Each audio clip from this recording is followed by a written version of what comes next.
Hi, welcome back guys. This is your friend, Lettuce Head Fanfics. Back with amazing fanfiction. This is the final part of What If Deku Unlocks Gamer System. Now before starting, please give this video a like and subscribe to the channel if you want more videos like this. Now let's get into the fanfic. Lightning, in the blink of an eye, he slammed into the villain. Unable to see the kick coming, the man went a few feet back, only to be slammed into a maxed-out howitzer impact that threw him toward the glacier that went his way. With the sound of crackling ice, an entire quarter of the atrium was taken over by a glacier. Icy hot. Hold off the robots. I'll get red and glasses. Blondie, get Ingenium to safety.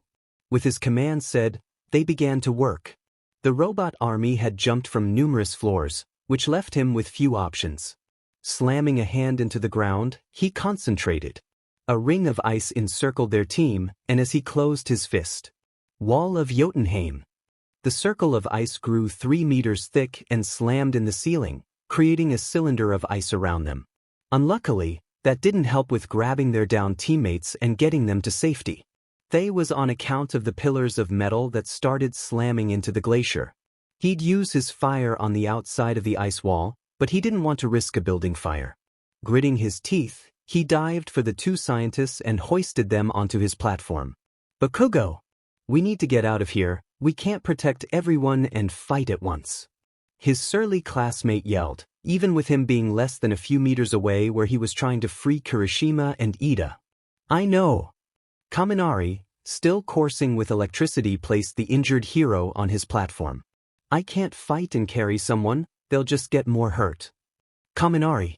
He had just gotten the crash course on how to defuse a bomb vest from Sever, and he was a nervous wreck. It's almost time, kid, you ready? Standing from where he was crouched in the broom closet, he felt shaky. They had heard the gunfire and explosions going off on the other side of the door, but they couldn't assist. If they tried to help and were taken out, he couldn't disable their electronics and help his classmates. Taking a deep breath, he nodded to Sever. Yes, sir. The bulky giant of a man sighed and placed a hand on his shoulder. You'll do fine, kid, I know you can do this. In fact, you're the only one who can do this. That didn't help at all. Over the radio in his ear, he could hear Tsu. 9. He started hopping on the ball of his feet, pumping himself up. 8. Sever prepared to open the door for him. They had to wait until the last second, to minimize the chances of him being caught. 7. You can do this, man, you can do this. 6. He activated Lightning God's speed and let the charge start building up. 5. Doing a quick few jumping jacks, he could see the electricity start arcing off of him. 4. Reining in the arcs, he kept the electricity coursing through his body, never letting it escape. That could have disastrous consequences if it caused a bomb to go off. 3. Getting into a runner's starting position, he looked down and closed his eyes. 2. He looked up and got ready to run. 1. The door flung open and he was off. Ignoring the gory mess in the hallway, he blasted through the doors to the banquet hall and slammed a fist into the first of the assailants. With his body and mind going far beyond their normal capabilities, a millisecond glance got him the brief details he needed. 5 bombs, 3 more gunmen. Using the man as a wall, he jumped off and pointed a finger at the furthest enemy. Spark. It had taken nearly 2 months of accuracy training and power control to get this technique down. From his fingertip, a tiny spark of electricity raced out and into the man, who went stock still and finally collapsed after convulsing. Letting his boot connect with the next man's chin, he knocked the guy out and zipped to the final person. The first 2 guys, including the fourth, took approximately 2 seconds. Just long enough for the third guy to reach up and tap the button his earpiece. He didn't get to say anything though, as he soon met the knuckle dusters infused with electricity. Not even waiting to watch the man go down, he went to the first bomb and followed what was drilled into him. Channeling his quirk from his body directly into the floor, he drained the bomb of all electricity and pulled the fuse from the bomb itself. Dashing over, he repeated the process 4 more times. When it was finally done, he pointed a hand toward the front entrance, where no one was, and collapsed to his knees. In the midst of the cheers surrounding him, he heard Sever over the radio. Charlie Phase 1 done. Proceeding to Phase 2. Groaning to himself, he got back to his feet and activated his speed again. After receiving a nod from All Might, he dashed out of the banquet hall and headed for the stairs. 10. Crashing through the door, he took a sharp turn and raced up the steps. He needed to at least get to floor 75 before stopping, and he had to get ready for the biggest surge of electricity he had ever used yet. 9. 11th floor. 8. 23rd. 7. 37th. 6. 49th. 5. 61st. 4. 75th. He made it. Going through the door and ignoring the alarm, he raced to the center of the floor. 3. Making it to the middle, he pointed a finger straight up and started channeling everything he had into this next attack. 2. Lightning God's Dash. 1. Alpha Engage. The sound of thousands of sparks going off at once, followed by a secondary click radiated all around him. Need more. Gritting his teeth, he allowed his body to generate even more and felt the pull of all things metal around him. Don't you dare fail me, Quirk. I can't look uncool in front of everyone. He slapped his hands together and moved both of them up. Roar! The sound of hundreds of breaking light bulbs and electronics rang out from above him.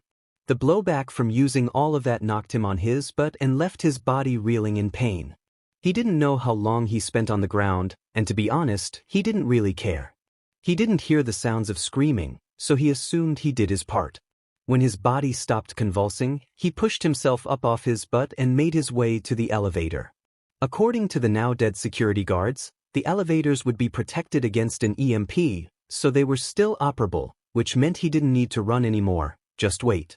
Clicking the button, he waited in silence, listening to the steel ropes of the elevator whine under the unassisted load they carried him.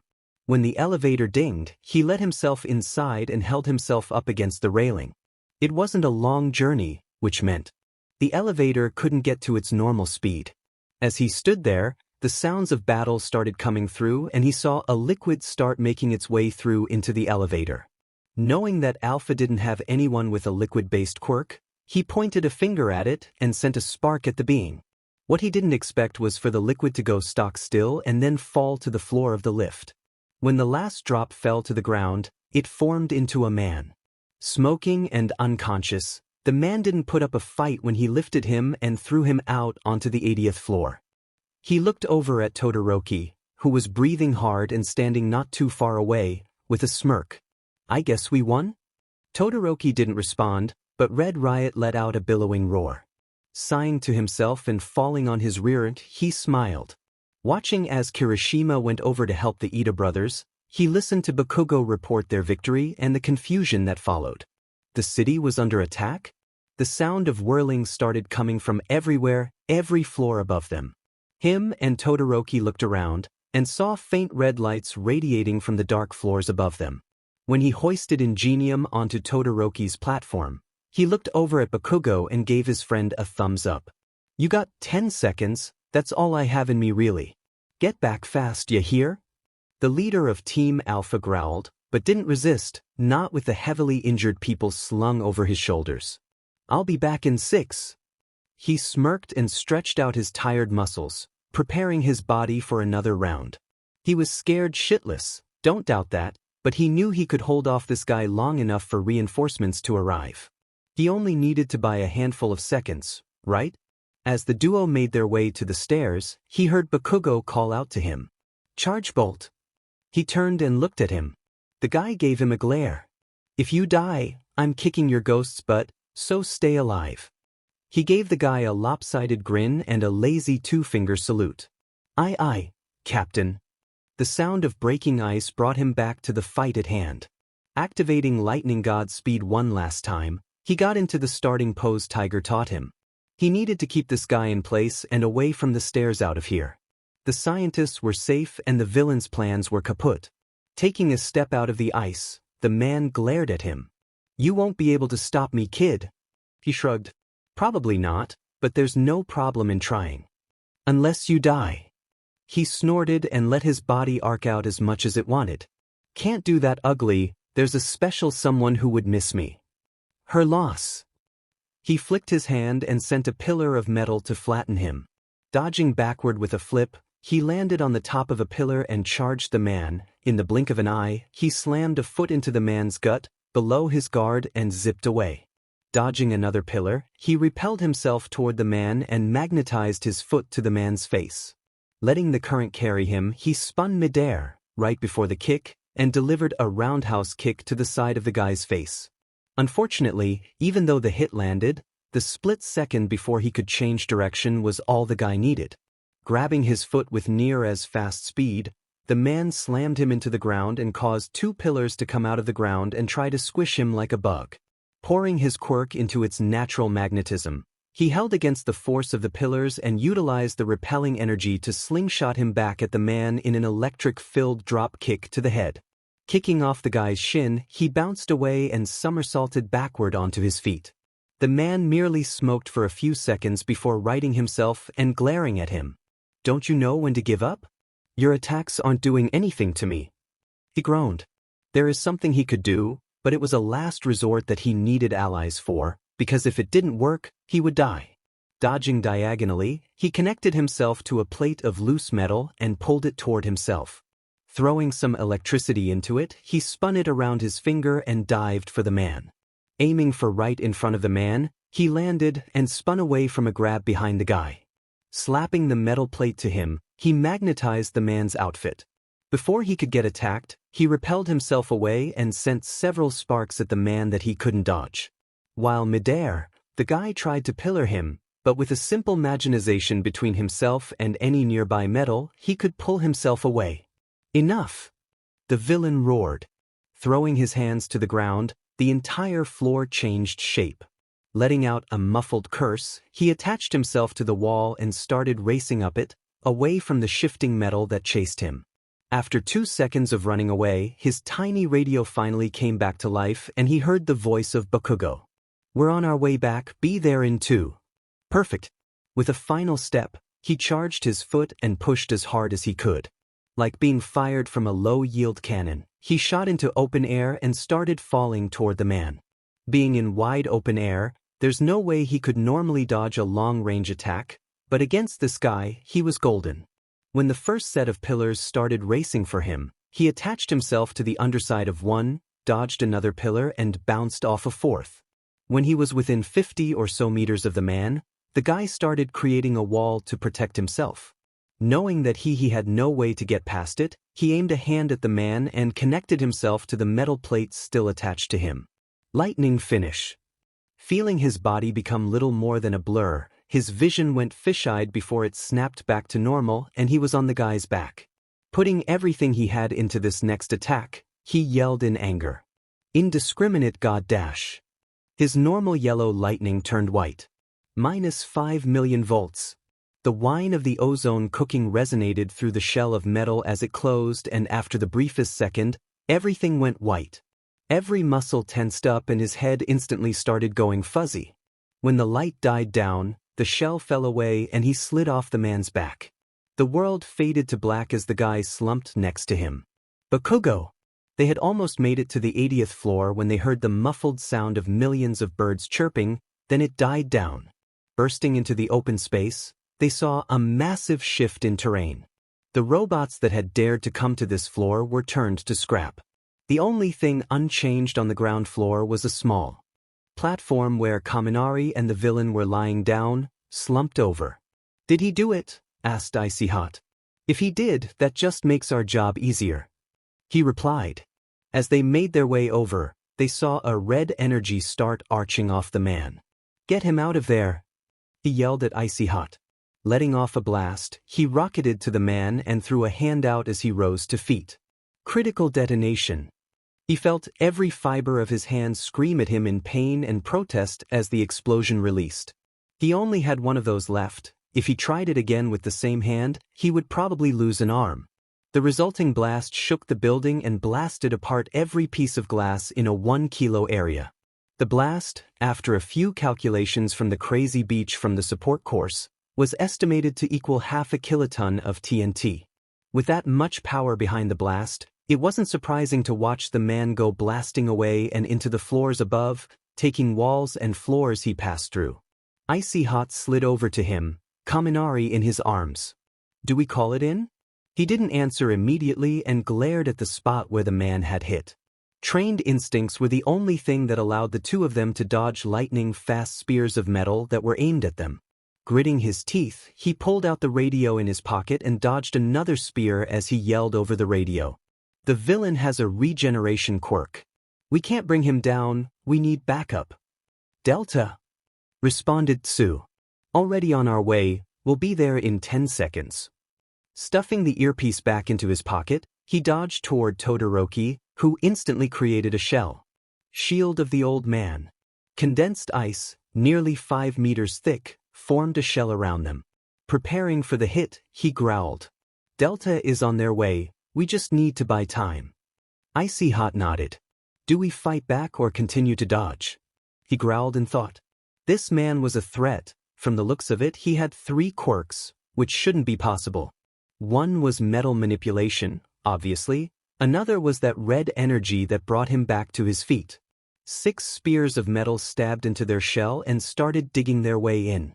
His third was some sort of durability and strength quirk. The rejuvenation quirk had to have some type of limit. There was no way it didn't. "Can you get Blondie out of here?" After a second of thought, Icy Hot nodded. "I need a second though." He cracked his neck. "You got 2. Getting ready to move, Icy Hot took in a breath and let it out slow. "Ready?" Forcing his shaky hand to still, he nodded. "Let's do this." Letting the shell drop, the pair, plus Kaminari, dodged opposite ways. Icy Hot for the stairs, him for the villain. Juggling himself midair, he dodged the multitudes of metal spears and finally saw the man. Now shirtless, thanks to the previous blast, he could clearly see the arcs of red coming off of him. There was also a strange network of rusty crimson markings all over his body that gave off an ominous glow. "You'll die here, child." He snarled and dodged the pillars that went for him. Blasting his way toward the guy, he didn't see the pillar approaching from behind and took a direct hit from his spear to his leg. Growling in pain, he blasted apart the spear and threw a hand forward. "Die, Todoroki." After sending Kaminari down an ice slide to the second floor, he turned to go back to the fight and watched as Bakugo went flying backward toward oncoming pillars. Catapulting himself, he grabbed his surly friend and created another ice shield around them. "You good?" Bakugo growled. "The BSRD has super strength." He grabbed my arm through my explosion and threw me away like a rag doll. "I'll hold him off until reinforcements come. Catch your breath and patch yourself up." Not listening to the grumbling, he dropped the ice shell to the ground and connected to both sides of himself. Eternal struggle. Feeding the 2 quirks into themselves, the fire and ice started rapidly clashing. Before they could tear him apart, he flung both forward at the guy and created an ice shield to protect the 2 of them. As he went for a follow-up attack, both of them turned to see a pack of robots finally make their way over. After giving them a brief noise, both of them had to dodge wire that came out and tried to ensnare them. Landing into a roll and bringing up a thick shell of ice to protect himself from the villain, he sighed. Why couldn't he just fight a single thing for once? He understood that life wouldn't always give him a 1 versus 1, but for just once, he'd enjoy it. "Izuku." "Done." "Izuku." Mei rounded on him with the small drill in her hand. "If I F up, this whole thing goes sky high and we have to evacuate the whole city. So calm the F down before I hit you." She finished her piece and turned back around. As she worked, he began fidgeting, which set off Misaki. "Enough. I get that you want to go help our classmates, but annoying the shit out of her and me does absolutely nothing." Sighing, he took a breath in, held it and slowly let it out. "Okay, I'm good." "Good." She didn't say anything as they watched Mei work, but broke the silence with a single question. "Dad?" He raised an eyebrow. "Yeah. Do you think Mei likes Anil?" He choked on water. Mei ignored him and kept focus on the bomb. "What type of FING question is that?" He felt her shrug. "Just a question. I thought it would be a nice distraction." He groaned and rubbed a hand down his face. "I'm not having this conversation with you." "What? Why not? I've already seen everything my moms have to offer. After a pause, she added, well, besides Kinoko, but we'll get there. Because. She ignored him. I bet she likes it, she's probably a virgin still. Especially with her being locked in the workshop every waking minute. Think dash dot. He tuned her out and let her talk to herself as Melissa came on the line. This one is done. The mechanism for its fuse was already broken. There was a leak in the casing. We're lucky the short didn't cause the whole thing to blow. On my way. He looked at May. You good? She nodded. I'll need you here in a bit to freeze this one, but yeah. Be right back then. Opening a portal, he went back to the first of the bombs they had found. Waiting there, double-checking her work, he found Melissa. Snapping his fingers, making a new portal, he told her, head over to last one and I'll send this somewhere else. She nodded and swam through. Misaki whistled. Then she got a nice dashta. Not the time. Letting the portal she swam through close, he opened a portal to the inventory world and shoved the bomb in. Going back through his first portal, he rejoined May just in time to freeze the bomb. With that done, they went to help Melissa with the last one. Aizawa. He was said, and it wasn't just because of Nizu's loud nibbling. He was set off at all might, which was and wasn't warranted, at Nizu for allowing this to continue, and mad at the heads of the WHA for letting this go through. A new reason for him to be said was Dr. Shield's assassinate, Anderson.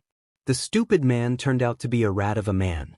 He not only used a hidden support gear on the heroes assigned to guard him, but he had threatened to kill David. The poor man, after getting shot in the leg, was knocked out via medicine and was dragged to the elevator and back upstairs where they joined the winding down fight. Speaking of, Delta was already down. The villain already managed to take out the leader, who unknown to them, had a few metal plates inside of him. It wasn't pretty from the sounds of it.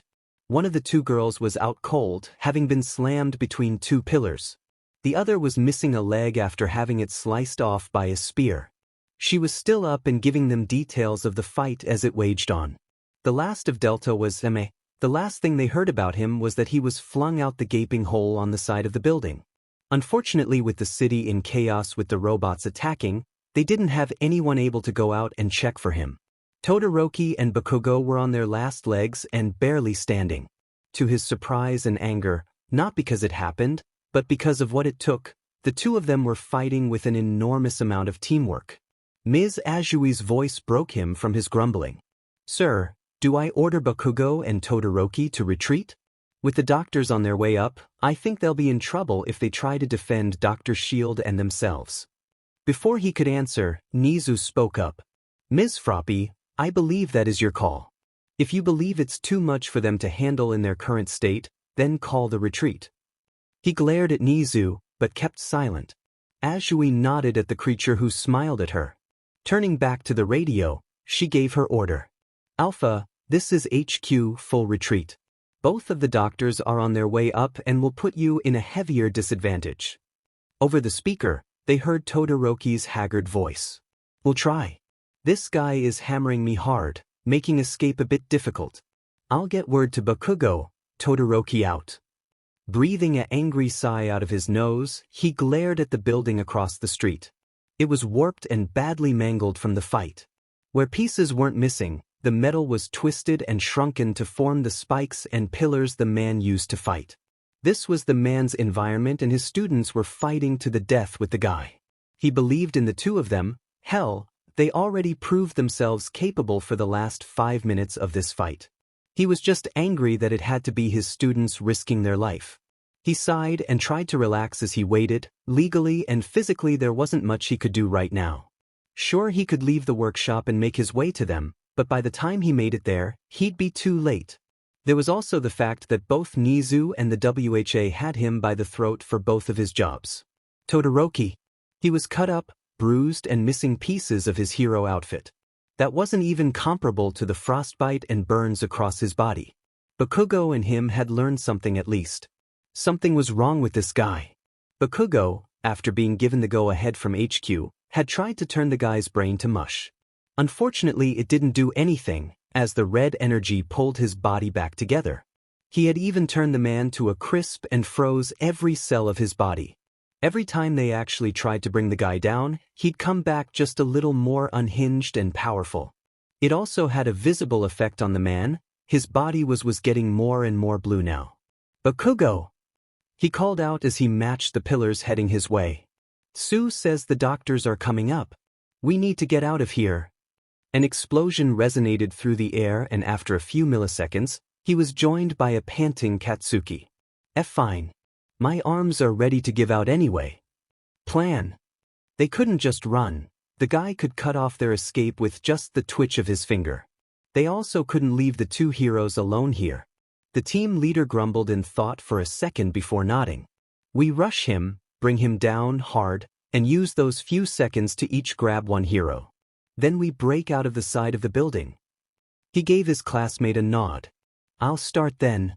Turning his attention to the pillars that were trying to break through the shield he laid a hand on the wall. Heaven-piercing ice wall. As the pillars were either pushed back or destroyed, his quirk began freezing him solid. Bakugo took that moment to blast away and go for the man. Activating his flame, he heated up his skin and started making his way toward the downed woman. They had watched the leader of this group get mangled with a single touch, and there was nothing to be done for him. The death had shocked the both of them and then set both of them off, but even with their renewed vigor for this fight, it wasn't enough. Racing past her and using ice to scoop her up, he raced for where Bakugo was headed after delivering another thermal bomb to the guy's face. When they got together, they turned their attention to the wall that led outside and charged. Making it brittle with his ice, he shunted Bakugo forward to break through it. They were then into a controlled free fall, where they landed in the snowbank he created. When they were on the ground waiting for the snow to melt, he heard Bakugo growl. "I can't believe we lost. We dealt with all but one, not much of a loss. You kids did amazing. I'll be the first to admit that you held your own as well as any of the tops could," said the one conscious hero. She was a thin lady, and was the one with a duplication quirk. Bakugo grumbled in response. When the snow was finally gone, they made their way to the designated medical area Izuku had set up. When they walked up, one of the guards saw the people they were carrying and took them inside. They followed, sore and exhausted, but were stopped by Mr. Yagi, who was sitting just inside the front entrance. "Young Bakugo, Todoroki." Bakugo turned with a scowl. "What is it? Come here, have a seat." He waved toward the open area next to him. He joined without a word, just happy to not be standing. Bakugo grumbled, but took a seat eventually. "I know you're upset about how the fight went, but there's nothing you could have done." "Toshinori, what do you mean?" asked Todoroki. Smiling tiredly, he handed the two a folder each. Both of them took one and opened it to find a dossier. One on a villain and the other on a hero. "Who are these chumps? It says they died 15 years ago." asked Bakugo. "Correct, they did." He gestured to the one Todoroki was holding. Kinetic, a US hero who was found dead inside his home. His quirk was the ability to store energy that hit him. Since he didn't have any other quirk, it was only theorized that he could use that energy for other things besides punching. His body was missing limbs and no one heard anything during his time of death, in an apartment complex filled with heroes. They both looked at him, confused and about to ask why it mattered, but he continued on. Manusher Cook, a normal civilian, she had a husband and 2 kids. During a family outing, a villain attack ended up killing the entire family, besides Ms. Cook. Unknown to her, she had a quirk that would bring her back from the dead at the cost of her sanity. It took local heroes 5 hours to bring her down, permanently. It was later learned that her quirk was based on the electrical signals that went through her head. The more she used the quirk, the less the signals fired, turning her into a wild animal. Her body, after the autopsy, went missing. Bakugo growled. "So you're telling me that guy in there is a combination of those two? How is that even possible?" During the Hosu disaster, when the Nomu appeared, Izuku discovered that several of them were using quirks that belonged to dead heroes. Combine that with what we know to be the nurse that is under the employ of Shigaraki Tamura, we decided to create a database of all dead heroes and villains. When Gang Orca's sidekick started describing his powers, we cross-referenced them with the database. Our results brought us to 5 possible connections, but we whittled them down to these 2. So you're saying that he's literally impossible to bring down and that the League of Villains is creating Nomu with the power of dead heroes. What's being done to prevent any current heroes from being killed off? Asked Todoroki. He sighed and rubbed his forehead. After the disappearances early this school year, patrols are only done in pairs and with health trackers on them. All heroes consented to them, and if one were to die or be in grave danger, all nearby heroes would know where to go. He smiled at the pair. We based it on the bracelets your class is wearing. The radio flared to life with the current happenings. Young Ms. Azui sounded worried. The lead villain is 10 floors below the vault. Foxtrot, be careful, retreat if you need, ribbit. The villain is unstable and willing to kill. Young Bakugo growled. Did Izuku give you any of those DMN tokens? Ida had most of ours. He let out an involuntary snort at the request. Reaching into his pocket, he produced 4 tokens. You know the rules if you're tired dash. Then don't bother. I know the DMED rules. The boy snatched 2 of the tokens and started healing himself while Todoroki did the same, but with far more restraint. As they were recuperating, he sighed to himself and closed his eyes. He was mad, disappointed, and worried. Mad about the loss of life and his helplessness to prevent it. Disappointed in Dave and the stupid plan his friend had cooked up. He had gotten over the anger a bit almost instantly, as he knew his friend was just trying to help him. Not in the way he wanted or needed, but the thought still counted. Now he was worried that his friend's machinations would be the death of him and he couldn't help. At least not without wasting a serious trump card. We're going back up. He turned his head to look back at Bakugo. I doubt the girls can take that monster, especially if he's trying to kill them. He let out a small chuckle. Don't doubt them too much. They are trained alongside you and far stronger than the average hero. Wolfram. His head was spinning, his vision was swimming, and he felt like someone was melting his insides. Altogether, he felt like sheet. After the kids ran away, he shook his head and steadied himself. Freeing himself from the hole they buried him in, he lowered himself to the ground. Whatever the F that BSTRD in the face mask did to him, it was working. Every step he took, every swing of his arm took a massive amount of mental effort. Over the last 3 weeks, he had gotten used to it, but under these conditions, his mind was foggy. Reaching for the button on his mask as he waited for the elevator to arrive, he spoke to his second. Sword kill, status update. His voice unintentionally came out in a growl. It took a second for a reply to come through, but before it did, the elevator dinged and opened up to reveal the 2 scientists. Heaving breaths came through the mic. I'm down to 2 guys. We retreated into the maintenance tunnels and are making our way to the storage facility. Before we left, I had Frenchie blow up the room. If the heroes didn't die, then they're hurt. Good, we're on our way up, hide somewhere nearby. Yes, sir. Letting the radio fall silent, he growled at the 2 scientists. We're going up. If either of you try to escape, I kill the other. Got it? The tubby one nodded hurriedly. The one that AFO wanted was out cold. Getting onto the elevator, he jabbed the button for the top floor. As they waited, he connected to the security of the island and the bombs he had his men place.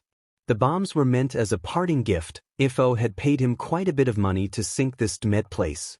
He didn't know why the man wanted the island sunk, but he suspected it was due to a particular hero on the island. Taking a small case out of his pocket, he opened it and took out the small electronic. It wasn't only pure luck that this thing survived. The box itself was given to him by AFO, and was covered in small drawings. He couldn't make them out, but most of them were circles with symbols.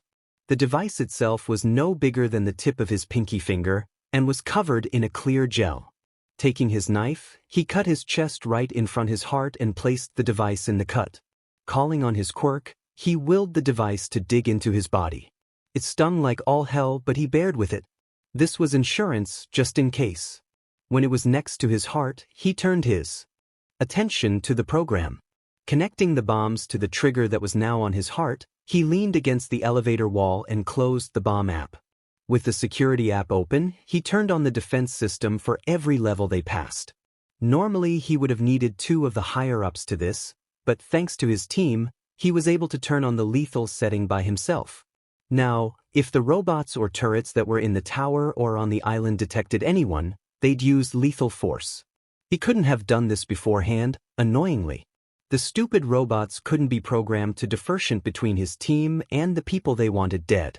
A warning popped up when he activated the setting, telling him that this would activate an island-wide warning. Confirming his decision, he closed the app and waited out the quiet ride with the two scientists. 3 minutes later, they reached the floor with the vault and the elevator dinged. One of his men, Whiskey, was waiting for him. "Sir, we have 2 heroes following us. They're down the corridor, we have them pinned." He growled. "Get these 2 to the vault, I'll deal with the asswipes." Whiskey nodded and ushered the 2 down the hallway. They were soon joined by Swordkill and Snap. As he watched them leave, he turned to the 2 heroes as they rounded a corner. Kendo. While she wasn't in charge of the group, she could easily respect the man that was. Maki, with his quirk fully active, was leading the charge into the security station. He was said, so was she and the rest of the team. Team Gamma was their people. Keeping a cool head, Maki ordered his friend, Ueno, to go and encircle the enemy with 2 of their members. "Angel, get yourself ready. We need to distract them when Ueno gets around. I need you to rock the ground and throw them off balance." "Got it, sir." As they proceeded down the corridor in a hail of concentrated gunfire, they were forced to take cover when a green blob went flying at them. When it finally landed, they watched as the cement that was hit immediately melted. "Don't get hit, got it? We're in position, but facing light gunfire." Maki nodded to himself and looked at her. "We got a distraction on the way, prepare." Cutting the connection, he spoke to her. "On the count of 3, you and I are going to spring around the corner and charge. I'll keep you safe, just rock their world." After her nod, he looked at Moto and Fujimori. "Moto, I want their communications severed. Fujimori, send any bullets you can back at them, got it." Both of the heroes nodded. 3, 2, go. As soon as Maki moved, she was behind him and swung her arm in a wide arc. As she started swinging down, she heard Moto speak her words of power and felt Fujimori's quirk resonate through the air. "Shatter!" Enlarging her hand at the last second, the slam shook the hallway and security room, breaking up the gunfire just long enough that Maki was able to close the distance and enter melee. With a sickening crunch, she watched as her mentor grabbed the man's neck and squeezed. Not to be outdone, Fujimori had caught all the bullets and sent them flying into the room, spreading them out to separate amongst the enemies. Getting back to her feet and standing as guard in front of Moto, they ran in to find Ueno using his quirk. Spears of blue energy were flying from his fingers and keeping the enemies at bay. She had to fight her stomach to stay still when she saw the corpses piled up in a corner. The enemy was using the raised platform of the control panel as a fort and holding off their team as one of them worked the controls. Maki saw the same thing and yelled, "Stop them! Stone!" The member of Ueno's group, Stone, was freaky. No one ever saw his face and no one wanted to, not with what his power was. As he quickly undid his mask, every member of Gang Orca's group looked away. The few enemies that tried to fire at Stone froze rock solid and were dead on the spot. He could control how much he froze, but with so many civilians at risk, he couldn't take the chance. The 5 remaining gunmen had seen them not look and copied, saving themselves. Unfortunately, one of the men that survived was the one at the controls. "Whiskey! Finish it and go on the offensive." Maki charged up the stairs, taking the gunfire to the chest and head with gritted teeth. His aura didn't allow the bullet to penetrate his skin, but the force behind them was still there. As he ran up with covering fire from Fujimori and Ueno, the man named Whiskey finished what he was doing. She watched as a screen popped up saying, "Transfer complete," and a window with rows upon rows of locations, all going active. Her eyes widened and she went for her radio. "This is Delta, the controls have been moved. The robots are active. Get all civilians to safety, now." As soon as she said that, the one that seemed to be in charge shouted, "Frenchie!" She watched as said man pulled his sleeve back and prepared to stab his own arm. "Brace!" yelled Maki. Throwing herself in front of Mato, she activated her quirk. Wrapping the two of them as best as she could, they were thrown back as fire and pressure washed all over her hands. She felt her hands begin to burn as the heat increased. Then it ended. The rushing of feet signaled that people were moving again, so carefully she opened her hands. They were burned to a painful crisp, which hurt when she moved her fingers. Taking in the scene around her, she felt a pit form in her stomach. Everyone in the room was either up against something, knocked out, or barely clinging to consciousness. Being the highest ranking between them, Mato started issuing commands. Take out your tokens and start healing everyone, hurry. The first one healed, who woke up with a start and tried attacking her, was Fujimori. She had to smack him to calm him. Angel? Mato didn't give her a chance to explain. Fuji, take her tokens and start healing everyone. Kendo, use one on yourself and follow me, we're going to help your friends. Doing as she was told, she nodded. Yes, ma'am. Remember your roles, girls. You heard Sue, they're on their way.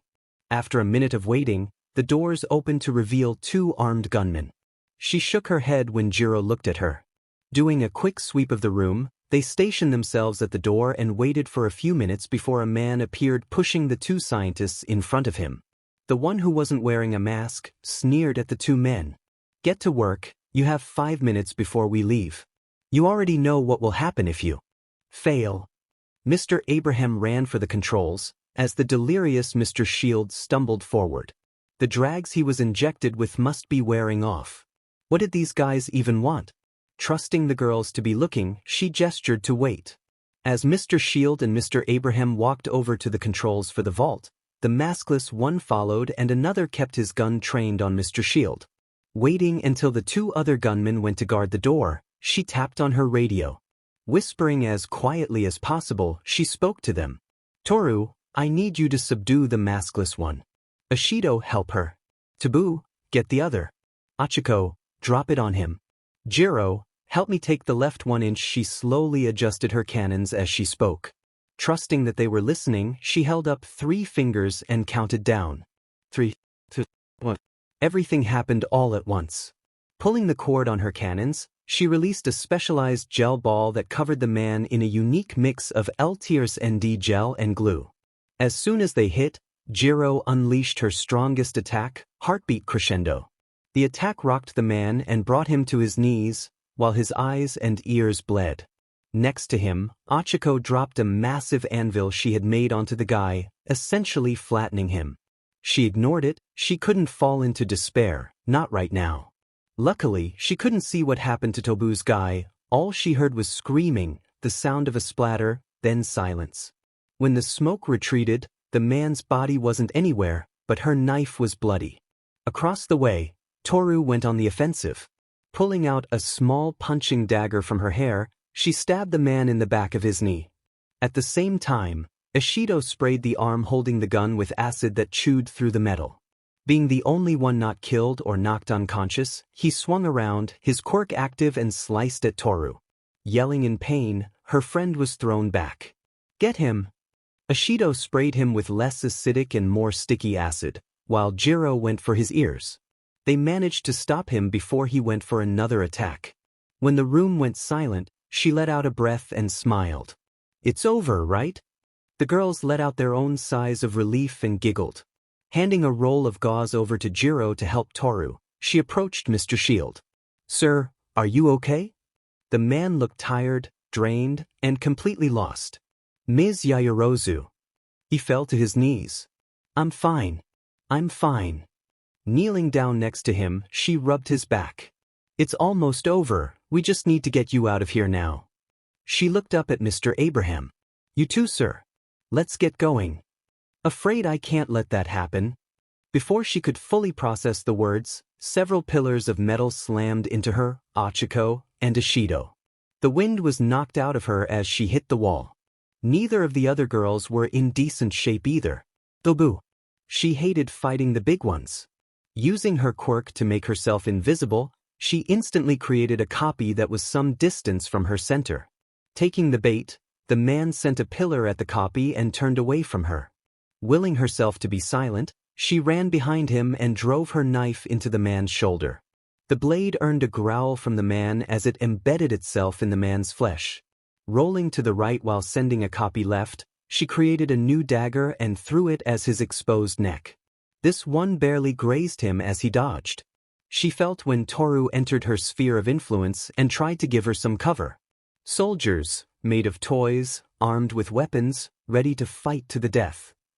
Her mind must really be in an Alice in Wonderland mood, she thought amusedly.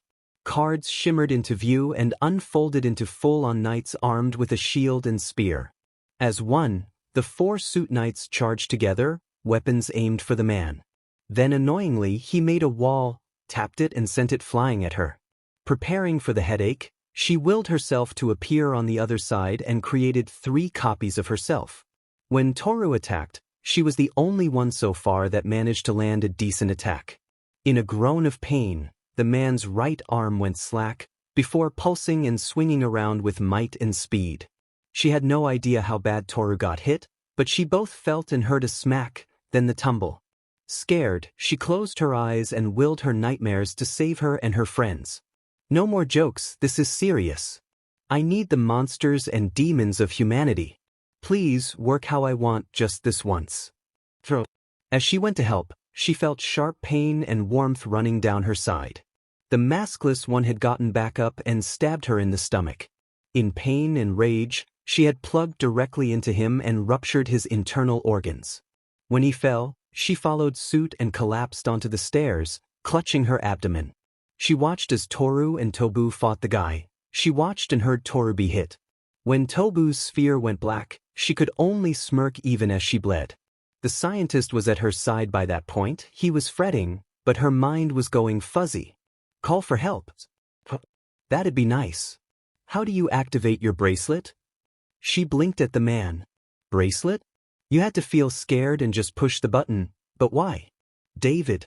They needed reinforcements, and he had been told how to call for them. Just ask any of the kids to activate their bracelet. Great advice, truly. Grabbing onto her bracelet, he ignored the tired, confused expression from the girl and tried to figure it out. Behind him, he heard Sam clacking away at the computer. He turned to the man, anger bubbling in his chest. What are you doing? We can't let them die. They reminded him of Melissa when she was younger. Sam didn't answer and just hardened his face at the screen.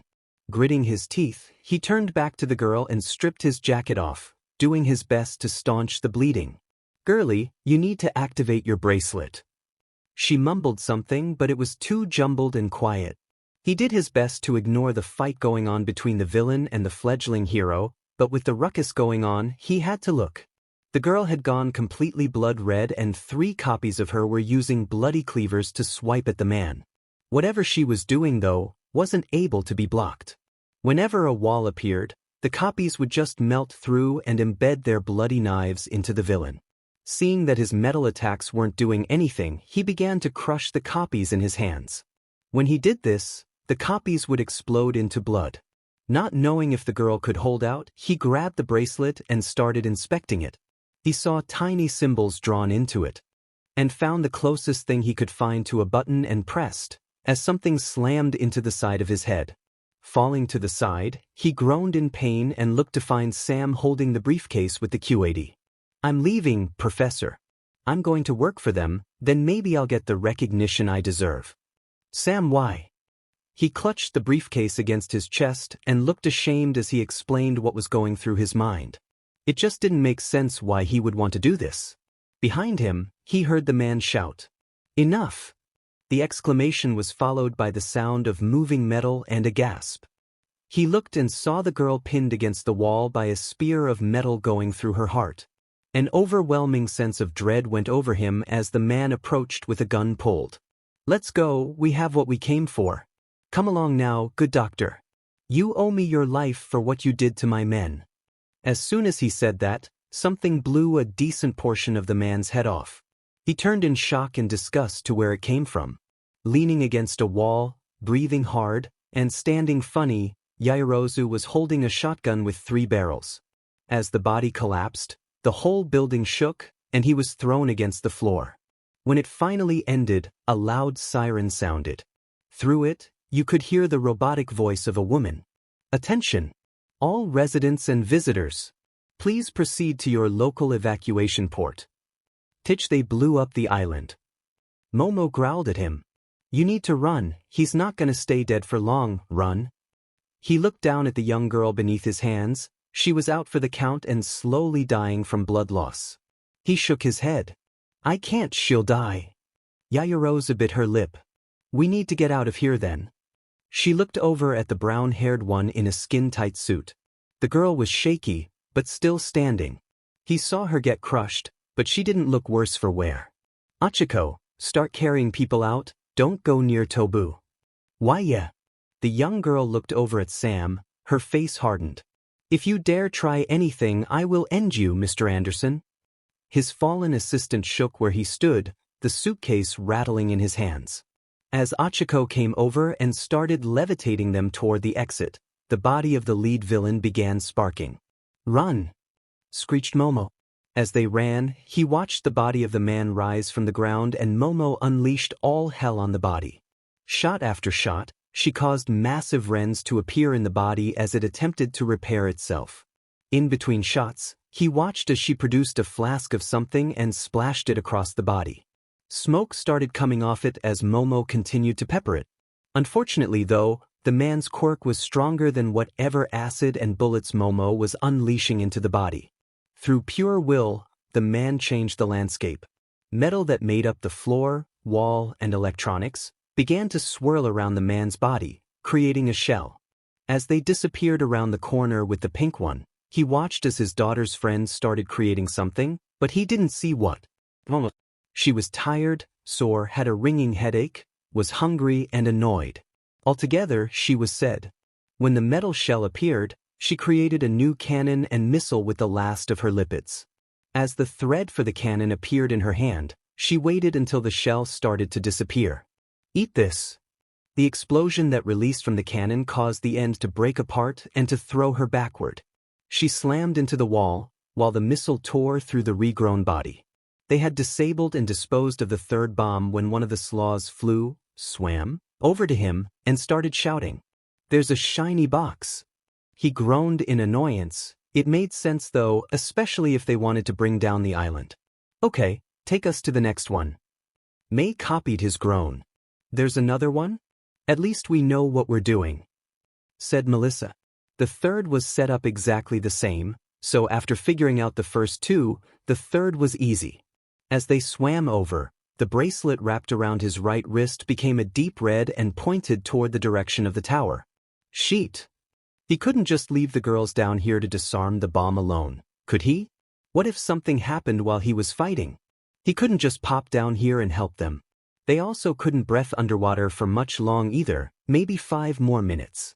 As he was about to turn around and share his concerns, he felt an immense sense of curiosity come flooding over his connection with the dark pixies. What's happening? He asked the one floating next to him. Like it was an everyday occurrence, it looked at him with impassive boredom. Shiny box is blinking. It screeched in reply. Sheet. Misaki. Sphere of the water pixie. A deep blue sphere appeared Melissa and May. Just in time too, as the bomb detonated and caused all the water around them to be displaced. Utilizing his gravity, he swirled the water around him in a barrier. It didn't help with sight at all, but the worst effects of the shockwave were dampened. The instant the water started rushing back toward where the bomb was, he was moving. Need a platform of earth from the bottom of the ocean. I don't care how much mana it's going to cost. Make a rune scheme now. On it. Pointing a hand at the gaping hole, where water was rushing into, he began to cast. Cold snap snake nest. Snakes made of condensed fire slithered out from his fingertips. They were burning bright enough that they boiled the water around them. Swimming over to the edges of the gaping hole, they made the shapes he needed. Create metal attached to a shape, linking, and size runes. How much longer? He doubted the metal he could create from the runes would be good enough to keep the island afloat for long. Almost there. Pull out a metal sheet. Doing so, he heated up his finger to the point where he could melt the sheet.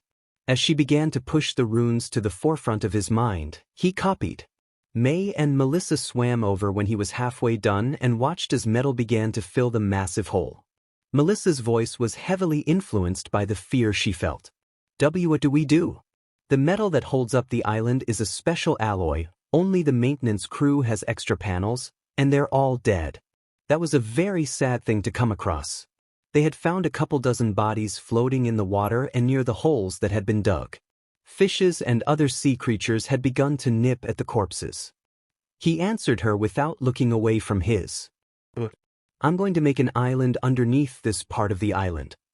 May, his ever-faithful friend, didn't even question him. Will it even be big enough to hold up the island? Maybe? I've never really tried to do something like this before. As he said that, he finished powering the complex rune scheme and put it beneath his foot. I hope this works. Giving it a kick downward aided by Ofa, it shot down with the speed of a bullet. His foot ended up breaking from the impact. Quickly casting an emergency aid on his foot, he swam up to the island and pushed. Surrounding himself with all of the power he could muster with his gravity, he shoved the sinking island back up. He could feel the island slow just a bit, but not much. The weight of the enormous thing was just too much. Which of course it was. The island was a legitimate city. Mana just bottomed out, stamina is depleting. Rapidly. How many Rapid X3 runes did we put onto that plate? 5, so maybe another minute before it hits the island? He didn't have a minute. We're gonna have to let it sink while I replenish my mana. That wasn't good. The island was slowly sinking faster and faster the more water rushed in. The metal that had been growing to fill the gap was already bent and broken. Do it. There's nothing we can do. With annoyance, he let his gravity drop away, feeling the enormous weight come off his shoulders. Getting into a meditative stance, he floated there and spoke to the two girls who were watching him. My classmates are in trouble and the island is sinking. The island I'm making will hit us in a minute, maybe. Both girls floated next to him and sat. Melissa was the first one to speak. It's not your fault. We would have never known about the bombs if you weren't here in the first place. May grunted. Hell, if it weren't for you, the island would be sinking much, much faster than this. For being my first mission, this SCE. He muttered. Stamina at 40%, mana is climbing, currently at 21%. May snorted and was about to say something, but kept her mouth shut. Yeah. They sat there in silence for about 40 seconds before he felt an overwhelming sense of magic rapidly approaching from below. Sheet, we need to leave now. Snapping his fingers, he opened a portal and shoved them through, with him not too far behind. He managed to get through just in time as the island rose from the seafloor. When they landed onto the ground inside of Melissa's fabrication room, it was dark for a second before the lights automatically came on. What greeted him was worthy of Aphrodite trying to invade his mind. Allure of Aphrodite does not take effect. Allure of Aphrodite does not take effect. May's normally baggy clothes hugged her frame and showed everything, including the fact she wasn't wearing a bra. Melissa, who was wearing a white shirt and pants, might as well have been in just her underwear for all the good it did. Turning away from the pair, he opened the inventory portal and pulled out a blue vial. He had reached roughly 55% mana before opening the two portals, and now was back to 32%. His stamina was at 43% and HP at 93%. Pulling the stopper on the vial he downed the contents. It tasted like a mix of mint, orange, and herbs, so altogether horrible. The vial was a mix of mana and stamina potions, which did work wonders, but they tasted worse together than they did apart. Shaking his head, willing the taste to go away, he spoke to the girls. Lock the door until your clothes dry. I have to help my friends. Snapping his fingers, he created a portal and jumped through. What greeted him was an army of bipedal dog-monkey hybrids mobbing a single man.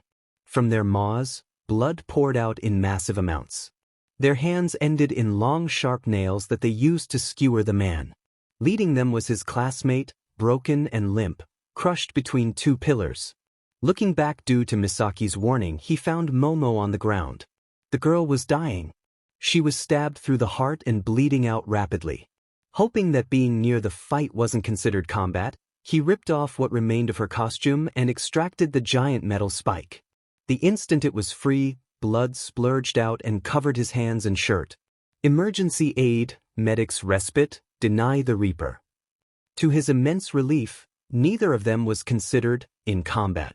With his vice rep out of the deep end for now, he stood back up and turned to the man who was finally pushing back the monsters. Misaki axe. Yes, Dad. Snapping his fingers, he opened a new portal and after 2 seconds, a steaming axe came flying out. Not caring about the heat, he took it in both hands and rushed the man. Without warning or a battle cry, he decapitated the man and stabbed him through the heart with the pole. The army of creatures paused in their assault and looked at him for a second, before they shimmered out of view.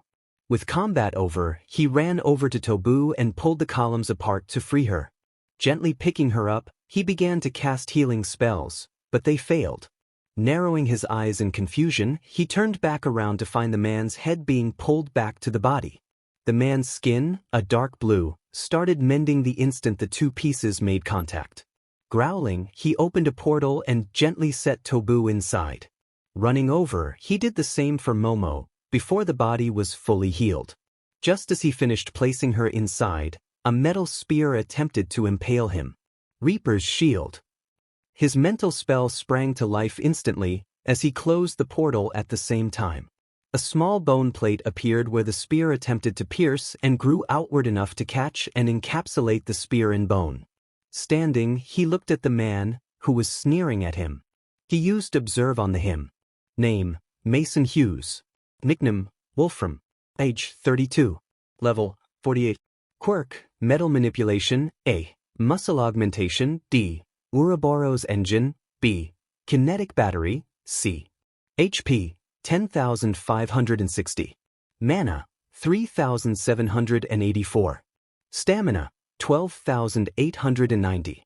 Statuses, Ouroboros Engine, minus 45% to mental stats and max mana. Kinetic Battery, 71-100 charge. Muscle Augmentation, 40% to physical stats. A man with nothing to lose and everything to gain is a vicious foe. You know, I can forgive quite a bit, Mason, but trying to kill my classmates is over the line. The man's sneer melted into confusion, before turning into a look of rage. How do you know that name? He shrugged and used his gravity to bring his axe back to his hand. The weapon was slow and in no way fast on its way back. I know you have 4 quirks and I know. You're dying. Do you mind telling me who you work for? If you do, I'm willing to try and keep you alive. The man snarled and launched pillars of metal at him. Dodging to the right toward the axe, he spoke to Misaki. Keep your eye on any moving metal around us. She saluted him. As he dodged, he tried to come up with a plan. This was a fight of attrition against the man's revivals. Each revival was slowly eating away at his maximum mentals, which would make him brain dead. So his best bet was to keep killing the guy until his brain gave out. Channeling his fire into his fingertips, he let the fire become liquid and sent it crawling across the ground. Using the flat of the axe to block a spear of metal behind him, he pointed his free hand at Mason. Cold snap. With an audible crack, the man staggered as his skin froze over. That gave him just enough time to unleash his quirk, unabated. Singularity. Stop.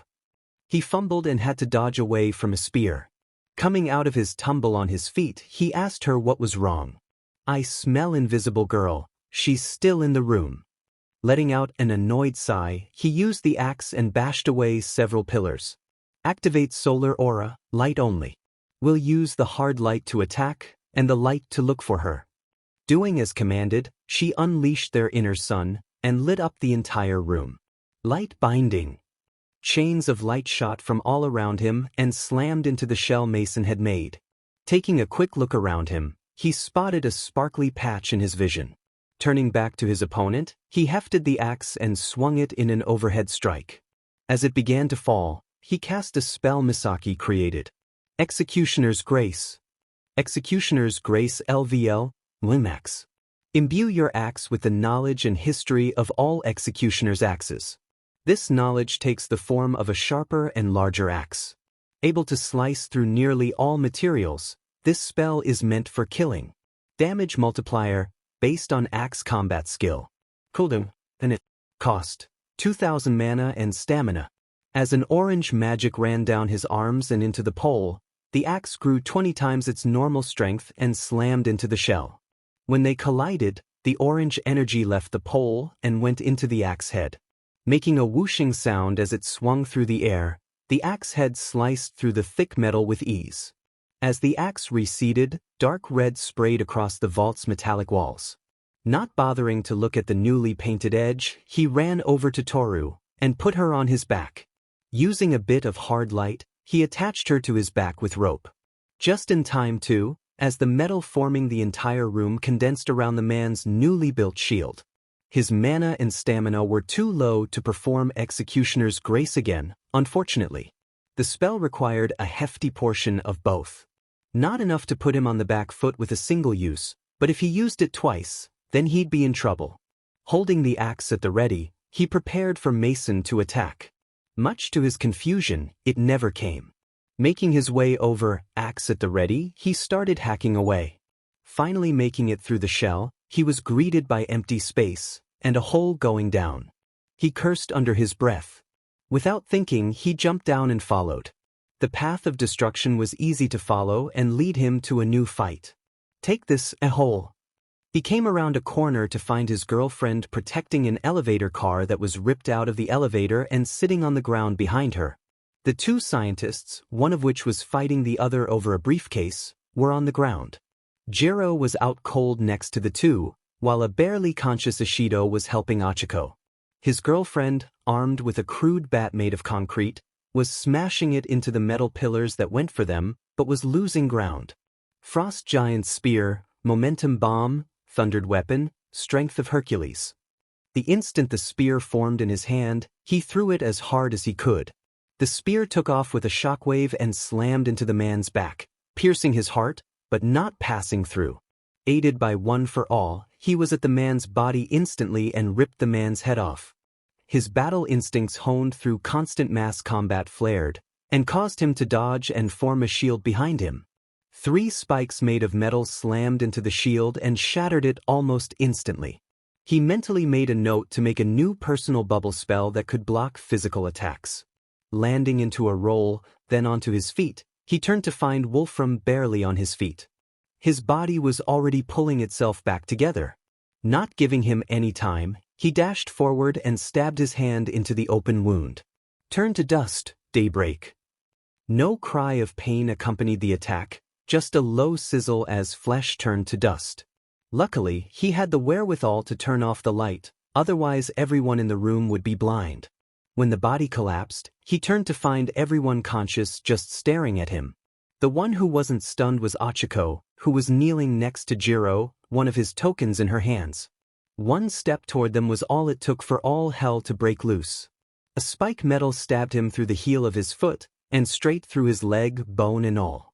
He growled in pain, and with very little self-preservation, he ripped his leg off the thin metal spike with one viscous fluid motion. He saw everyone in front of him pale at the sight, but he couldn't care right now. Dad, HP is 42%, your leg is foobar and is imposing significant negatives to your agility stat. He could only grunt in acknowledgement as he had to focus on everyone in front of him. The floor was turning into small spikes, each one hoping to skewer flesh. Reaching out with his gravity, he shoved all of them back into the elevator cart. With another shove, the elevator was sent careening downward. Achiko could stop the elevator, so they weren't in trouble. Stone skin. The spell just barely had enough time to protect his stomach during his forward flip as a spike attempted to pierce him. Turning up the heat his feet well past the boiling point for standard steel, he swept his bad lame leg out and cleared the surrounding area. Hopping and balancing on his one good leg, he cast emergency aid on the ruined one. As he waited, the body of the man started regrowing. The only reason he didn't attack was because it allowed his leg to heal. You know, I feel like being your girl would be disastrous to my mental well-being. He stumbled at the whispered words in his ear. He forgot she was there for a second. She was invisible and light as a feather. Sorry, I can't exactly get you out right away. He felt a hand travel down the front of his stomach. No rush. Rolling his eyes, he warned her. You know what he can do. Keep your hands behind me, I'll keep you safe. He felt her nod and the hand was pulled back to her. Taking a quick glance, he noticed his mana around 55%. Okay, I need you to work on a dead zone around Toru. She saluted. Got it. Miriko. Everyone had heard about Island by now. It was all news broadcasts could cover. Someone had tipped them off about some type of operation going on there and the whole of Japan, possibly even the world was watching. Currently, she was sitting in her house, on her sofa, wrapped in a bathrobe. Her hair was longer than normal, which was actually saying something. Spending nearly a year in an alternate dimension without a proper salon would do just that. Her bunny slippers were propped up on the coffee table and she was sipping at a cup of tea before she fell asleep.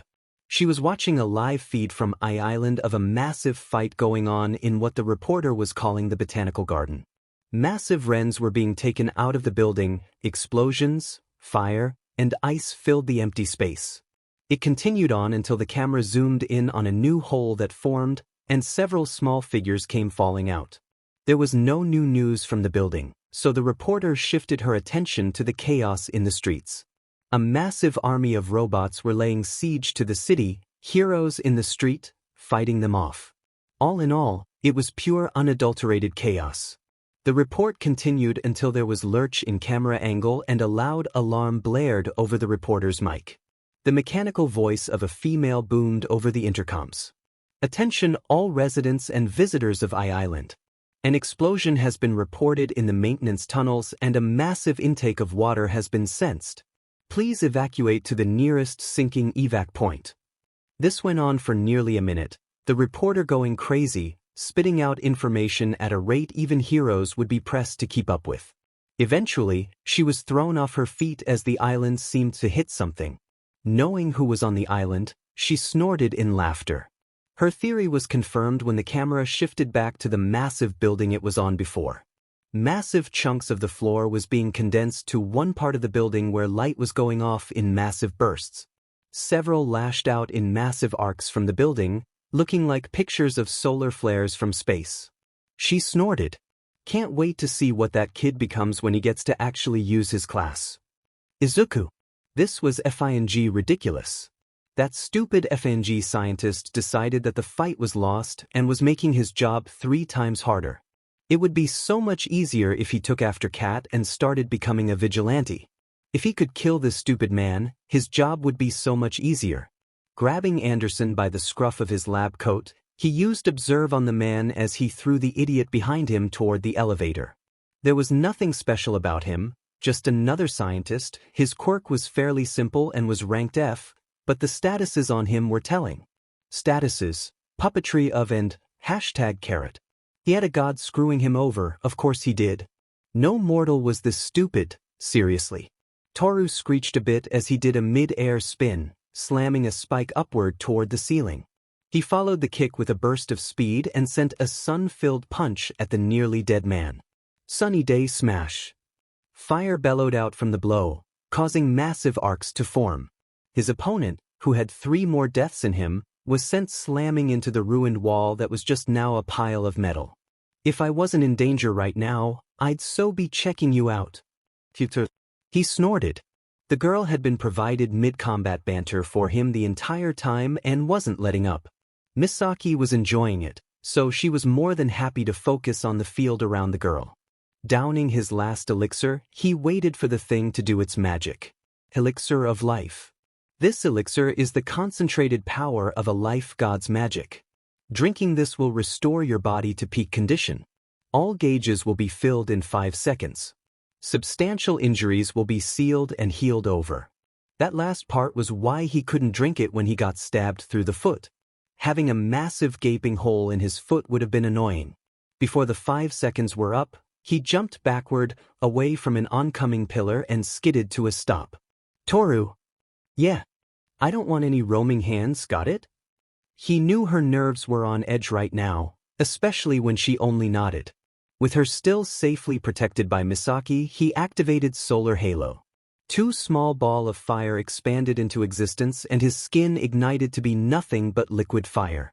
Not only did he not want her hands wandering because he had 3, possibly 4, girlfriends now, but because the shield Misaki had placed over her wouldn't save her if she reached outside of it.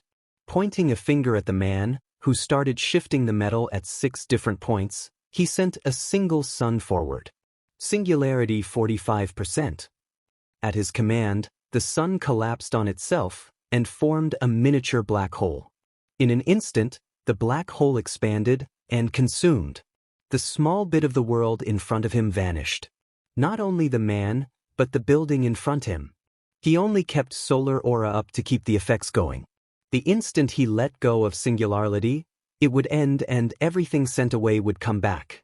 Not how it originally was, mind you, but irrevocably altered. Metal would be twisted, charred, melted, expanded, and shrunken. Rock and cement would be nothing but a fine dust that would instantly be taken by the wind. He had no idea what would happen to a human body, but didn't imagine it would be good. As he waited, he hefted his axe. The next kill would be with Executioner's Grace, marking the end of this fight. So question? Pondered Toru. Yeah. Feel free to lie, but are you dating multiple women? He raised an eyebrow. Why do you ask? She shrugged. You just seem like way too much for one woman. I could imagine 2 possibly being enough, but you don't seem the type for the minimum. Misaki snorted and went into a laughing fit. He looked at her, the best he could at least. Why in the world would you say that? He could tell she started counting on her fingers. Your physique is something all men should strive for, in my opinion. You have a full body tan that shows you spend time NDE.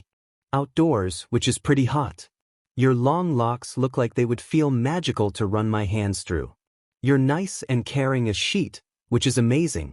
When you're teaching us, you're understanding and make time for everyone. You also have the endurance of a bear, which can only mean you must be able to keep going forever. As Misaki died of laughter, he rolled his eyes. Enough. To answer your question, yes. She stopped listing reasons and instantly started asking questions. Achiko knows? He could feel the singularity about to end. She's the one who started it. Toru seemed completely unperturbed as the space in front of them started shifting. Is Komori in it? She seemed very protective of you. She's trying. He readied his axe for an attack. How many are in so far? Is Kendo part of it? He stumbled as the ability ended and deposited the ruins in their original spot. No. She's my best friend. The girl hummed. I see. How many? 3, maybe 4. The body started moving. How many are you gonna get? They're people, not collectibles, Toru. As soon as the heart was fully formed, he sent the axe into a horizontal strike. Executioner's Grace. As the axe did its magic, bisecting the body in 2, Toru snorted. I know that. I was wondering what you were looking for in one of your girls. He felt Misaki's lust rising. And why do you want to know that? She started whispering in his ear. Mama want a taste. Yes. He rolled his eyes at Misaki's cheer and let solar aura drop. Ask Achiko. She's in charge. He jumped into the air, away from the spikes of metal that tried to skewer him. Pulling his free arm back, he started mentally casting spells. Oh, I'll be sure to ask. Just so you know. She leaned in closer, near biting his ear. Before then though, feel free to cop a feel. Images and fantasies, courtesy of Misaki, went flashing across his head. They were of him and Toru in public, with the girl doing unspeakable things with him while invisible. Shaking the images away, he lightly scolded his daughter for distracting him, adding flames to the end of the spear that already had a multitude of spells cast on it. He bounced off an air step and went flying backward. Activating his strength boosters and Ofa, he chucked the deadly weapon at the man, who had almost instantly reformed with his last life. At this point, Mason was gone. What was left was only a walking feral husk. Its only objective was to destroy everything. Screaming as it went forward, the body tried to bring up metal walls, but the spear easily turned them to rubble. Slamming into the chest, right where the heart was, the body went flying back. Slamming into a massive chunk of cement, the body was pinned and went still. As the body laid there, it attempted to heal, but the quirk, Ouroboros engine, had finally run out of power. Luckily for him, kinetic batteries seemed to require the user to actually move, which meant for a fortress fighter like Mason, the quirk could only hold out for so long. Jumping over and landing next to the body, he let Toru down, who looked at the body with him. Is he finally dead? Yeah. Good, this JRK hurt Momo and Tobu. Taking a step forward, she kicked the corpse. They were interrupted by the sound of hurried feet and whining. He can't be dead.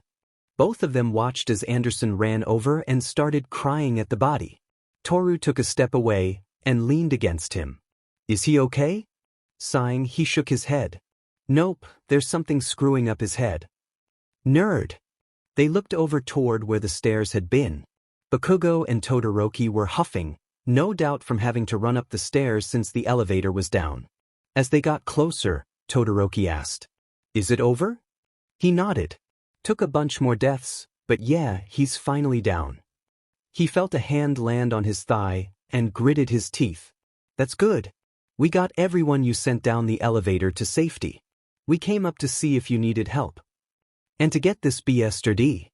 Bakugo stomped over as Anderson put the device on the corpse's head. Thankfully, the device was useless for the man now. From what he read about the thing, it required brain waves to function. Mason was now completely brain dead, his dark blue, nearly black, body showing the signs of his constant reanimation. The most anyone could possibly do for him was to replace his brain, and there was no way in hell he was letting that happen. Bakugo walked over to the man and pulled him away. Okay, dirtbag, you're going to jail? Anderson bawled and fought futilely against the hand holding him. After that, everything had rapidly calmed down. Thanks to the advanced warning, very few civilians had been hurt, and the robot army had been subdued. The island he had summoned was still keeping the place from sinking, but it was on a timer. The surviving maintenance crew was gathered and escorted by armed guards to fix it. The higher-ups weren't taking any chance with possible stragglers. Once the authorities had arrived and bagged the husk, he opened a portal for them to leave. There was no way in hell he was going down the massive staircase, or falling off the side of the building. As they made it to temporary HQ, they lightly talked about the day. Both of them, no matter how much Bakugo denied it, were saddened by the deaths of the heroes who helped them. Bakugo was also extremely sad about his attrition and muttered something about overnight training. He wasn't going to stop his childhood friend. The guy was competent and knew his own body better than anyone else. Izuku. Meeting.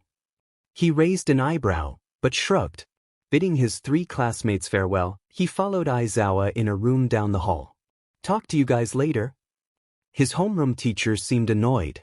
No doubt because of the casualties amongst his classmates. He was just glad none of them perished. He was pretty sure Misaki would actually blow a gasket if one of them did. "Demon right, I would. Those brats are mine." He smirked at her overprotectiveness. Continuing the small trek, they arrived in a conference room.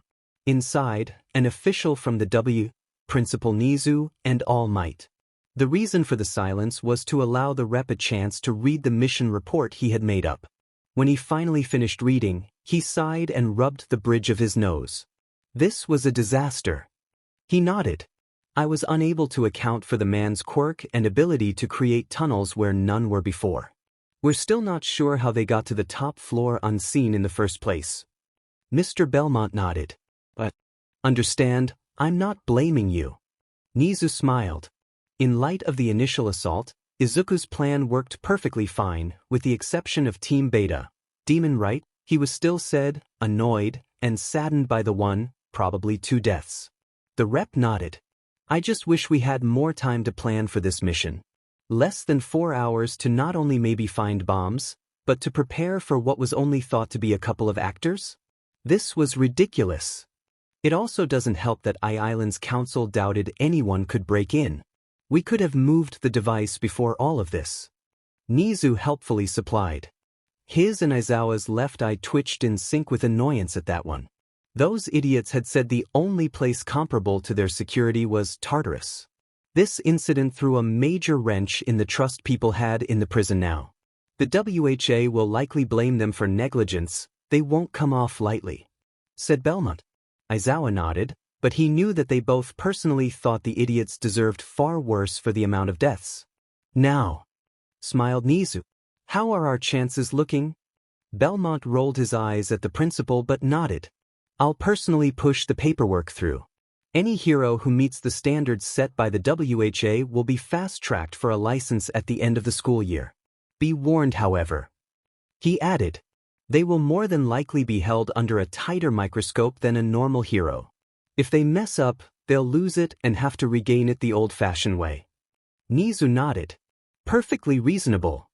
All Might, who had been silent the entire time, finally spoke up. "Mr. Belmont, I'd like to put in for my official retirement at the end of this year." The mustached man coughed on air. "All Might? Are you sure?" The hero nodded. "I'm sure. I'll have the paperwork sent to you by the end of next week." The man was stunned. Very well." Calling the meeting to an end, he opened a portal for the man to go back to the WHA office in Japan. When he was gone, Nizu smiled. "That went swimmingly." All Might chuckled and he smiled. "This mission could have gone smoother though," said Aizawa. He nodded, wiping the smile off his face. "I'm personally going to pay for the deceased's funeral expenses and provide a sizable donation to their estate. Next time, I'll try harder to prevent any death." Aizawa nodded once, stood and walked out of the room. He was probably fried and was going to look for a bed to sleep in. Making their own way out, Nizu jumped onto his shoulder. "Is the axe going to become a part of your hero outfit?" He pulled it off his back. "I wouldn't mind it. It provides me an easier way to subdue someone. It would also chop apples phenomenally." He snorted. "It would." The three of them walked back toward the HQ, Melissa's lab, and talked. "So you created a whole island?" He nodded at All Might. "Took every bit of mana I had and Misaki figuring out a stable rune scheme. If it wasn't for her, we'd be sinking right now." He felt his daughter's pride swell. "What quirks did the man have?" asked Nizu. That reminded him, he turned to All Might. He had help from All for One. He had 4 quirks. Ouroboros engine, kinetic battery, metal manipulation, and physical augmentation. I'm fairly sure that we would have had a far worse time if he didn't start going crazy after he died a few times. All Might sighed and pinched the bridge of his nose. "We'll investigate after this mess is done." He nodded and went into the HQ to find police waiting outside of the small meeting room. At his raised eyebrow, Nizu explained, "Mr. Shield is to be arrested and tried. We allowed his daughter to have a few words with him before then." All Might placed a hand on his shoulder. "Do you mind keeping an eye on her?" "Sure," he answered without knowing what he would even do. He also had a bunch of other things to do too. He needed to check on Achiko, the rest of the girls, the teams, and start making payment arrangements. Nizu hopped off and went with All Might to do something as he waited. He decided to open his notifications as he waited. Quest: Defense of Island. Frankfurt. The old sidekick of All Might, David Shield, and his assistant have initiated a fake robbery. Objective: stop the robbery, complete. Hidden objective: stop the possible deaths of heroes involved, failed. Hidden objective: disarm all bombs, failed. Hidden objective: kill the ringleader, complete. Rewards: 100,000 XP, 2 skill tokens, and an elixir of life. All in all, the mission was a complete and utter failure to his quirk. The XP amount didn't even push him far enough to level up. Though 2 of his quirks leveled up. Quirk level up: 1 for all LVL, 29 to 30. New ability unlocked. Discover your new ability on your own. Quirk level up: Heliokinesis LVL, 26 to 27. He sighed at the notification. He was really hoping that it had given some kind of hint, but it had never helped him before. Putting the 2 tokens that materialized into his pocket, he closed his eyes and waited. Inside the room, he could hear Melissa yelling and crying. 15 minutes later, the door opened and revealed a puffy-eyed Melissa. She looked at him with a small sad frown and walked past him. Following her without saying anything, he nodded to the 2 officers and they entered the room. It was to be a private and quiet affair with no cameras. Following her into the elevator and then out of the building, he waited until she spoke to him or at all. Let's take her away from here. He raised an eyebrow. Like where? Anywhere. Who wants to be near something that one of their parents caused? She actually had a fair point. Melissa? The girl didn't turn, but she stopped and stared at the ground. Do you want to go somewhere? Somewhere far away. She didn't shake her head, so he continued. I'd get in trouble if we were seen, but we could go anywhere far from people. She turned, her eyes filled with tears. The moon. Misaki snorted as he looked at her confused. The moon? She nodded. Okay then. Stay near me. He opened a portal. Create a sphere of livable conditions for a normal person. When Melissa followed him in the portal, he dug through the inventory portal and found a pendant he got from the 5th floor. Pendant of the survivor. No matter the environment, this pendant is able to provide. This pendant is part of a set and alone can only provide one benefit. He handed it to her. Put this on, it will allow you to breathe. She slipped it over her head and looked around the giant forest that he used as a waypoint. When Misaki said she was ready, opened another portal and held his hand out for her. Looking at it, she gently took his hand and followed him in. Keeping an eye on her, he smiled when her eyes widened in wonder. The surface of the moon was boring. Having been here already and done his exploring, he mainly only came here when he needed to test his solar powers. It was nice for dates though. Staring up at stars, being alone together, just talking. Not a date. Chimed Misaki. I know that. Pulling out a fluffy blanket, he laid it out and offered her a spot, which she took. Laying back, he stared up at the stars. Sitting down, Melissa pulled her knees to her chest. They sat for a while, just being away from it all. Very softly, she spoke to him finally. I feel lost. He didn't say anything. Laying back, she looked at him. May says you train in a different world? What's that like? Laying onto his back, he used a bit of photon molding to create a scene. Smiling, he started telling her. The first time I went there, it was with 2 of my friends. The older one taught me to box and had me fight this slime thing. It was super squishy. An hour later, she was asleep and lightly snoring next to him. She had fallen asleep when he explained the giant crevice filled with bugs. She has been up since she woke up yesterday. Misaki appeared in his vision and sat on his stomach. Do you plan on dating her? He snorted. No, why? I see what you see, stupid. I see where you look. I see what you think. He rolled his eyes. Sue me. I'm a guy looking at a pretty lady. She shrugged. I personally wouldn't care. We need more mature women in our harem. Mine, not yours. The instant we figure out how to get you a body, you can make your own. Narrowing her eyes in thought, she finally nodded. I want a redhead. Kendo is pretty cute, but not enough freckles. He smirked. Yeah? What else are you looking for? Someone like Aki would be nice. A super pervert on par with me? I'd enjoy that. I'm sure you would. A long dark-haired beauty would be amazing too. A short blonde-haired girl with step on me energy is a must. She hummed happily. Only the 3? At a minimum. At a max, maybe 5? I'll have to see. So kids won't be in the books for you? She made a gagging sound. No.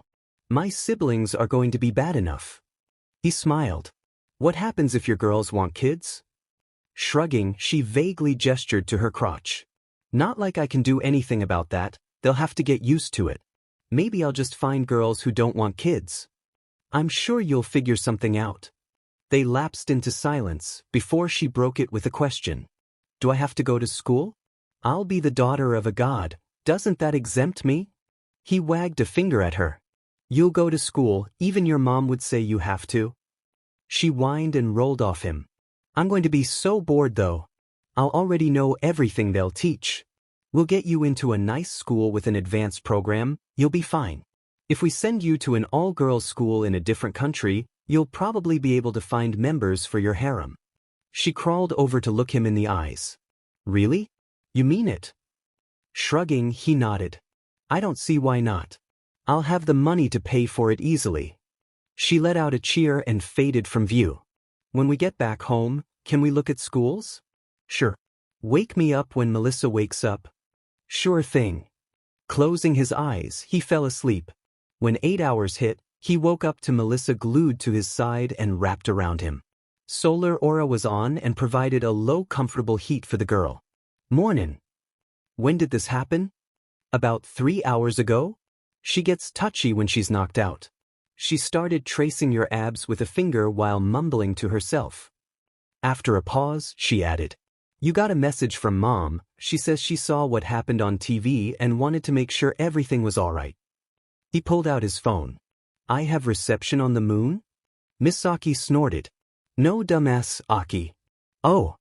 Swiping his fingers, he brought open the messaging window and replied, Everyone from school is fine, no major injuries. So, we waking her up and heading back?" He mentally shook his head, not being able to do so when her head was shoved into his neck. "We'll let her wake up when she wants. There's nothing that needs to be done as of now, so we'll let her relax." She groaned. "Fine, but you have to play a game with me. I'm not sitting here in silence for another 4 hours." "Fine." When they got back to Island, it was in chaos. Emergency services had been working all day to help the people injured by the robot army. He'd have done it, but there were just too many and too far spread out. Making their way to Melissa's workshop, they were greeted by a massive ensemble of people who all wanted a ride back to Japan. Misaki snickered as he opened a portal and sent them all back. Aizawa and Nizu told him they'll see him on the first day of summer camp, and the girls just wanted to go back home. He could tell the vacation spirit was gone now, and they just wanted to rest. Maybe I should have left them out. He felt bad he ruined their trip. They would have been sad if you left them out. He conceded. "You're right, but we need to do something for them." Beach episode, you and a bunch of girls in the vacation house? Not a bad idea, but I'm not sleeping with any of them. You say that now. He rolled his eyes and closed the portal when the last girl went through. Turning, he saw All Might talking with Melissa. May was standing off the side, bored as could be. Letting them talk, he went over to May and leaned against the wall with her. "What's up?" She shrugged. Annoyed. "I didn't get to do anything, besides disarm a bomb." "What did you want to do?" Giving it a second of thought, she answered. "I kind of wanted to see more inventions, but with the expo cancelled, that's not possible. The next best thing would be setting up our company, or getting a behind-the-scenes tour of this place. I'd rather not subject her to a tour of the place her father worked. How about we set up some equipment at the company? I bought all that stuff on the list you gave me." "Really? Everything?" she asked with a raised eyebrow. "Yeah, the press was hard to find for a reasonable price. When I told the guy who was selling it that I'd get it myself, he agreed to a slightly lower price." She turned and looked at him seriously. "Who cares about the stupid press? You got the computer?" He raised an eyebrow. "Yes." "How?" Slowly. "I bought it." Izuku. Computer would have cost over $700 million US. I put it on there as a joke." Misaki let out a low whistle. "That explains so much. I was wondering why my accountant was freaking out." "Is it set up?" He nodded. "Building finished last week. They call it the Golden Kami. When I was talking to the guy, I kind of just told him to make it as advanced as possible." "How much money do you have right now?" "Last I checked? Under $1 million. I have some gold that I'm going to be selling off here soon. My accountant is in talks with several world governments about buying the gold directly from me. It'd make my account fill faster." "See, can we go?" Her eyes were wide. He shrugged. "Sure." He looked over at Melissa and All Might. "We're going to go to our company." May ran over to Melissa, whispered something to her that caused the girl's eyes to go wide and stare at him. "I'll go with you. More the merrier." He looked at All Might. "Do you want a portal back?" His mentor smiled at him. "Before that, I think we should clear out our hotel rooms. We probably won't be coming back here." That made him remember something. Going into the inventory portal, he pulled out a marker and a picture portrait of All Might. "The front desk lady asked me for a signature. Do you mind making out a message to Emily?" All Might chuckled. "Anything for a fan." With a signed picture, he went back to the hotel rooms and cleaned everything out. All Might already dealt with the flowers and chocolate. Most of them went to the hospital. The little that remained, mostly chocolate, was stored away in the inventory portal. Collecting their bags, he dropped the picture off and checked out. When he got back, Melissa had several suitcases packed. "Are you staying the night?" "I work for Midsum Support and Randy." She smiled. "I'm going to be project manager and superintendent." "Oh, can I choose the work outfit?" As he opened a portal, he asked her, "What did you have in mind?" "Business casual, but Melissa has to wear a tight miniskirt." "Veto." The girls and All Might walked in. "Don't tell me it wouldn't be nice." He opened 2 portals and pointed to the one for All Might. "Oh, it would, but I'm not getting sued for SXL harassment my first month of having a new employee." Misaki hummed as they went to their company. "How about we get a slutty secretary?" He rolled his eyes and opened the door for them. "Computer is on the 7th floor. It's super cold down there, so put a jacket on. There are some extras next to the door." Both disappeared instantly. Going to the top floor, he found a corner office that was a decent size and dropped Melissa's bags off. He'd get her a hotel until she got a work visa. Making his own way downstairs, he went to the first, safe, floor and started dropping off equipment. Some of the larger pieces were quite annoying, but making the portal large enough, he could jump in and carry them out, no issue. When he finished, the girls were walking up with massive smiles. May walked directly up to him, wrapped her arms around his neck and kissed him. When she pulled away, she asked him a question with a playful seriousness to it. "Want to make a baby?" Leaving the girls to play around, he went to the 9th floor. He hadn't spent much time doing anything here. The most he had done was inspect the entire dungeon. It was the whole 9th and 8th floor, 2 massive labs, 8 smaller labs and 2 massive testing chambers. The whole thing was armored up and in ruins. Support beams were broken, massive rents in the cement were everywhere, and plates of metal were missing. The mobs could be slightly cute though, depending on what configuration was made. He had figured out how they were made, which was interesting. The large testing chamber on the 9th floor contained a mass of scrap wire and metal. If you killed a servo, the mass would ungulate and spit out a new one. They were pretty stupid normally, and when they talked, it would be a single chime from a speaker, then they'd walk away. He killed a single one as a test and watched as the mass sparked, grinded, then spit out a small spider-like servo. Walking into the testing chamber, past the massive scrap, a doorway opened on the wall behind the pile. Being the owner of the dungeon, he was the only one who could enter this room. Inside, the only thing was a single computer, sitting in the center of the room. On the monitor, a black screen with a single flashing green cursor. Interacting with it like he would one of his screens, a window appeared in his vision with the dungeon interface. Dungeon, Midsum Vault. Level, 1 XP, 5%. XP gain, monster kills. Elements, steel and electricity. Monster aggression, docile. Boss, Electrobug Swarm. Mini-bosses, 1. Upgraded servo. Common monsters. Short servo. Battery bat. Steel volt. He came across a battery bat after he killed the servo. A single cylindrical body with skeletal wings made of electricity and steel.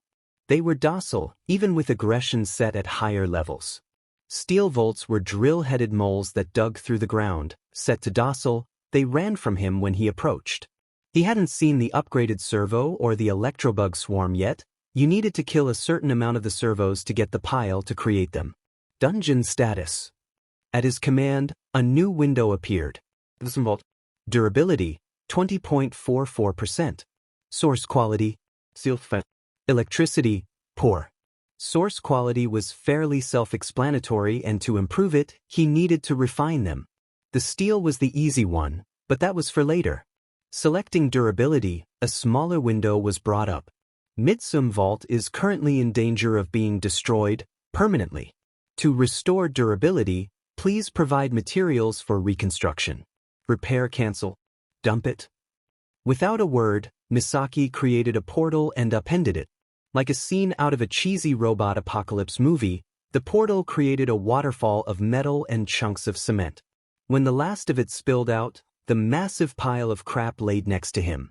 Selecting repair, the pile of stuff started dissolving and the door to the room slammed shut. It took a decent amount of time, and alongside the durability meter going up, he could hear the sound of grinding metal and crumbling cement. Misaki appeared in his vision. Can we finish the axe today and go test it out? Let's finish this off, kill the mobs here and level it up at least once. After that, we can finish off the axe and go to the 6th floor and let you loose. They hadn't gone there yet, and as far as he was aware, neither Mariko or Akito knew what was on it. The older woman had refused to go down to the floor with Kat, and his girlfriend was never told what was on there, so he was in the dark. Really? I need to work on my control of your anger, so yes. She cheered and started messing with fake memories. Her current work was on her mom's. He ignored what the imaginary girls were doing and opened an inventory portal. Digging out the final tiny bar of star metal, he tapped source quality, steel. To refine a source, please provide necessary materials. Quality will refine the source, while quantity will upgrade the source. Do you wish to consume star metal nugget? Selecting yes, he watched the ingot disappear into sparkles and a new window was brought up. Star metal nugget consumed. Quality, plus 176%. Quantity, plus 0.0005%. Quality upgraded. Great, all drops and monsters gain a 50% boost to quality. Progress. Quality, 8% toward superior. Quantity, 0.0005% transitioned toward star metal. Consuming a new material will reset the quantity progress. Are we going to a dead star? Asked Misaki. I'd rather avoid it, but it looks like we need to. Do you think the metal pile will change to star metal when it finishes? She shrugged. No idea, what do you think? He looked over and saw Achiko, tied up and suspended from the ceiling with Sosaki whipping her. Off to the side, Komori was hogtied and Aki was sitting on her face. Sighing, he shook his head. 2. Komori isn't even my girlfriend. 3. Why have the visions been getting more KY? Smirking, she blinked out of sight and filled his mind with visions. Her voice was omnipresent in his head as she spoke. 1. The 4 girls morphed and were surrounding him, stark naked and wrapped in knotted rope. My moms are the hottest things in the world. I don't need any other reason. 2. Komori, being the shortest of the 4, wrapped her arms Achiko and started making out with her. Komori has a huge thing for you and has dedicated her life to you. You're telling me you don't want to get a taste? 3. Shino and Akito started rubbing their bodies against him. Do you not like it, Daddy? Are you more vanilla, or do you like naughty girls? Her voice was getting sultry. His eyebrow twitched and he snapped his fingers, causing the visions to disappear. Misaki, stop. As your father, you are to never act like that toward me ever again, understood? She harumphed and stayed silent. After another minute of silence, a window appeared in his vision. Dungeon durability now at 100%. Exiting the room, he was greeted by a completely different sight. The massive junk pile was morphed into a machine that hung from the ceiling with a funnel toward the ground. Pulsing with blue sparks, it spun for a few seconds until it spit out a servo that was more whole. Sleek and refined, the servo looked like a metal octopus and drifted across the ground. Its head was a smooth metal chassis with 3 cameras as eyes. Its tentacles were braided wire with small taser ends. Observe. Short servo. Level. HP, 150-150. Mana, and it. Stamina, and it. Condition, construct. This being can attack endlessly at a full power as long as it has HP, mana and stamina are null. Strength 4. Constitution 15. Dexterity 2. Agility 2. Intelligence 30. Wisdom 5. Charisma 2. Resistance 14. Owner, Midoriya Izuku. A base monster of Mitsum Vault. Not bad. He raised a hand and cast a silent mana bullet. A multicolored ball of mana went careening into the thing and shattered it into smithereens. Enemy defeated. You have defeated a single enemy in one-on-one combat. Level progress. 207,965, 299,199, 69.5%. This is going to take a while. Misaki didn't answer. Little over an hour later, he finally killed enough small mobs to spawn the boss. The swarm of tiny electric bugs stood no chance against the burst of heat he unleashed. When the last bug sparked and popped, a window appeared. Dungeon leveled up. All mobs and drops are now level 2. He hadn't received a drop yet, but he doubted it would be anything good at this level. Leaving the dungeon to replenish itself, he made his way upstairs to May and Melissa. He was a bit surprised to find them sitting around a table and just talking. "What's up?" Both of them hid what they were working on. "Nothing. You can't see until we finish." "Submit." He rolled his eyes. "Fine, I'm going to leave." He handed Melissa a card to a nearby hotel. "I called a nearby furniture place and got you a bed and a few amenities. They're set to be delivered tomorrow. Tonight you have the option of finding somewhere to sleep here or going to the hotel. If you decide to go to the hotel, just tell them I sent you. I already called ahead. May has the business card. Get the details from her and get yourself a ride to and from." She took the card with a smile. "Thanks. I think I'll take the hotel tonight. There's not exactly a shower here for me." "Sounds good." He looked over at May. "What about you?" "Hotel. I'll be staying here until school starts up." Shrugging, he snapped his fingers and opened a portal to UA's support department. He had already called Power Loader and got the okay to be there during the break. "I'll see you guys in a few days. Have fun." Giving their goodbyes, he walked through the portal and closed it. In Power Loader's workshop, he found the man tinkering with some gadgets. "Hello, sir." The man gave him a grunt of acknowledgement, but didn't bother with more. Walking over to his bench, he pulled out the axe and the barrel of acid he had in the inventory portal. Dipping the axe in, he waited for a minute, and rinsed it in a water barrel he had ready. After drying, he repeated the process a few times until the axe was properly finished. When it finished drying, it pulsed and shone with an ethereal glow that threatened all around it. Power Loader walked over with a whistle. "What are you calling it?"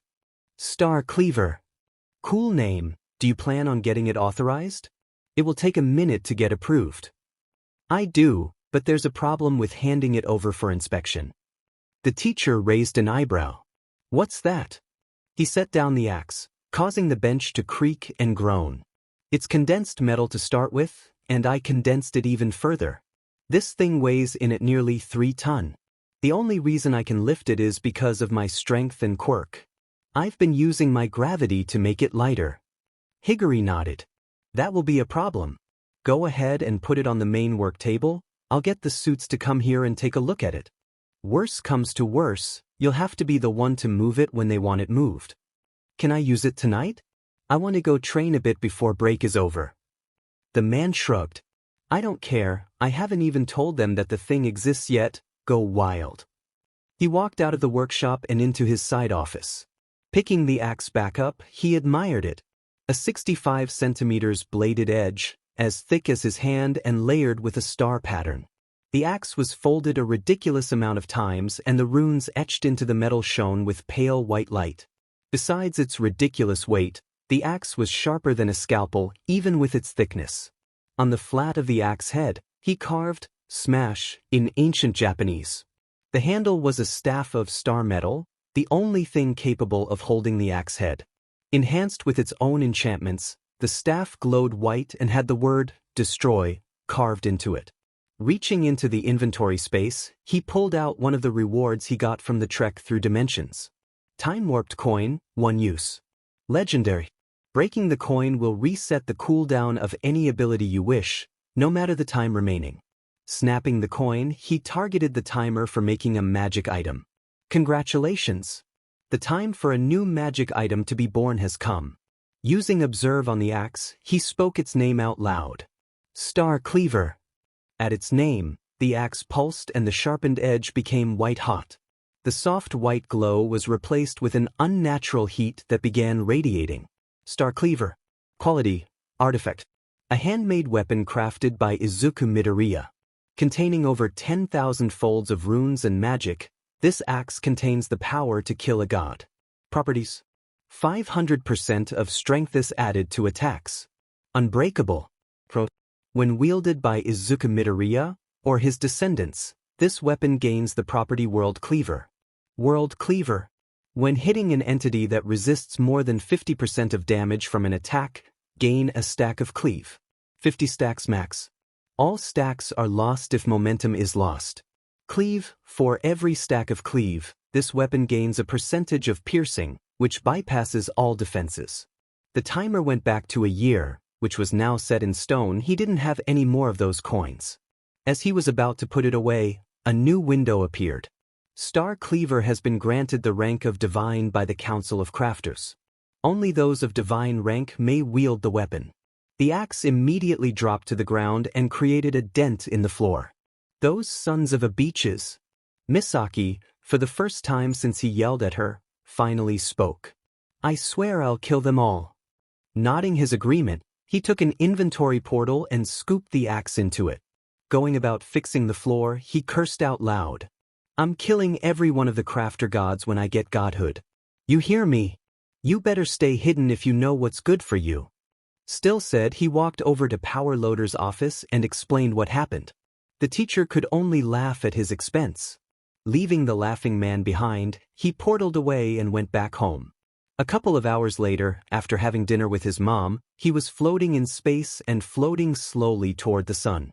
It was hot, way too much for any rune or material to survive the heat. Hence, why he was completely NDE and trying to gain heat immunity. The entire purpose for this was to be able to approach a neutron star. Currently, he'd turn into a crispy, overcooked potato chip if he tried. This hurts, whined Misaki. We're almost done for today. What do you want to do? She mumbled something, but his enhanced hearing skills didn't apply to thoughts. He turned his mind inward, finding himself in her apartment. Sitting on the couch, Misaki was curled up into a ball and gave him a suspicious stare. Tell me. She let out a sigh. I want a body. He raised an eyebrow and sat down next to her. Okay, what's going on? You've been wanting a body more and more. She bit her lip, closed her eyes and sighed. I really just want to experience life on my own. I don't mind being with you and everything, I just want to be able to spend time with people instead of watching the world through a window. Now he felt terrible. Returning back to his normal sight and being, he snapped his fingers. The portal that appeared took them to the open ocean where he instantly cooled his body. Where are we going? Pulling himself out of the water, he told her. Give me the coordinates to my room. He felt her confusion. Okay. Once back home, he got dressed and meditated for a few seconds to recharge his mana. Once it was decently full, he told her. We have a week before camp, so we have until then for us to come up with a way to create a body for you. He could feel her excitement start bubbling. Though, before she could say something, Shiki came crashing through his door and slammed into his cheek. Daddy! He smiled and patted her. Hey sweetie, how are y-? He had an epiphany at that moment. Opening Shiki's stat sheet, he was greeted by the notification from that day at the warehouse. Your familiar has consumed enough foreign mana to advance. Would you like to begin the advancement? Selecting yes, he was greeted by a new window. The familiar known as Shiki has 4 available advancements. Nereid. Undine. He needed to look these up so he didn't accidentally create a monster. Shiki, do you want to hang out? She nodded happily. Can we go to the pool? He snorted in laughter. The last time he took her, she nearly threw a tantrum when one of the lifeguards tried to tell her not to splash. How about I build a pool in the backyard? She let out a cheer. Mind making a rune scheme? Misaki happily nodded. Sure. As she got to work, he got his laptop and made his way to the backyard. In fact, it was just a second lot that he had bought and torn down the building in. It was expensive as all fudge to do, but he did it. Walking over to the large grassy area that was there, he drew the rune scheme on the ground and activated it. After shaking for a few seconds, the ground started hardening and condensing into stone. It then sank down and formed a rectangular hole in the ground. He looked at Shiki, who sat on his shoulder. In the dark of the night, her form let off a slight blue glow. Do you want to fill it? She nodded and fluttered into the air. Channeling some mana, her glow deepened and the air became moist. It took a few minutes, but with a small cloud and a couple 100 gallons of water, the pool was finally filled. The small pixie started vibrating and was about to jump in, but he stopped her. Grabbing her wings, he held her up to his face. "Shiki, I don't want water everywhere. Small splashes and small waves, got it?" She grumbled but nodded, so he let her go. With a small high-pitched squeal, she flew up and dropped into the water with a small droplet sound. Taking a seat not far from the pool, he opened his laptop and did some research. About an hour later, a bit past midnight, he reopened the window and made his selection. He didn't warn Shiki, he doubted he could actually explain what was going to happen. The pool glowed a deep blue, then shimmered into multiple colors. He was about to walk over, but a notification popped up. Familiar transformation in progress. 0.05% of 100%. Time till completion, 23 hours 59 minutes. Well, sheet. He turned his attention to Misaki. "Time for you, I guess. Let's get to looking." She happily nodded and started helping him search through different myths and legends. It was morning by the time his mom found him and the new glowing pool. She gave him a curious look, but asked the immediately important question. "Where's Shiki? I made her breakfast, but she didn't come." He closed the laptop, rubbing at his eyes. He may not have needed sleep, but his eyes still felt strain. "She's undergoing a transition, she'll be out at midnight, roughly." His mom looked a bit worried. "She'll be okay, right?" He nodded. "Just a bit of an upgrade, she'll be stronger and probably bigger." "What's she turning into?" He smiled. "You'll have to wait and see tomorrow." After giving the pool a worried look, his mom nodded and went back inside with him. "What's your plan for today?" "I'm going to be working on Misaki's body." They were in the kitchen by the time his mom turned and gave him a very confused look. "What?" He sat down in a stool as she prepared a small plate for him. "Misaki wants a real body, so I'm going to start working on one." "Uh-huh, and how do you plan on doing that?" He shrugged and took the plate she offered. "No clue. I'm going to try and make one with my fire." "You can do that?" Again he shrugged. "No idea, going to try though." She nodded. "That's good, I'd like to properly meet her." Her mom is Shino, correct? I still need to meet her properly too. The only time I really saw her, she was just a worried teacher. He raised an eyebrow as he swallowed a bite of food. "Really?" She nodded.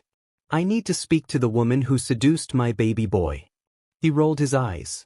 "Pretty sure it was the other way around." "Even better then.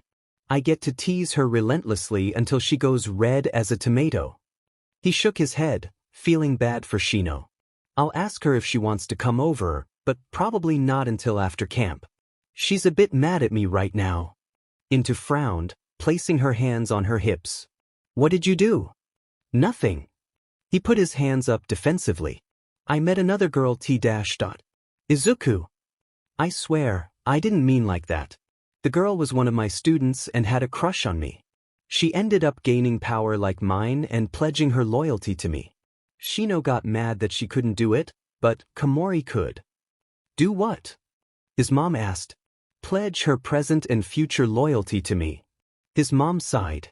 "Is she the fourth?" His sigh matched his mom's. "I honestly have no idea. It's entirely up to the girls. I think Akito is good with it, and maybe Achiko, but I have no clue about Shino. I personally am only okay with it as long as all of them are okay with it." She nodded sharply. "Good." She made up her own plate and sat down across from him. "I hope it ends up okay. You four aren't even married yet, I'd hate for you to have to deal with these types of problems. You do still plan on marrying all of them, right?" "Yeah, I'll figure out something." A couple hours later, he was sitting in the warehouse inside the glass box. He was NDE again, not willing to burn up any clothes and working with his fire. His basic idea for a body had come from both comics and actual myths. Plenty of stories had been made or written down of beings created of elements, their very being created from the will of their parents. Those stories are good and all, but there was something to be said about creating a living being out of fire and gravity. It was impossible. At least as far as he knew and tried so far. Maybe he just needed to practice more? Sighing, he let the he had formed dissipated and fell backward. You'll get it someday, encouraged Misaki. He smiled. I'll keep working on it when we have time. Let's go collect Shiki and prepare an actual vacation for the girls. Flipping onto his feet, he got dressed and went home. It was nearly time for Shiki to finish up, and his mom was asleep. She had left Shiki a massive plate of all of her favorite foods, guessing she would be hungry. Walking into the backyard, he stood by the pool and waited for the countdown to finish. Do you think she'll be bigger? Maybe we'll see. They had originally considered putting Misaki into a pixie and giving her a body that way, but it wouldn't work. They both remembered his first makeout session with Akito, and she'd just be stuck in a new person's head. When the timer hit 0, the pool flashed once, and the light winked out. He peered over the edge into the water, but saw nothing. His dark vision didn't pick up anything and he only saw the crude bottom of the pool. Shiki? His senses flared and he jumped backward, just barely dodging the massive column of water that went for him. Misaki snorted as he landed and watched a small girl float to the surface with a scowl on her face. Her skin was a shark-like pale gray, and her hair was a pitch black that ran down her back and touched the floor. She crossed her arms and pouted at him, allowing him to see the fins on her arms and the sharp claws on each digit. Mean. When her mouth opened, he saw rows of sharp, shark-like teeth. Ice cream. Your familiar has successfully advanced. The familiar known as Shiki has advanced from a water pixie into a Undine. Undine are spirits of pure water and command the element with unparalleled power. Undine have the following abilities. Hydrokinesis, spirit grade. Abyssal calling 1 week. Amphibious form. Aquatic transportation mastery. Elemental form, 5 day. Progress to next advancement. 1 billion foreign mana. He sighed and swiped away the notification. She wasn't advancing for a very long time. Come on, let's get ice cream. Shiki let out a cheer and raced for the house and then to the front door. That's when he realized. Shiki, don't go outside. Stuff you don't have clothes on. He had to wake his mom, who stared at the girl, but when Shiki walked over and gave her a hug, calling her grandma, she broke. Hugging the girl, she started fussing over his daughter, still weird to say. He let her know he had to go somewhere to buy some clothes for her, and only got a small dismissive wave. Right as he was about to open a portal, he got a slightly evil idea. Hey yourself. What's up? We need to go shopping for our daughter. He didn't get a reply for a long while. As he waited, he went to pick some ice cream for Shiki. Her favorite, which was a bit too on the nose, was a weird octopus flavor that his mom gave her. Luckily, they had it at a convenience store not far from here. Buying 3 canisters of the stuff, considering she ate a whole one when she was 8 inches tall, and some others for himself and Aki, he made his way back home. When he opened the door, he finally got a reply. I don't remember giving birth. You just don't remember. It's okay, I'll be a single dad. Where the F are you? Home, I got ice cream. It's chocolate almond. There wasn't a reply, but he assumed she was excusing herself for a moment. Shiki and his mom were gone, no doubt somewhere deeper into the house. Bath time? Setting down the 2 bags of stuff, he walked into the backyard where a portal opened. Walking out of it, Akito gave him a suspicious frown, her eyes narrowed. What in the world are you talking about? Also, ice cream first. He smiled and lifted her, giving her a kiss on the cheek. It'd be rude to have a snack without her. We'll wait until she finds us. The look of confusion grew even more, but she didn't resist. Letting her down, he led her into the kitchen, where she hopped on to the counter. What happened with Island? Sighing, he started to explain the trip. By the time he finished his tale, his mom had appeared. At her side was a small shark girl dressed in a familiar All Might oneself. You kept that? Inko nodded, a massive smile on her face. I kept most of your kid stuff. Shiki had gone rigid upon seeing Aki, and his girlfriend had frozen in place, staring at the girl in shock. Mama? He internally cheered that she finally listened to him. He had been trying for weeks to get the small pixie to call Aki mom. Outwardly he just smiled. Yep, that's right. He nudged his frozen girlfriend. Say hi. She slowly raised one hand, still bewildered. Hi. She looked at him. Izuku, I'm really freaking out, who is this? His mom gained a look of confusion, but then the realization set in. Izuku. She threw a slipper at him that bounced off. Why are you torturing the poor girl? He couldn't hold it in anymore when Aki's look became even more confused. Letting out a laugh, which Shiki copied, he let his mom explain. She huffed a breath of air out. This is Shiki. Izuku did something to her and now she's grown. The confusion didn't fade at all. Turning to him, she opened her mouth to say something. However, nothing came out. His laughter subsided when she didn't even get annoyed with him. He looked at her with a raised eyebrow. What? She was about to say something but didn't. Wordlessly she hopped off the counter, grabbed all but his ice cream from the freezer and walked over to Shiki. The small girl looked up at her and smiled. Snapping her fingers, the pair fell through a portal that shut instantly, ensuring that he couldn't follow. His mom looked just as confused as he felt. What just happened? She asked. Shrugging, he sent a message to her, but didn't receive anything but a short reply. I'll bring her back in a week. He looked at the message in confusion and surprise. I'm not entirely sure. She says she'll bring her back in a week though. Hesitating, his mom finally nodded. Maybe she just wants to spend time with her. It wasn't a question and his mom walked back to her room. That left him alone with a pint of ice cream. Shrugging, he grabbed it and a spoon. I guess we'll set up a dorm building for the girls. Maybe if I invite the team, Pixie can help me. Misaki, who was equally as confused as him, took the offered distraction. Get to it then, we don't have long until camp starts up. So, good news, Pixie agreed to help. Bad news, Shino was still mad and didn't talk to him. She only told Pixie to finish fast and get back to the house. As they worked, Pixie gave him a small smile. We've been talking to her. She doesn't always listen, but we've been trying. He nodded. It will be fine. I'll figure something out. Opening an inventory portal, he started unloading everything he'd need for the rooms. It took him raiding 3 different home improvement stores, but he got everything he would need. Nearly 100 windows, dozens of large flat pieces of glass, and dozens of small AC units to put into each room. The large glass sheets were meant for the sitting area that would overlook the water. Pixie had handled the structural support, while he dealt with the finishings. He wasn't a master at it, but he was competent and he had all the tools he would need. He'd also level his skills as time went on. While he laid floors, trim, and the rune schemes for electricity, Pixie took full advantage of the situation. Relaxing into a lounge chair, the woman was in a bikini and sipping on a drink.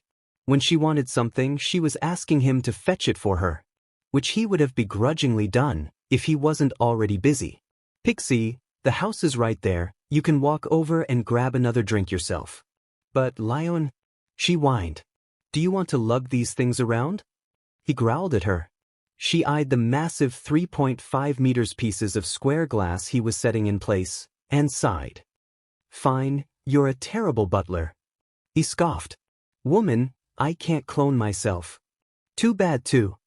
She smirked behind her sunglasses.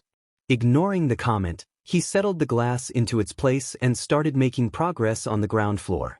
The weirdest parts he had to collect was actually for the kitchen. It wasn't like he could just find the equipment he would need to stock it, right? He'd worry about that another time. He supposed he could just get a bunch of food and cook via campfire. So why a whole building? He glanced back at her. She had already gotten her drink and was inspecting his handiwork. If I ever want to do this again, I'd rather not have to rebuild something temporary. She nodded. Makes sense. Leaning in, she took a closer look at the runes he was doing. These are for the floods, right? They'll make the glass much stronger too. I also added in a detection rune. When they sense something slam into them, they turn to steel. I'll need to reset each one if that happens, but it's better than cleaning up glass. Fair enough. She walked back to her chair underneath the umbrella. How long do you think this will take? I don't know, maybe 3 more days? If I work through the night. She let out a cheer. That means I get a vacation and a tan. He rolled his eyes. Do what you want. Uraraka was a bit lost? Maybe that wasn't the right word. She just didn't know what to do. She needed far more ways to fight at a distance. All of her training so far had revolved around hand-to-hand combat, which was good. If she could close the distance, she normally always won. Someone that could fly wouldn't be affected much, but that didn't stop them from not being near her in the first place. Currently, her only form of ranged attack was throwing stuff at people. She would have asked Izuku, but she didn't like having to rely on her boyfriend for everything. Sitting at her computer, thinking about any ideas she could come up with, she started thinking of the people who could help. Aki was an idea, but fell into the same category as their boyfriend. Shino could possibly be of some help, but her older girlfriend hadn't been talking more than 5 words lately. She knew why, and while she could understand, she didn't feel like that made her love worth less. She had spoken to Komori quite a lot recently, and it had actually gone pretty good. The girl was giddy and willing to wait for total approval from all of them. That made her feel a tad bad. She had no idea if Shino would ever say yes. Shaking her head and getting back onto the topic, she thought of Momo. Her friend was a genius, no doubt, and she knew the girl had already made the improved gauntlet. That was very unlikely to help her problem though. Maybe the girl knew something else she could possibly do? Pulling out her phone, she called the last person she had texted. They had spoken quite a bit over the last 2 days. Luckily, it was because Momo was said they didn't do more, and not because the girl was breaking down more.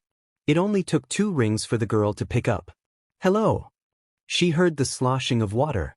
Hey, it's Achiko, I actually had a question. Shoot. I was actually thinking about my ranged combat options besides throwing stuff at people. Momo snorted. Giving up on baseball? She couldn't help the small smile that went across her face. Momo and Jiro had been calling her Slugger for weeks now. You know what I mean, but I was wondering. Do you know of anything I can do? The sound of water shifting came through the mic as Momo adjusted. I don't really have anything, but I can call Melissa and see if she has anything in mind. The last time I talked to her, she said she got a job. Really?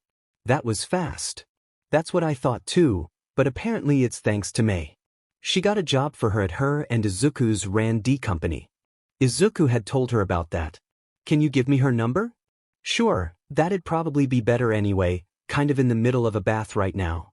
I'll send the number to you as soon as I let you go. Thanks. I'll talk to you later. Bye-bye. Hanging up, she waited for the number then called it. The phone nearly went to voicemail before Melissa finally answered it. Hello.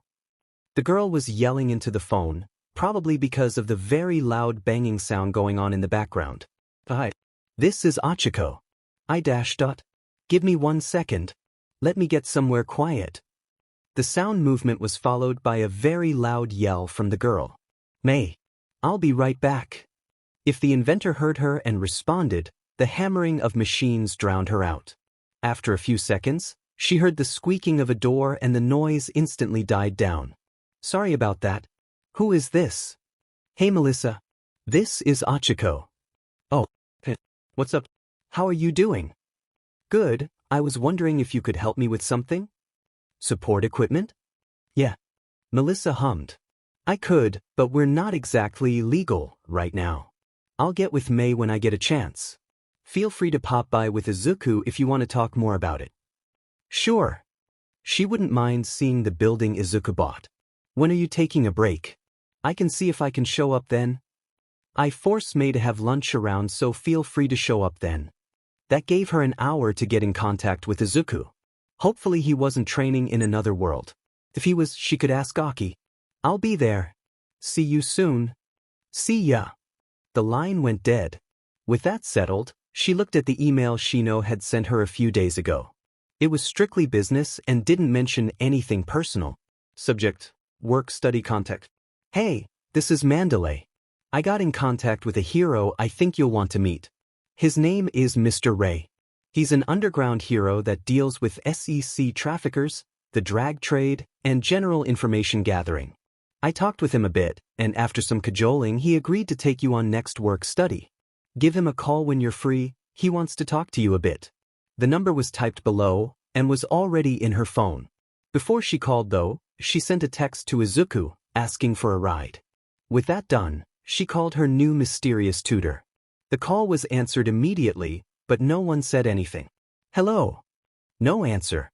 This is Uraraka? Mandalay told me to give you a call? The person on the other end finally answered. So, you're the one who got rid of Ishikawa. It wasn't a question, so she didn't answer. Mandalay says you want to help the girls trapped by people like him? Yes, sir. It makes me both sad and mad that someone could treat another person like that. I want to help people stuck in those situations. How do you plan on going about that? Isn't that what learning underneath you is for, sir? He chuckled. Fair enough. I have to warn you though, this line of work isn't for the faint of heart. What you saw in Hosu was nothing compared to what my team and I see during our investigations. With that in mind, are you still sure you want to work with us? She had thought about it, which was why she hadn't called the guy immediately. Yes, sir, I want to make the world a better place. Very well. For your next work study, keep an eye out for my request. She felt her excitement start bubbling. Yes, sir. Have fun at camp, Uraraka. Thank you, sir. With that, the call ended, and for the first time in a long time, she felt good. She was starting down a very dark path, one that she hoped would be a better place than how she found it. Sighing, she stood up and started getting ready for her little trip. Izuku hadn't got back to her yet, but it would only take him a minute to get here and there. It wasn't until there was only 10 minutes left that she decided to give Aki a text. Oh, hey sweetie, do you mind doing me a favor? I need to get to Izuku's company and he's in another world. Honestly, that was a crazy thing to say casually. That meant there was whole other worlds and dimensions out there. She wondered if that meant there was another her? The chirp of her phone broke her from her musing and set in curiosity. You at home? I'll open some portals in a minute. Send me a text when you want to go back. That was weird. Normally when they texted, the girl would type a mile a minute, ask questions, or just go with her.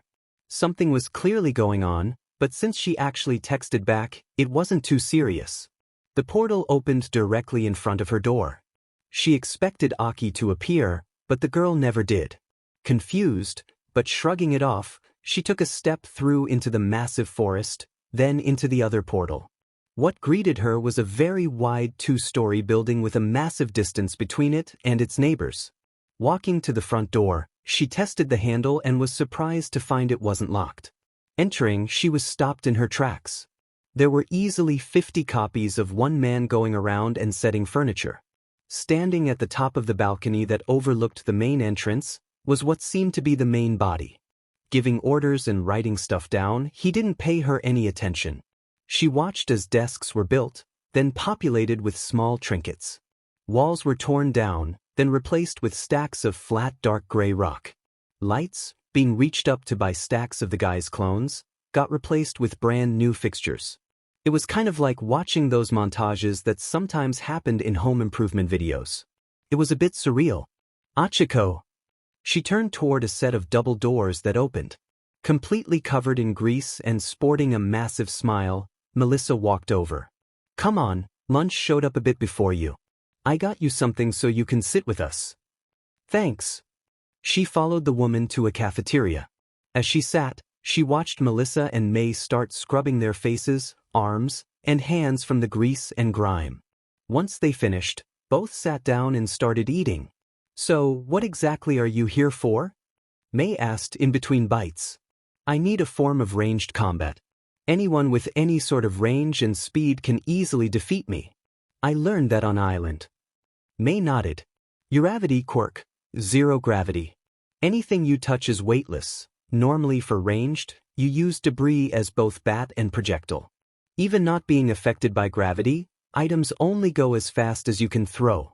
Likewise, even if you pick up a massive column, it will only multiply your strength, not raise it. I can see why you need options. It was unnerving that the girl probably knew everything about her, but she reasoned that she worked for Izuku. Yeah, So any way you can help? Taking a bite of her tekadon, the girl hummed. Maybe, how are you with a gun? Her eyes widened as Melissa choked on her food. A gun? I'm not going to shoot a person. May just grinned at her and smacked Melissa on the back, helping the girl from dying. You won't be shooting bullets. Melissa tilted her head. What do you mean? The pink-haired inventor smirked at her employee. Miniature railgun inside her gauntlets that shoots those capture pellets I showed you. What? She asked. Both girls grinned at her, causing her to gulp. Izuku. Placing the last AC unit in the building, he sighed. Are we good to start? Misaki nodded. Should be, we'll need to test stage dash. Who are you talking to? Interrupted Pixie. A sheet.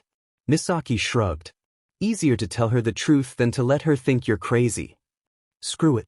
I'm talking to my daughter, he said, as he started making his way toward their rune testing area. It was just a block of stone that Pixie had made up for him. That statement seemed to make the blonde do a double take. Daughter. He nodded. Yep. Pixie stood, walked over calmly, then proceeded to violently shake him by the shoulders. What do you mean, daughter? Are you okay? Do you need a doctor? Pixie, stop. She let him go and looked at him expectantly. Can I try something? Mentally shrugging, he touched Pixie's exposed arm and let Misaki do her thing. After 2 seconds, he let go. To make sure he could actually introduce her, Misaki played the memory for him at the same time. Pixie, this is Misaki. She is the daughter of Shino and I. The fake girl in front of both of them waved with a smile. Hi, Auntie. Pixie's eyes went wide, but she didn't say anything. Continuing on, he explained Misaki's issues. Now, Misaki lives inside my head, and I'm trying to figure out a way to create a body for her. Yes, Shino knows about her, they can even talk when I take her quirk. Pixie was in a stupor, but she knelt down and got eye level with the girl. She looks like Shino when she was young, except for her nose and eyes.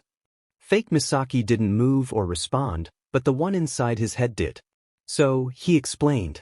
What you're seeing is a memory, but it's not real. She sculpted that body and face from images of Shino when she was a kid and the memories of me when I was younger. So, how is she Shino's kid? Isn't she just inside your head? He was about to lie his butt off. So you know how my mana allows me to do really weird things, including taking quirks and empowering them? She nodded and stood as the fake Misaki shimmered away. Well, when I first took her quirk, I felt something at the back of my mind. I didn't think anything of it, but eventually a little voice spoke inside my head. She soon gained her own personality, likes, dislikes, and decided Shino was her mom. Pixie side-eyed him, but eventually sighed and shook her head. Fine. I'll believe you, but I expect to be allowed to babysit when she is real. Skill level up. Lying LVL 7 to 8 XP, 32.5%. He smiled as Misaki started requesting things to do. All you'll need is Shino's permission. Misaki already agrees. Pixie beamed. Good. She looked over at the building. Now, how much longer? 1 more day? I need to test a few things then, I need to build the main battery. Nodding, she made her way back to her chair. Take your time. Rolling his eyes, he went back to work. She took that remarkably well. His daughter snorted. Just proves that you're weird enough to not stand out when you do something crazy. Smiling, he started working on a part of the scheme. It was early afternoon of the next day that he finally drew the last scheme. It had taken Misaki using all the knowledge they had to even get this thing into a prototype stage, and then they had to test each individual part. After that, they had to test each part together, if they were connected in any way, and then they had to test different sequences with the other sequences. Altogether, it led to the combining of nearly 1,000 different schemes to make a prototype core. The small, ominous glowing multicolored ball of power was currently sitting in the inventory world. He'd need to figure out something to do with it eventually, but it wasn't that important right now. Unless it blew up, of course. The chances of such a flaw was extremely low, thanks to both him and Misaki double-checking everything. As the final test was performed, he sighed in relief and made his way to the basement.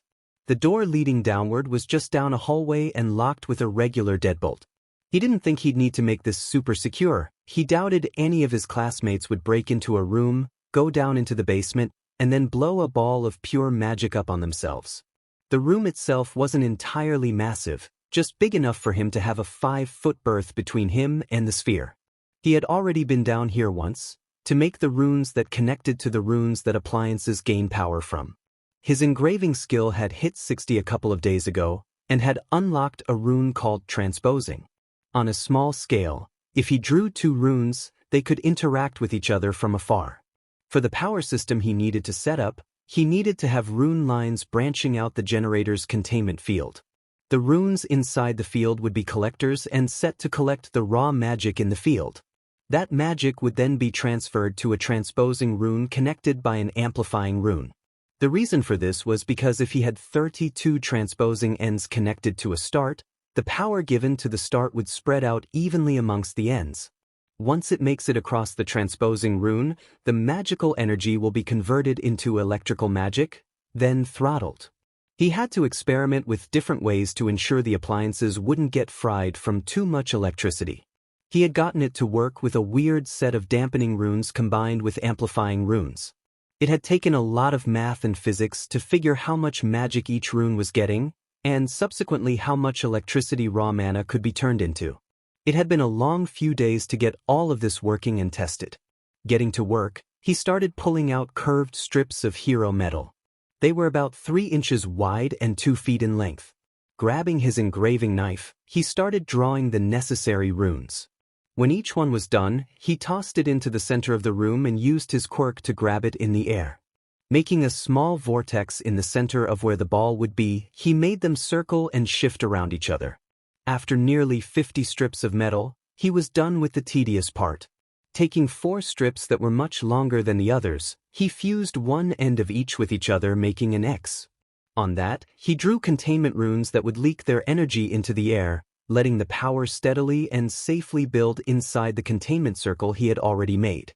With that done, he picked it up with his gravity and placed it above the shifting strips of bent metal. Using his bare hands, he bent the X around the hovering mass of metal and combined it at the bottom. His gravity naturally picked it up and made it slowly start spinning around the ever-shifting metal. With that done, he only had one more step to do: light it up. Holding his hand out to the sphere, he focused on his raw mana and pushed it out. Several of the strips started to glow, which caused a chain reaction. No longer being controlled by his gravity, thankfully, the sphere nearly crashed to the ground before picking itself up as the strips began to spin faster and faster. Eventually, they began to spin faster than a normal human could track and just became a solid mass of dark metal. He waited for it to actually start, which took 5 minutes, but his first sign was the light it gave off. The pure mana that was being condensed and collected in the center of sphere was letting out multicolored light that made the room look like a rave. It was completely silent as none of the metal was touching. That had taken forever to figure out. When the light first started appearing, he turned on the containment field. The field would start getting magic from the sphere, which makes it a self-feeding system. As long as the sphere was letting off power, the containment field would keep working. Not needing an initial jumpstart, the collection runes drawn on the inside of the field came to life and started feeding the raw magic down the line. The transposing runes came to life a second later, and with that, everything should be powered. Giving himself and Misaki a pat on the back, he made his way back up to a lit hallway. Closing the door and locking it, he tossed the key into an inventory portal and went to the second floor. Going into the first room he came across, he tested the lights and the AC. Finding that they worked, he let out a sigh of relief and sat down on the empty bed. The room was fairly simple and wouldn't win any awards, but there was a queen-sized bed, a desk, and a closet. As for other appliances, there was a TV and a small fridge, both of which worked. The TV could connect to phones, so as long as they had a movie on their phone, the TV was useful. He didn't have a way of getting interdimensional cable yet. "How's the barrier going?" "Good," Misaki happily announced. She appeared in his vision standing in front of him with a layout of the surrounding area. "So, since this is the ocean and most of the fish here are prey, We can keep them away with a very strong predator scent. That should keep all of the fish bigger than a dog away. As for the larger and more dangerous fish, we can use bolts of lightning to keep them away. Eventually, after a few days of this, they should leave the beach alone. The scene in front of her transitioned into a drawn-up diagram of a cone-like pillar. I made a design that can accomplish both. Since the beach is situated on a pocket, we'll need about 10 of these to span the distance. They'll both make the scent and the anti-predator field. The scene shifted back and 10 pillars plopped into the ocean. These should keep the ocean safe. As for the forest, our best bet will be scent, again. Same thing with the pillars, but without the lightning capabilities. The design I made has a warning alarm, so if anything too big does approach, it will let out a shrill cry. He smiled. Good job, I knew you could do it. She beamed at him. Want to get started? It'll take a few days to get the fish to listen. Let's do it. Achiko. She had just gotten back from talking with the two crazy inventors, with a portal from Akito. The girl still didn't show herself, and even after a genuine question asking if something was wrong, she only got a short message back. I'm fine, just busy. Humming, she busied herself with some housework. Ever since her apartment had gotten destroyed in the blast, the prefecture was still rolling. She had been immensely lucky that she wasn't at home when it went off. The apartment she was in had been paid for by Izuku and put her right next to the school. Her walk home from school was almost completely non-existent now. Izuku offered her a room at his house, but she had waved away the offer. Not only would she be spending more time with him than the other girls, but that would lead to more encounters with him. Picking up some clothes, she floated them over to the clothes hamper and let them fall in. When that was done, she started doing the few dishes she had from the last few days. Soft music was playing in the background, with her humming along as she did dishes. Her little cleaning session was halted when there was a knock at the door. Stopping the water and drying off her hands, she went to check who it was. Standing outside was a floating one-piece with a towel wrapped around its waist. Toru had a backpack and a tote bag in one arm. Achiko, open up. Did Toru actually live close to her now? She honestly had no idea. She hadn't said much besides the fact that she got a new apartment. She never mentioned the school. Opening up the door, she gave the girl a confused look. Hey, what's up? How do you know where I live? The girl seemed to wave away her question. No time. Get your bags packed for a week and grab a swimsuit. Can you Go. Toru started pushing her into the apartment. Fine. Going to her room, she started packing for a beach week from the sound of it. Or a pool. That'd be really weird though. Finishing packing her things, she walked into the living room where Toru was inspecting everything. Fancy place you got here. I kind of figured it would be upscale considering where you live, but this is nice. She let out a nervous chuckle and scratched the back of her head. After my last place got destroyed, Izuku paid for a new one and bought furniture for it. I think his mom picked it out.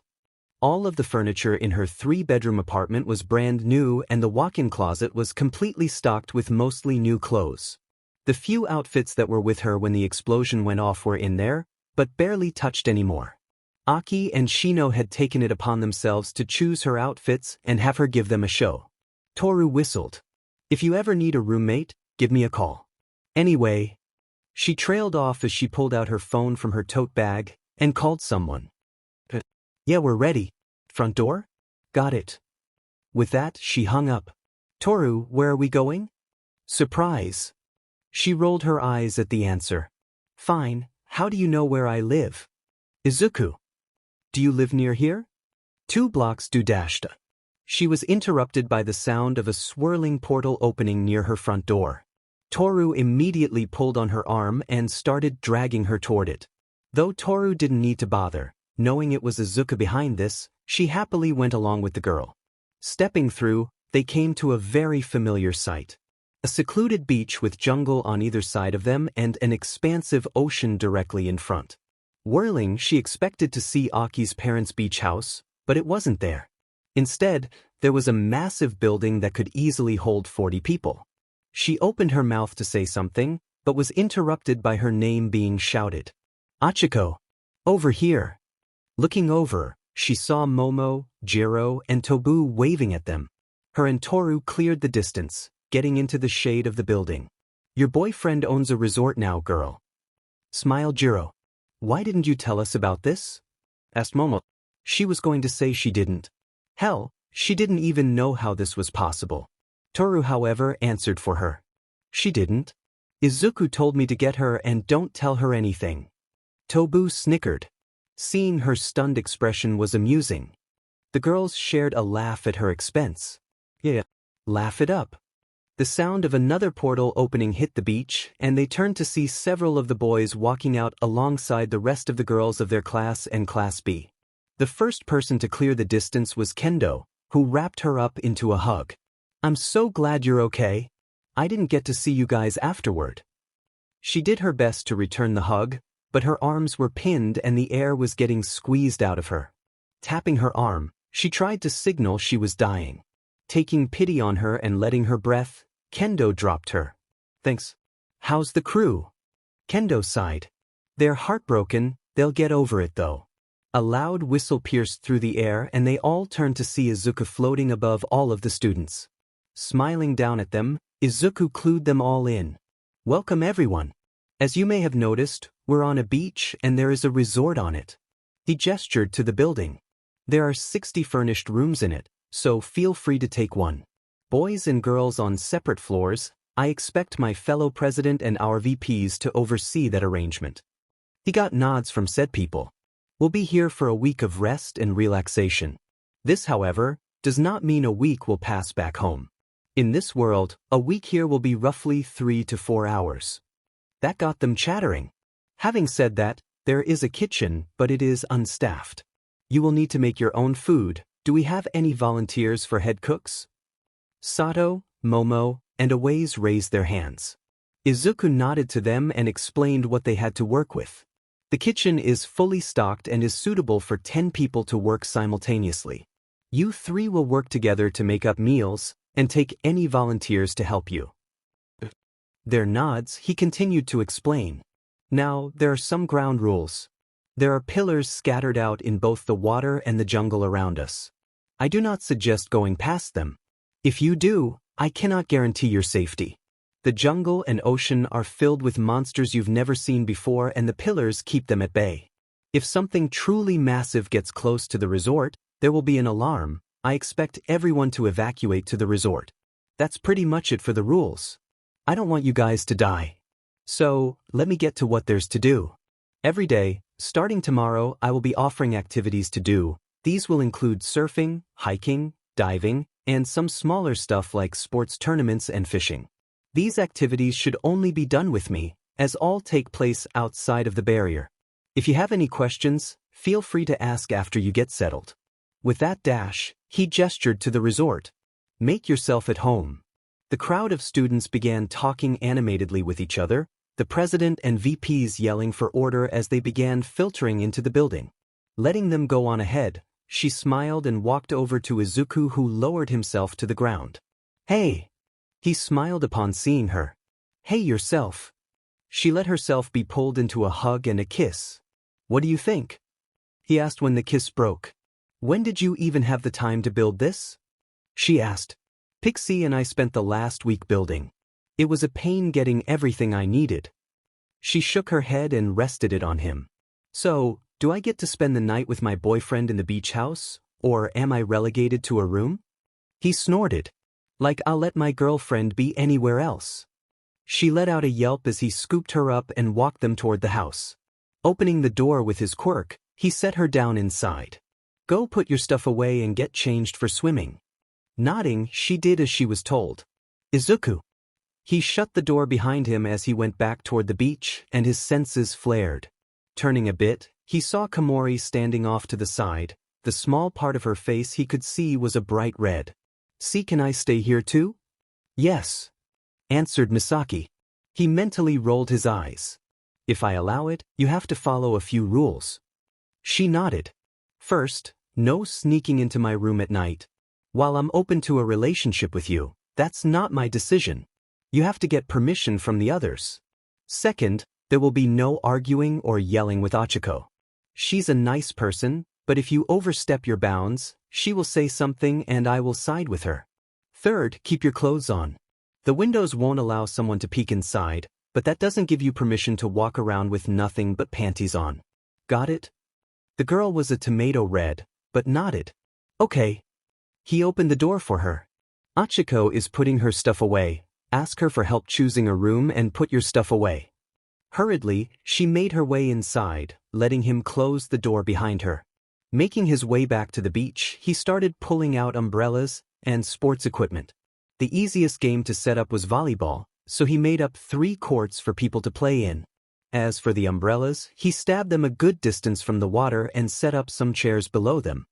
His senses told him someone was walking toward him at a leisurely pace. The voice that spoke was obviously Toru. You know, I'm a bit jealous. Can I stay in the beach house? Do you agree to follow some rules? He explained at her nod. Don't know if the NDE one applies to me, but sure. She joked. He let out a laugh. Fine, go ahead. Letting out a woot, she threw herself at him and kissed his cheek. You're amazing. Thanks. With that, she ran off toward the house. Dimon, I really hope we have a six-some someday. He let out a snort as he started taking stuff out again. He tossed volleyballs out to the nets, and pulled out a cabinet that he placed next to the stairway going up the outdoor seating for the resort. Inside was a random assortment of stuff. There was some kites, if someone felt inclined to fly one, stuff to build sandcastles, a few sporting things that didn't need a net, like a football and some cones. The last thing he took out was a shed, which was a bit tricky to do easily.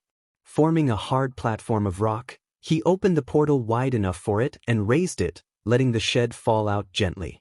Inside was camping stuff, like tents, fire starters, sleeping bags, and lanterns. The first few groups of people started trickling out of the resort as he finished. Enjoy your day. Tomorrow, if anyone is interested, we'll be going surfing. Spread the word. The group nodded. With that done, he walked back to the beach house and let himself in. The sight of 3 girls in swimsuits was what greeted him. Toru, who was already wearing one when she first got here, was talking animatedly with Achiko, who was sporting a modest 2-piece compared to her last swimsuit. Komori was wearing the school one-piece and was adding a few words now and then. Upon seeing him, they stopped their conversation. He held the door open for them and gestured outside. Go have fun, you 3. I'll cook dinner for us and breakfast. For lunch you'll have to fend for yourself. Komori nodded and shyly made her way out to the beach. Toru let out a cheer of free food and went running past him. Achiko smiled and sauntered up to him. Bad Izuku, bringing 2 girls into the house, now I have to be quiet. He shook his head and lifted her up, grabbing her but in the process. Bring her to eye level with him, he whispered to her. How about you be extra loud and scream my name? Drive them over the edge. Achiko bit her lip and seemed to actually consider it. Maybe we'll see. Komori and Toru are in the rooms right next to the master, so they would clearly hear me. Giving her a wolfish grin, he kissed her deeply and massaged her butt. The action made a small escape from her, before he let her down. Breaking the kiss, leaving her breathless and red, he told her to go have fun. Giving him a nod, she made her way to the rest of the students. Being alone, he took a moment to just rest. Walking up to the master bedroom, he went to the dresser and got himself some gray jogging pants and a tank top. He wasn't planning on going out to spend time on the beach today. He was going to laze around, watch a movie or 2, and cook before the girls got back. Tomorrow he'd spend time with the others and actually do stuff. Going into the office, he started browsing the movies and picked one at random. He didn't honestly care what it was, he just needed something on so he wasn't sitting in silence. He was planning on spending this time talking to his daughter and trying to figure out a way to make a body for her. He was almost willing to go back to Earth and ask Meth for advice, but who knew how that would go? Grabbing a drink, he started the movie and laid back on the couch. Achiko, the president of B and all of the VPs had let the classes loose upon the beach and wiped their hands clean of their duties. Momo had taken a recliner beneath one of the many umbrellas propped up and just relaxed. Ida, after being asked, started forming a volleyball tournament with some of the boys. Shinso went swimming, while the 1B president, now Shota, after Shishida vacated the position, was helping several of the 1B girls build a massive sandcastle. For herself, she decided to just take it easy and sit next to Momo. The girl gave her a smile as she sat down. "How's it going?" she asked. "Good. Getting the genders separated was fairly easy. The only issue we had was several of our classmates disappeared on us." Momo raised an eyebrow from behind her sunglasses. "Anything to say about that?" Both her throat and mouth were dry. Maybe? I'm staying with Izuku in the house. Toru and Komori from 1B are with us." Momo chuckled. "I'm just messing with you. I'm glad you and Izuku are doing well. You two are amazing together." With that, she closed her eyes and relaxed. Copying her, she let the warm ocean breeze take her away. Later that night, it had been a tiring day. Swimming, running around, and just talking had taken its toll on her. So when she had gotten back from the beach and made her way inside, Izuku had cleaned the sand off of her and handed her a plate of food. It was some sort of Italian dish that she couldn't pronounce the name of, but it was amazing. She didn't know he could cook, so that only added to more reasons why she was willing to date and share him. As they ate, they watched a movie together, and went to bed when it was done. It was late into the night, and nearly pitch black out, the only light being the moons and thousands of stars. It was both peaceful and beautiful. The lapping of water on the beach could be heard through the open window, so she was nearly asleep before that was broken by gasps coming from the other side of the wall. Her eyes went wide when she realized what it was. Taking the other pillow on the bed, she did her best to ignore it and tried to fall asleep. Unluckily, the noise didn't abate for nearly an hour and she was now completely pent up. Maybe staying with the obvious couple wasn't a good idea? The next morning, she felt absolutely terrible and trudged her way down the stairs, alongside an equally tired Komori. Sitting at the dinner table was Achiko, eating some pancakes, Izuku nowhere to be found. The girl with a glow to her smiled at them, waving them over. "Izuku cooked for us and had to leave, something about setting up for surfing later today." Begrudgingly, she took a seat and glared at the girl. "You need to be quiet, you kept me up." Komori nodded her agreement. Achiko went red and nervously laughed. "Sorry, he kind of made me do that." "So it's torture, is it?" "Maybe? I don't really know." She shrugged. Komori sighed. "Can you please ask him to make it quiet at least? I know he knows a spell for silencing stuff." Achiko nodded. "Yeah, sorry again." They ate in silence for a little while, her energy coming back to her. "So, you made it all the way? Seems pretty far. What about the other girls?" Achiko sighed after a drink of juice. "Shino and I have gotten the furthest, but that's only ever been in one place. We never risked a baby. Akito has gotten to third, I think? I'm not entirely sure." Her eyes widened imperceptibly. "You do it up the B-dash?" Achiko went red, but cut her off with a nod. "Yes. We agreed to never do the other one until everyone was able. Akito has some issues to work out before then." She let out a low whistle. "Bet that hurt like all hell." "How was the first time?" asked Komori. Achiko, still red, sighed. "It hurt a lot. I ended up passing out from the pain and pleasure. I've been making it easier on myself, but last night was still a bit painful. It hurts to walk right now, so I think I'm going to sit for most of the day." She snorted. "We'll be sure to not be a pain in the butt for you." Achiko glared at her while Komori laughed. "Shouldn't find it too funny. If either of you are allowed in, then it's straight there for you." Her and Komori blanched at that. Maybe it wasn't a good idea to try and get into this. The last day of vacation. Izuku. It was time for everyone to start heading home.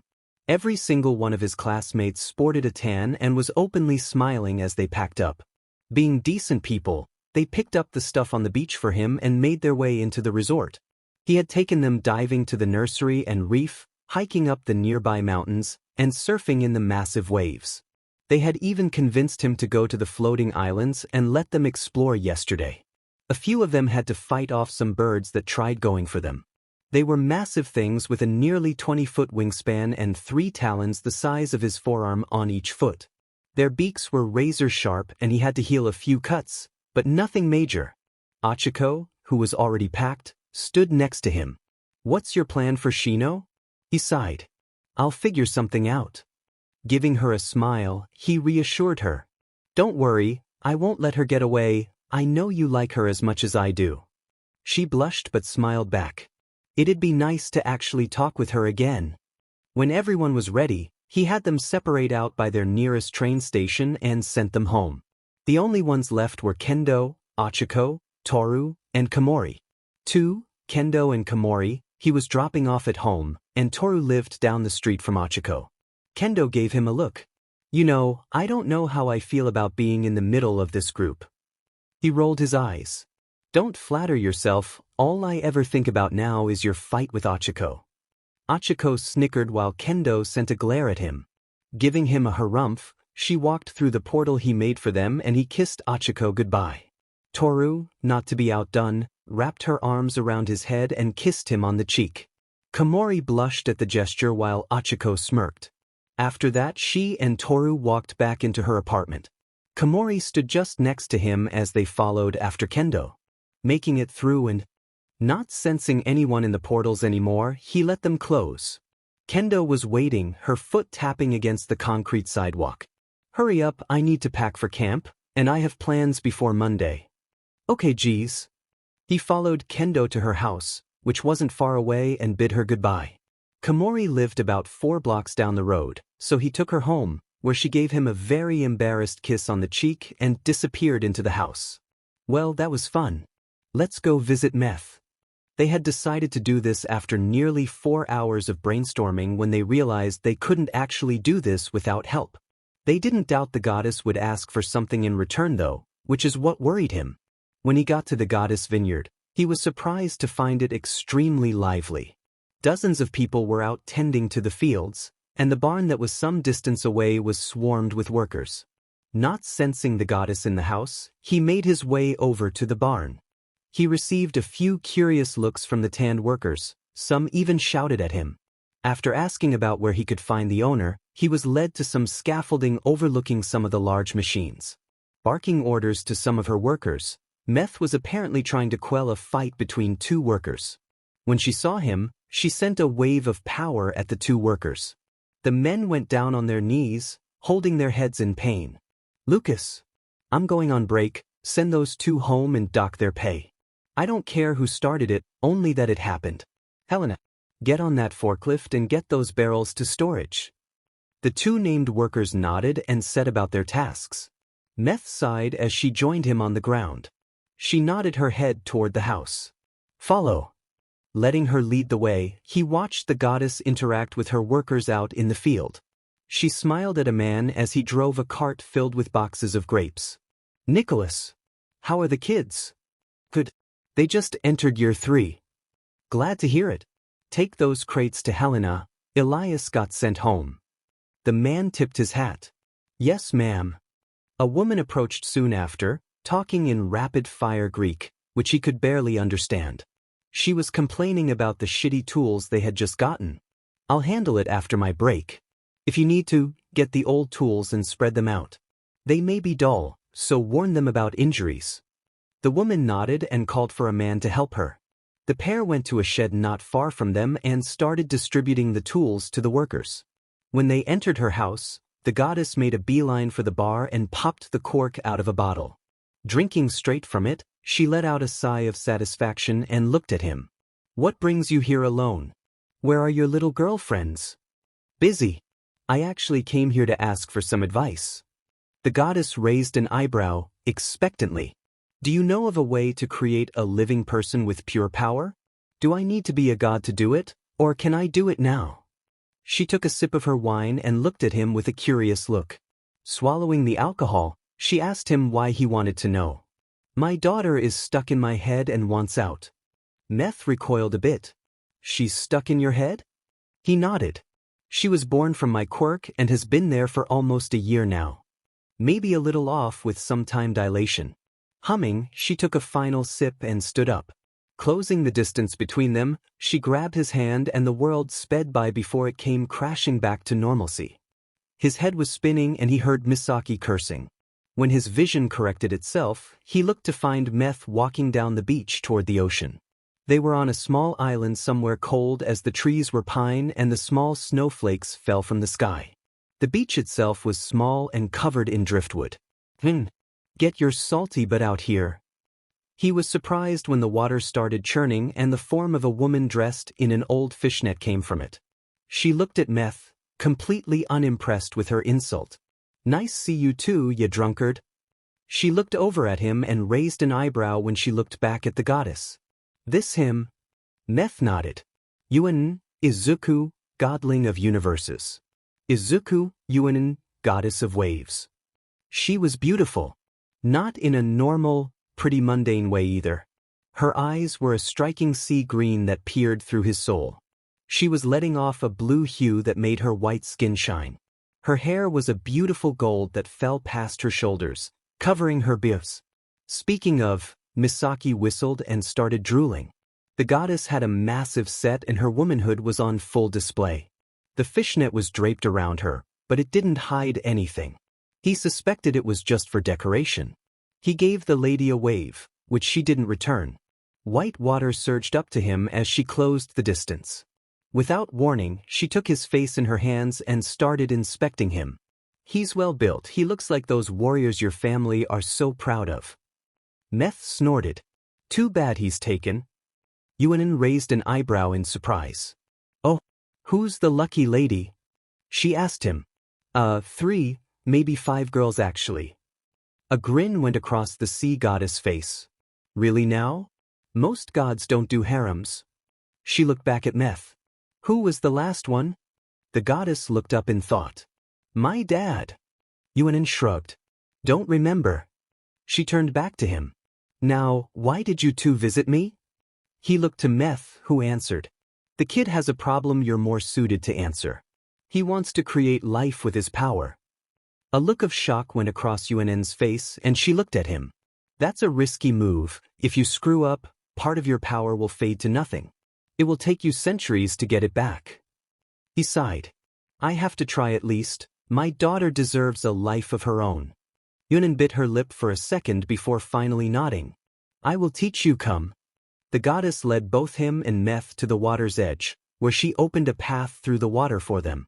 They followed her into deeper water where they eventually arrived at an underwater cave. Yuanin sang a single note and several bioluminescent plants began lighting up the cave. Walking over to a small puddle in the middle of the cave, Yuanin sat down and motioned for him to sit. As he sat next to the puddle, Meth walked over to what looked like a bar and reached behind it for a bottle of booze. Yuanin ignored her friend and began her explanation. Anyone with some divine energy is capable of creating a new life. The problem is that you have to be extremely careful. Use too much of your divine energy. You lose all of it and are incapable of controlling the energy, making the energy fade. Use too little and the energy fails to take shape. Waving her hands over the pond, she brought a ball of water up to her hands. When a god creates another life, especially another godling or god, they need to think of a purpose. For a normal mortal, the purpose needs to be simpler since you're creating such a weak being. For a godling, the purpose is normally the domains you're giving them. The domains you're giving them must be at their strongest. Being a godling of universes, if you were to pass on your fire, you will need to encompass yourself in fire. The ball of water began to glow with a light blue hue. Awaken, young one. With a shudder, the ball of water took the shape of a fish. It excitedly swam around, kissing Yuanin on the cheek and went flying out into the ocean. What purpose did you give it? She smiled. To explore the waters outside of the cave. At his confused look, she explained. The purpose doesn't need to be something grand or amazing. Just know that doing something like this will reduce your overall energy, so be careful. He nodded and took the warning to heart. How do I channel my energy? How do I control the energy output? Close your eyes and focus on your domains. The energy will come to you the more you focus. Give it a try. Closing his eyes, he focused on the power he used all the time. Misaki kept quiet as he did this. She was serious about getting a body. The sun that was held inside of him came to view and he focused in on it. His view expanded out to a massive star view, hundreds of stars blazing in the dark. Focusing more on it, he watched as the stars began exploding, swirling in a chaotic pattern with no rhyme or reason. Small motes of swirling dust began forming. Good, now bring the energy outward, let your energy flow through your pores, ears, eyes, mouth, every opening you can think of. Let the energy flood the place around you. Taking a breath, he let the chaotic pattern of space dust and power flow through him. It didn't want to do so, but at his command, it began flowing out of his body. Open your eyes. Yuanin whispered. When he did, he came nose to nose with the goddess who was glowing even stronger and grinning like a fool. You're strong, Izuku. Even being a godling, you hold a lot of power. What are your other domains? He gulped. Meth says heroes. The goddess grinned and straddled his lap. Try focusing on my skin, the heat of my body. He could feel his body reacting already. Closing his eyes, he did as he was told. Her skin was cool, but contained a heat that felt otherworldly. He felt her groin rub against him, the surge of lust flooding through his body. The tips of her fingers that rubbed against his neck left scorching lines that heated up his body further. She nibbled on his ear as she whispered to him. Good. She cooed. Now bring that energy outward, flood the air. Show me your lust, your desire, your passion. As he tried doing so, he felt an overwhelming sense of power flow through him. He opened his eyes to find the goddess breathing hard and resisting the urge to take him there. You have the domain of love, no wonder you can attract a harem. His eyes widened. Is that the only reason why they agreed to it? Yunin shook her head and rubbed a hand down his chest. You didn't unlock this power until just now. He let out a sigh of relief. So what now? She smiled, looking him in his eyes. Her pupils were dilated. Look at your hands. Curious, he lifted up a hand and was shocked to find his bronzed skin letting off a purple glow. You're one step closer to becoming a god now. Once your energy is like this, it's like controlling an ethereal version of your body. It takes practice. How do I practice? He ignored the hand that ran through his hair. A lust-filled grin went across her face. Use your domain to the fullest. For your universe domain, I suggest trying to control and sway the universe to your whims. For heroes, you should become a better symbol of heroes. With one hand, the shirt he was wearing was torn open. For love, any type of SEC or love will help a lot. Want to begin? No. He wasn't willing to cheat. Meth walked over and slapped Yuanin on the back of the head. I know you haven't gotten laid since the gods left, but you're acting a bit too desperate. Yuanin scowled at Meth. I'm not the one who sleeps around with any mortal who catches my fancy, slut. Meth rolled her eyes. Is your lesson done? I need to get back to work. The sea goddess huffed and got off him. Fine. She looked at him, disappointment clearly on her face. You'll be able to tell when you can control the energy. If you improve your control over the love domain, you'll start getting better and better in bed. You'll also start catching the eye of more people. Sighing, he stood up and got rid of the shirt. It was useless now.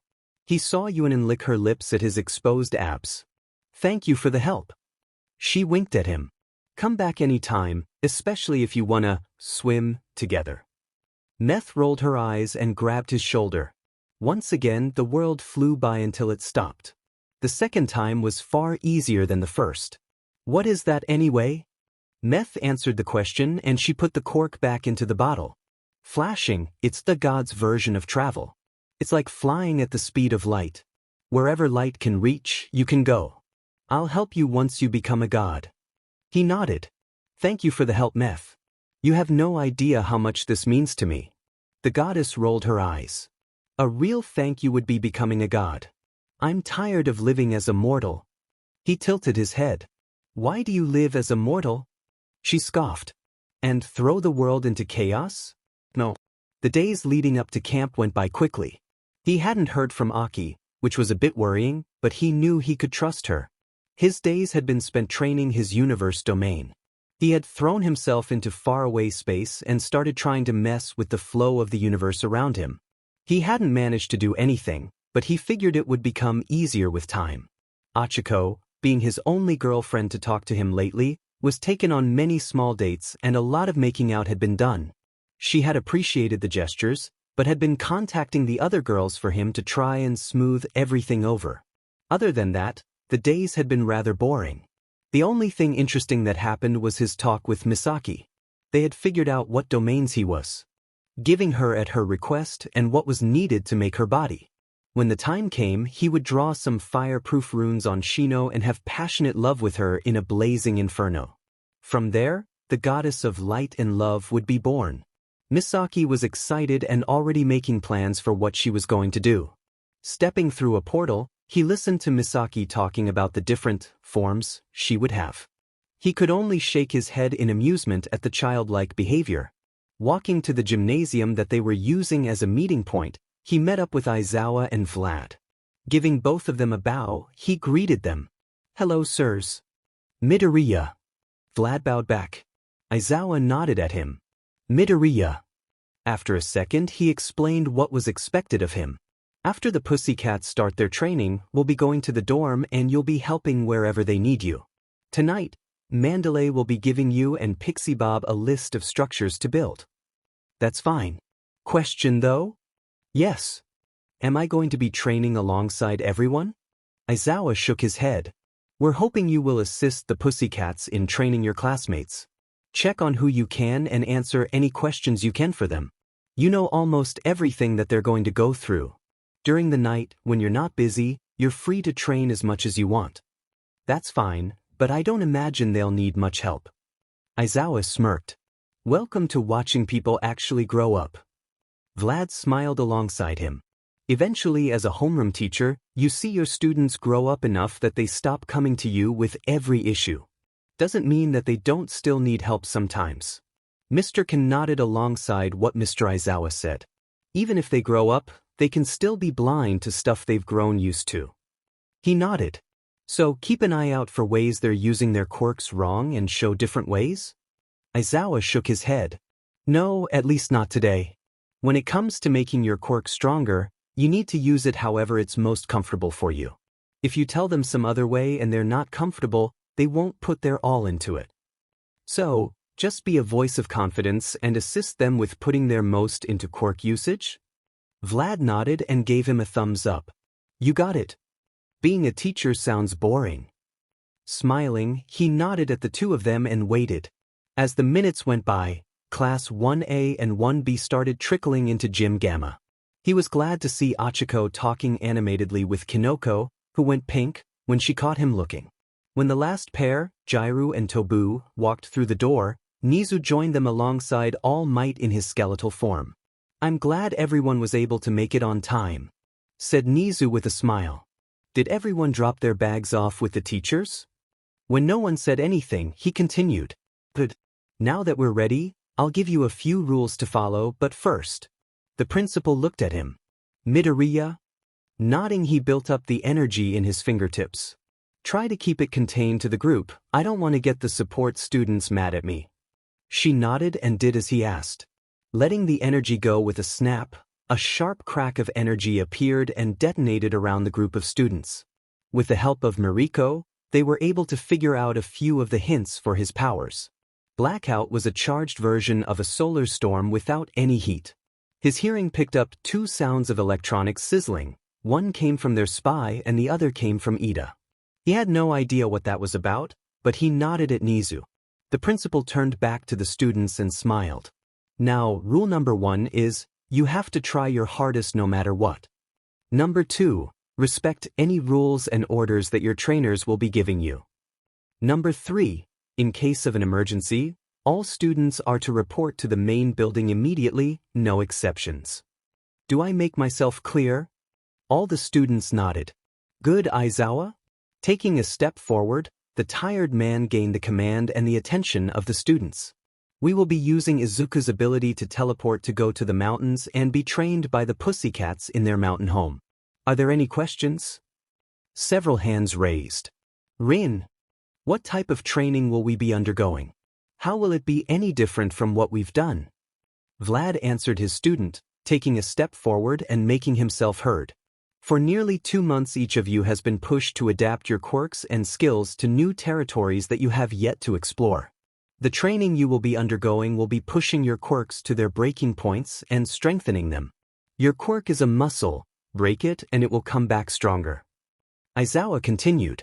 You will be pushed harder than you have ever been pushed before, your bodies will be more tired than ever before. You will collapse and stand stronger than ever, we will make you stronger even if you want to collapse. Once we start, you will not rest or have a break until we are done for the day, prepare yourself. Anything else? Asked Vlad. Kendo. You said we have emergency plans, is there a chance of an attack? Unknown, we are preparing for all possibilities, especially after USJ. Bakugo. Do we have permission to defend ourselves if we can't run? Aizawa nodded. In advance, just in case it does happen. You all have our permission to defend yourself if you are attacked, you do not have permission to go on the offensive however. No one else's hands were raised so his homeroom teacher turned to him.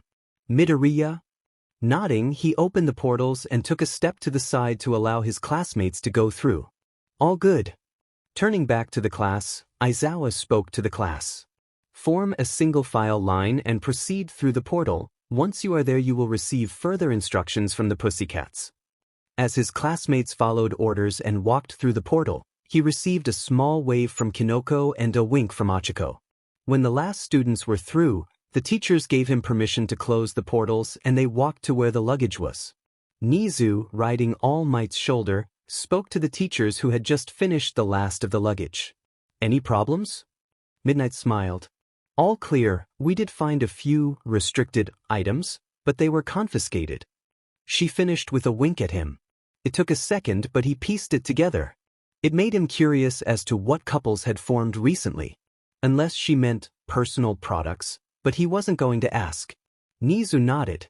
Izuku, care to do the honors? Nodding, he opened a portal to the dormitory and used his gravity to pick up all the luggage. List please. Aizawa handed him the paper and followed him through alongside Vlad. Before they were fully through, Nizu smiled and waved. Open a portal if you need us. Have fun. Waving to the teachers, he passed through the portal and started separating out the luggage to their assigned rooms. He was curious as to what the team was making his classmates do. Shino. She couldn't help the glare that formed when she saw the mushroom girl talking to Achiko. After making it back home the day they discovered she was a goddess, she had cried. She wasn't proud of it, but she couldn't help it. When the team got home from a day of shopping, Pixie and Ragdoll entered her room to drop off a gift and discovered her curled up on her bed. After nearly 3 hours of talking, she was done crying, but she was still mad. A little bit at everyone involved, but mostly at that dead beach of a goddess. Being the leader of the group and the normal speaker for them, she spoke to the gathering of students and pointed to their home. You see that mountain over there? All of them looked out at the distance, most of them turned back with a nod. Reach it before nightfall, if you do, you get dinner, if you don't then you go to sleep hungry. She turned to her teammate that had a vicious smile on her face. Pixie, drop. The students who knew about Pixie's quirk tried to run toward them, but Pixie was faster and more prepared. With a stomp of her foot, the side of the mountain dropped out from below the students and dropped them into the forest below. All except one, she gave Kinoko a glare and earned a gulp, causing the girl to drop herself to join her class. Pixie gave her a nervous smile. You okay? Shrugging, she said. Make sure to push them hard, no holding back. This is the most prepared class we've ever had, amp up everything. I want to see them barely standing when they reach the mountain. Her teammate looked scared of her but nodded and turned to the forest. She felt the orange and purple radiating off her friend as the earth around them answered her call.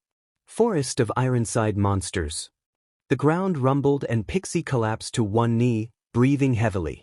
Dealing with 39 highly trained students took a great deal of work, but she knew Pixie could do it.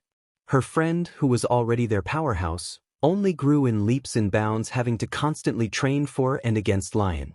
Walking over, she helped Pixie up and earned a smile from her. That should keep them busy. I taught Wuzu a dozen or so new forms, and how to summon iron.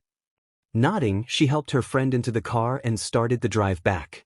As they began to drive away, They saw massive pillars of ice and rock.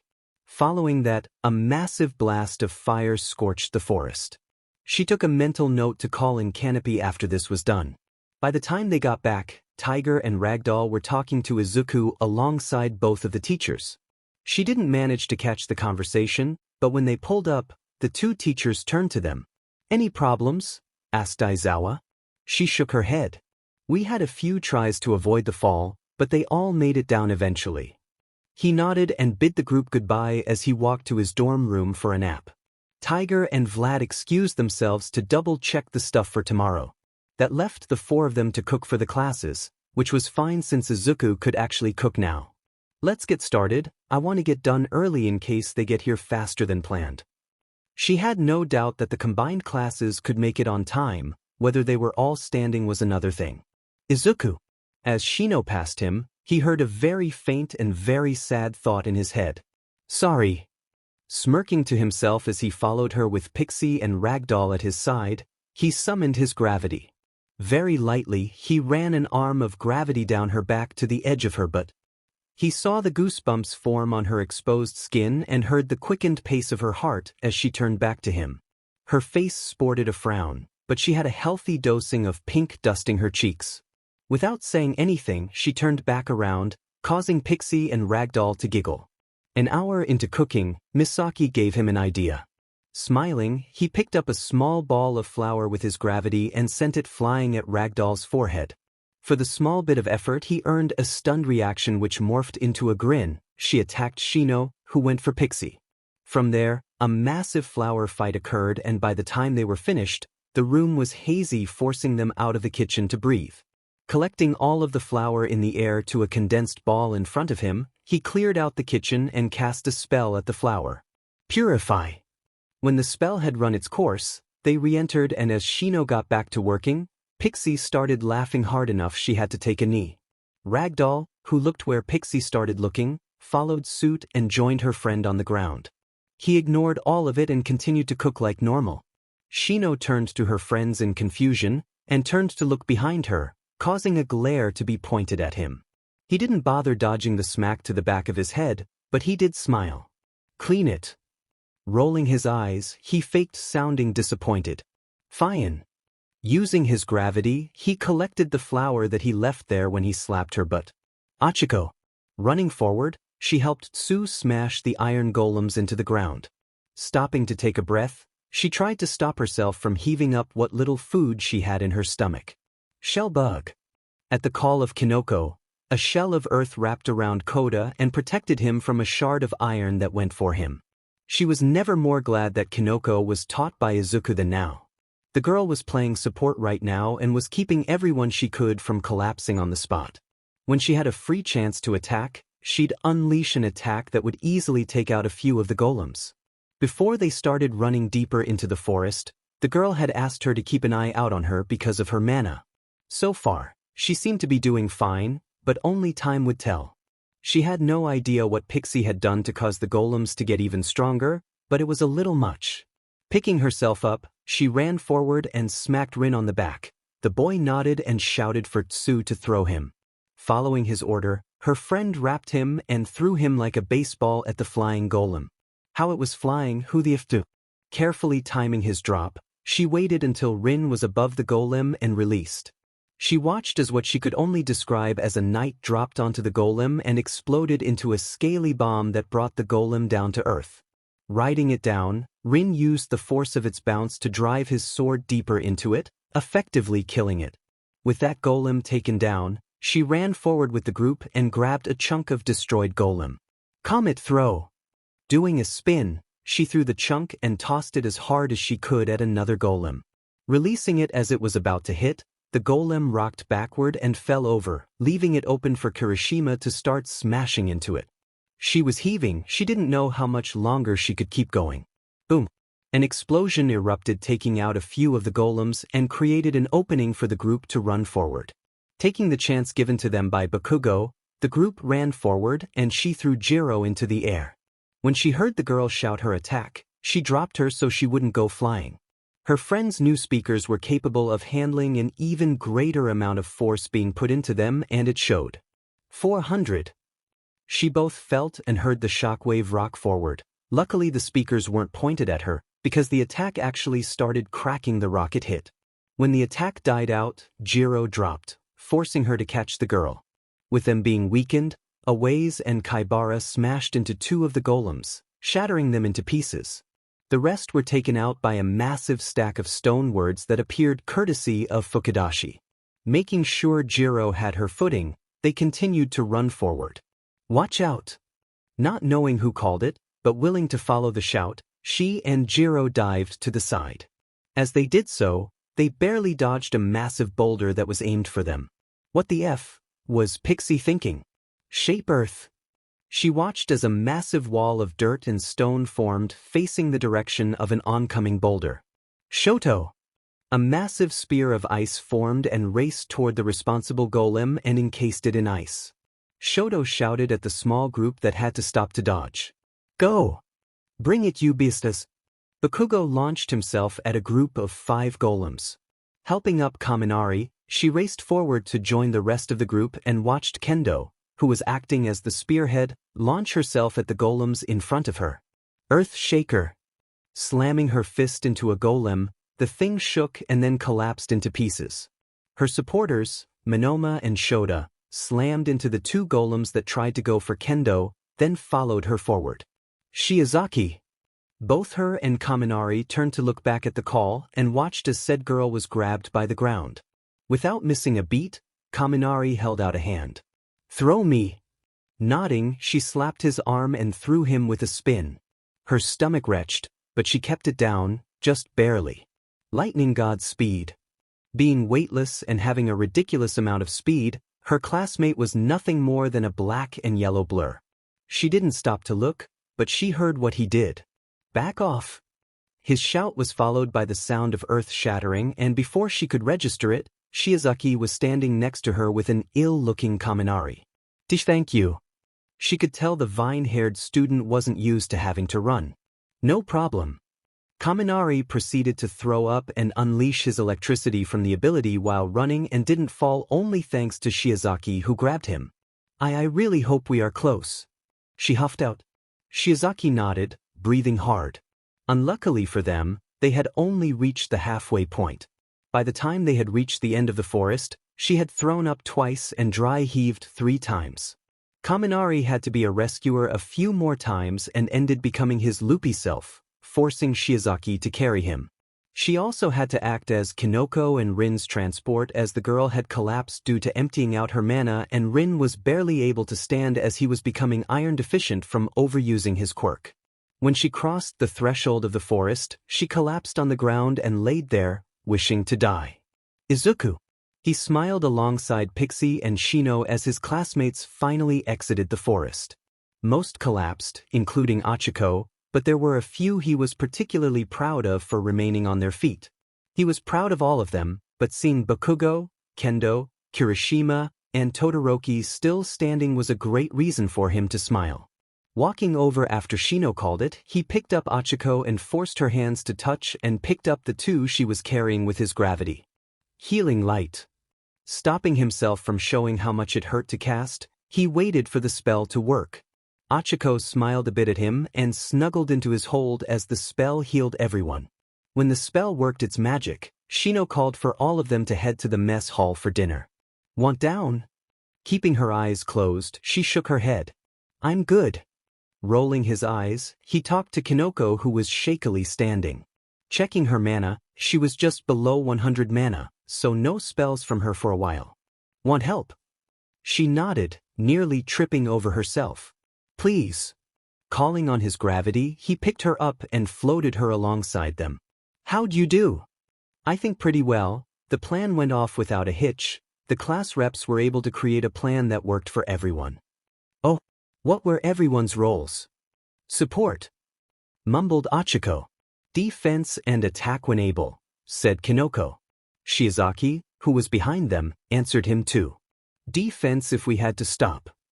Kendo was our spearhead. I'm surprised she's still standing, praised Kinoko. He wasn't. His best friend was tough as nails and he knew she could go toe-to-toe with a pro nowadays. Well, as long as they didn't have a ridiculous quirk. He had spent quite a bit of time giving her the specialized training she requested, and the results showed. Even before he healed her, the brawler's fists were in near perfect condition, though her gloves were done for. What were Bakugo and Shoto doing? Kinoko answered, Bakugo was sweeping and Todoroki was large-scale protection and attack. He nodded, good plan. Entering the mess hall, he set Ochako down and started serving the food for everyone alongside the pussycats. The rest of the night was spent listening to the trek here from different points of view for him. Toga. Yeah, I see him. Any equipment on him? Nah, he's just leaning back and watching something on his phone. Keep watch and report back if anything changes. But no, Dabi, I don't need you to remind me of every little detail. There wasn't a response, but she felt a response in her soul and added, F you. The next person on the radio was Twice, who was laughing. Haha, you got him. That wasn't funny. Smiling, she turned off the radio and snuggled deeper into her blanket as she watched the boring little man laying down. Being the most quiet and the most used to sitting in one place for hours on end, her unlucky job was to be a scout. Boredom driving her mind to its most boring ability, she started reciting the plan in her head. They were to wait for two of their heavy hitters to show up, and once they did, she was to play forward scout and go deeper into the forest toward the campgrounds. She'd have to leave the radio behind, but she was given several things to make her more invisible to the mini-boss among the students.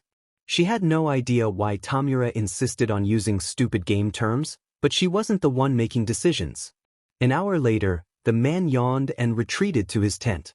Before he went to sleep, however, she watched as he set up some type of camera and fed a line into the tent. With the fear of being caught, she slipped on the amulet Manik had given her and felt a cool energy pass throughout her body. According to the annoying man, the amulet would make her invisible to electronics and a special type of sight that Midoriya had. When the man extinguished his campfire and turned out the small light in his tent, she finally let herself nod off, tired of watching him. At the request of Shino, he had spent the night with Pixie to make several things for his classmates. The first of which they worked on was a very sturdy and very armored sauna. The thing had to be able to withstand a constant barrage of explosions and be able to allow Bakugo to breathe without choking himself out. It wasn't too hard to build the sauna, but the system to create the sauna itself was a little finicky. He had to put multiple layers of dampening runes on every inch of equipment, but he was able to do it in under an hour. The second was building an acid-resistant pit that Ashido could pretty much drain herself into. Pixie built the pit itself and the small gangplank for her to stand on. For his part, he spent an hour making anti-acid runes all across the walls and gangplank. They had tested it with a vial of the girl's most corrosive acid and were pleasantly surprised by the results. When the acid fell toward the floor, it bounced until coming to a stop, an inch off the floor. Apparently Ashido's mission was to fill the pit by the end of the week. He felt bad for her. The third was a massive sky gymnasium for Tsuyu for her to hang off of and stick to. It would also help build her resistance to cold. After designing it together, Pixie had built most of it, and he was tasked with creating the different rune schemes and safety net. A few wind runes that would create a small tornado to catch her when it sensed something falling. It worked beautifully when he swan dived off the gymnasium. Even with the fall being nearly 400 meters, Tsuyu should be fine if she fell off. They may have gone overboard with the ladder, going to the top. Surrounding the outer perimeter of the gymnasium on the ground, they had built a full racing track for Ida to only have to go in a straight line. He had reinforced the ground with strengthening runes to prevent his vice rep from tearing it apart. The next thing he built was a crude vertical wind tunnel that would generate a blast of wind whenever it detected something approaching either the top or bottom. It had taken more than several dozen mana battery runes, but after throwing Pixie in, he learned that the rune scheme would stay active for up to 16 hours before it needed to be filled back up. His blonde-haired friend wasn't too happy about the impromptu wind-swept hairdo and had chased him around for a bit before they got back to business. Not far from the tunnel, Pixie and him had created several different levels of rock separated by hardness. Once Jiro got used to the softest material, she'd move on to the next hardness. The hardest of the 6 squares was a granite patch with a rune scheme strengthening it even further. For Tokoyami, they had once again requested Mr. Hale's aid. Aki had given him the celestial coordinates for the dark dimension that they originally practiced in, and every morning the pair would enter. Mr. Hale had told them they would be in the dimension for 12 hours before they were ready to come out. The next few were for Kendo, Ojiro, and Shota. It was fairly easy and just involved him going to his warehouse and grabbing one of his training dummies. The things had been enchanted by Aki to rebound all physical damage dealt to them. Kirishima got the worst of it, if he was honest with himself. He didn't doubt the guy could take it, but he didn't know for how long. A 10-meter cube in the ground with square indentations all along the inside. Not just because he didn't want to get chased again, but also because he was pretty sure Pixie would have her skull cracked open. He tested it. Jumping in, he had Pixie started up and got cracked in the head by a pillar of granite. The next square punched him in the gut as he was thrown to the side. Pixie turned it off when he was on the ground, letting him escape the death trap. Once that was dealt with, they switched over to 1B. The first of which was for Pixie to create a shallow pit and for him to collect as many leaves he could. Aways would spend the entire day inside this pit, welding every single leaf together and never allowed to leave. The only break he would get would be to do calisthenics with Tiger. The next was entirely on Pixie, as he had no way of creating sand for Kaibara. After getting the height of said student up to his shoulders, she created a pit deep enough for his head to stick out and started taking stones to grind into sand. For Kinoko, he helped Pixie create a giant watery dome for her to constantly use her quirk. Even though she was a caster and a godling, he wanted her to level her born quirk. For Bondo, they recreated the pit they made for Ashido, but much deeper. The last thing they built was for Rin. Pixie had created a large wall of granite and he enchanted the wall to be as strong as diamond. The idea was for Rin to send out a constant barrage of scales and keep going even when it started causing him to bleed. The purpose was to increase the durability, strength, speed, and sharpness of his scales. Finishing up, Pixie went to bed and left him to do his own quirk training. Sitting down in a meditative stance, he had his gravity pick him up and raise him into the air. As he went up, he started forming ball of fire and created multiple rings for them to rotate on. By the time he went above the cloud line, he had 7 vertical rings with an increasing number of fireball. When he finally got to a safe distance from the ground, he messed with the color of the fireballs and vanished the light they gave off, leaving the heat. With that done and him not being able to see them now, he started breathing in and out slowly, the ball of heat flaring. Shino. She was a bit disappointed when she woke up alone in bed. She missed her space heater. Checking her phone, she happily groaned into her pillow. Another 20 minutes until she had to wake up. She enjoyed the warmth of her blanket and laid there not wanting to move. That was when a few quick light knocks were at her door. "Auntie!" Koda was whisper yelling. She could feel the green and orange radiating off of him. He was excited about something. Flipping onto her back, she spread out across the king-sized bed. "You can come in, Koda." After a second, she heard the door creak open. "Auntie, come look outside." She heard the patter of his feet as he ran to the front door. Pulling herself out of bed, she pulled on a robe and followed her nephew out the front door. Crossing the threshold of the front door, she turned to where Koda was looking and her jaw dropped. She had asked them to create some crude workout equipment, not a whole FING amusement park. The gymnasium she asked them to make for Tsuyu was only supposed to be a couple dozen meters off the ground, not a skyscraper. If it was just a simple gymnasium like she asked for, yes, she could forgive it, but this wasn't simple at all. A large rock wall with so many moving mechanisms, it looked like a death trap. Above that, there was what she requested, a normal gymnasium that allowed her to have Tsuyu train her tongue strength. The only thing about it, though, was that it was over 400 meters in the air and looked tiny from down here. "Can I climb it?" Koda turned to her with a smile. She looked down at him. "No." When his smile fell, she felt bad, so she gave him an option. "Fine, only if Izuku helps you keep you safe." "Awesome." Like the little kid he was, he ran back into the house ready to change his clothes and get started with his day. With a sigh, she walked back in and got ready for her own day. When she came back out of her room, Ragdoll and Tiger were staring at the window and looking at her with shock. She held up her hands. "I said 36 to 48 meters off the ground." If you want to know, ask Pixie. Ragdoll ran off to said teammate's room and Tiger just asked her point blank. We're going to use it, right? With a sigh, she leaned her head back. I've already promised Koda, so I guess, why not? Walking outside, she approached the group of shocked students who stood outside with Izawa and Kansas. When she got close enough to hear him, Izawa asked, Midoriya? I'm guessing both of them. When they're together, they tend to do crazy shit. Any idea where he is? She pointed up. He sent me a text last night saying he was going sky high to train his quirk. Izawa nodded and looked at all the students present. All of them were still in pajamas, having rushed out of bed to look at the constructs outside. Everyone get ready. It's your job to cook your own food now, so go get ready and prepare for the day. More than several immediately ran back in, but Achiko approached them. We don't have to climb that, do we? She shook her head. Oh, it'll be for others. Her girlfriend let out a sigh of relief and walked back into the dorm. Pulling out her phone, she sent a text to Izuku. Get your butt down here now. Staying where she was, she looked up and saw him falling to ground at terminal velocity. If he wasn't a show-off, she would have been worried. But unluckily for the whole world, he was. When he got only a few meters from the ground, he slowed to a stop and dropped the final meter onto his feet. Hiya. Like? He asked with a smile. Izawa sighed, but let her yell at him. You moron, I told you guys to make it only a couple dozen meters high. She could see him fighting his smile. Pixie, and I thought it wasn't enough.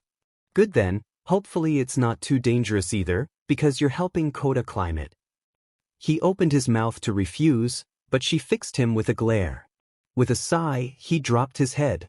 Okay, yeah, I deserve that. I should have stopped Misaki and Pixie.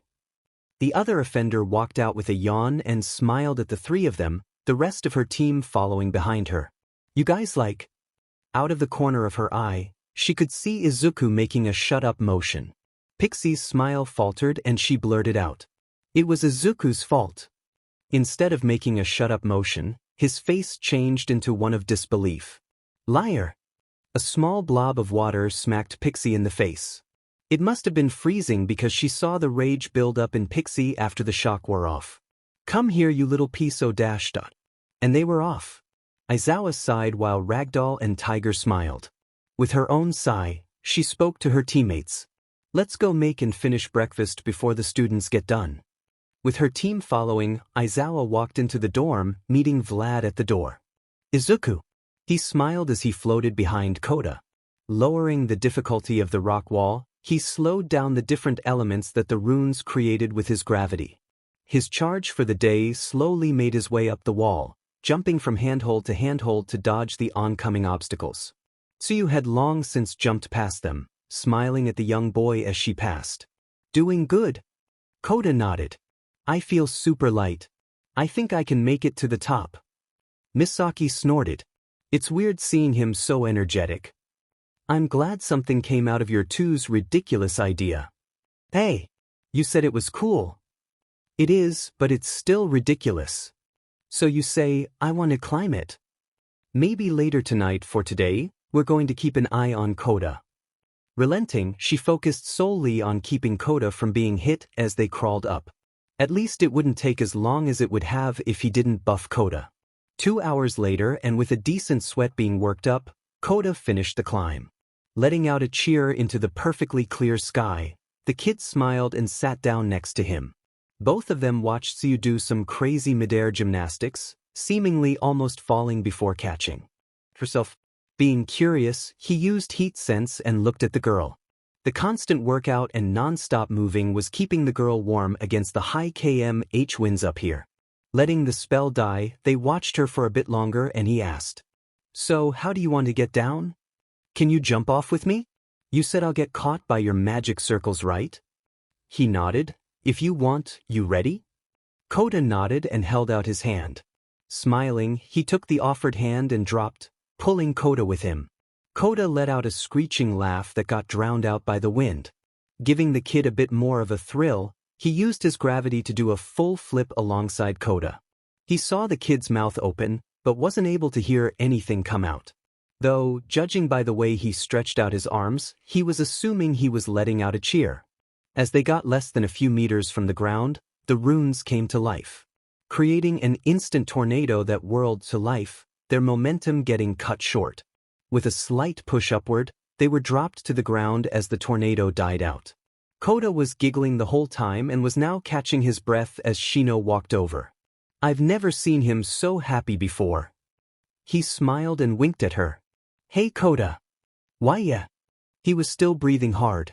After the 3rd years are done, we'll be going to the US, sound good? Kota, his eyes widened. Really? Nodding, he pulled out the tickets he was keeping in the inventory portal.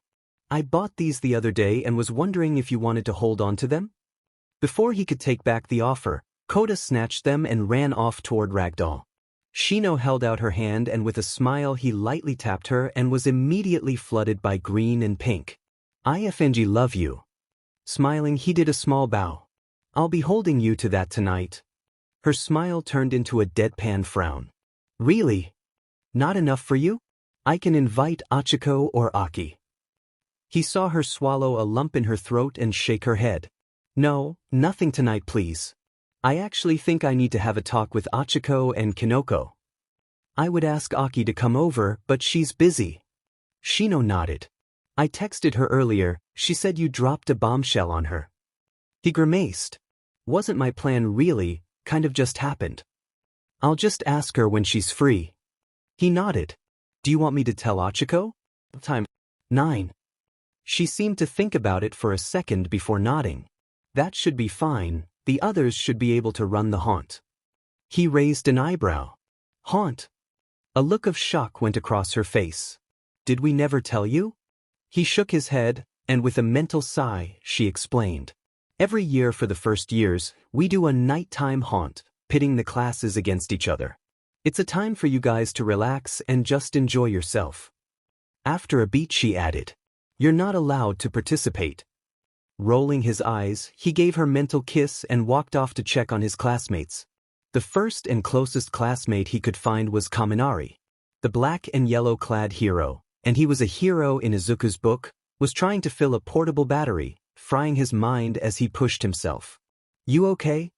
His classmate didn't answer, but nodded as if he was dazed. If Jiro was here, he was pretty sure she'd break a rib from laughing too hard. Clapping a hand on his shoulder, he absorbed the built-up electricity and freed Kaminari's mind from its electrical prison. Letting him go, he pointed upward and unleashed the electricity into the air.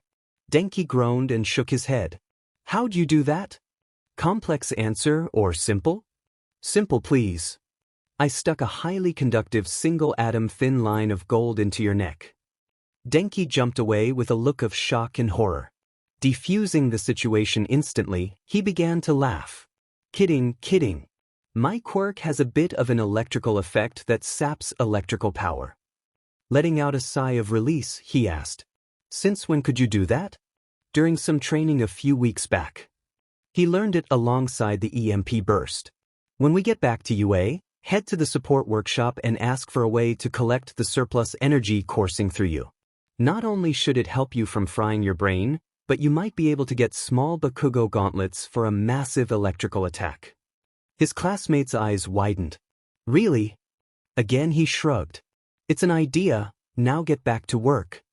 Nodding, Kaminari grabbed the cables to the batteries and started using his quirk again. The next two were Momo and Sato. Both of them were ingesting a ridiculous amount of food and he was pretty sure if their quirks weren't instantly using up what little energy the sugar gave them, they'd be deadly sick. Asking them if they were okay, he received 2 thumbs up.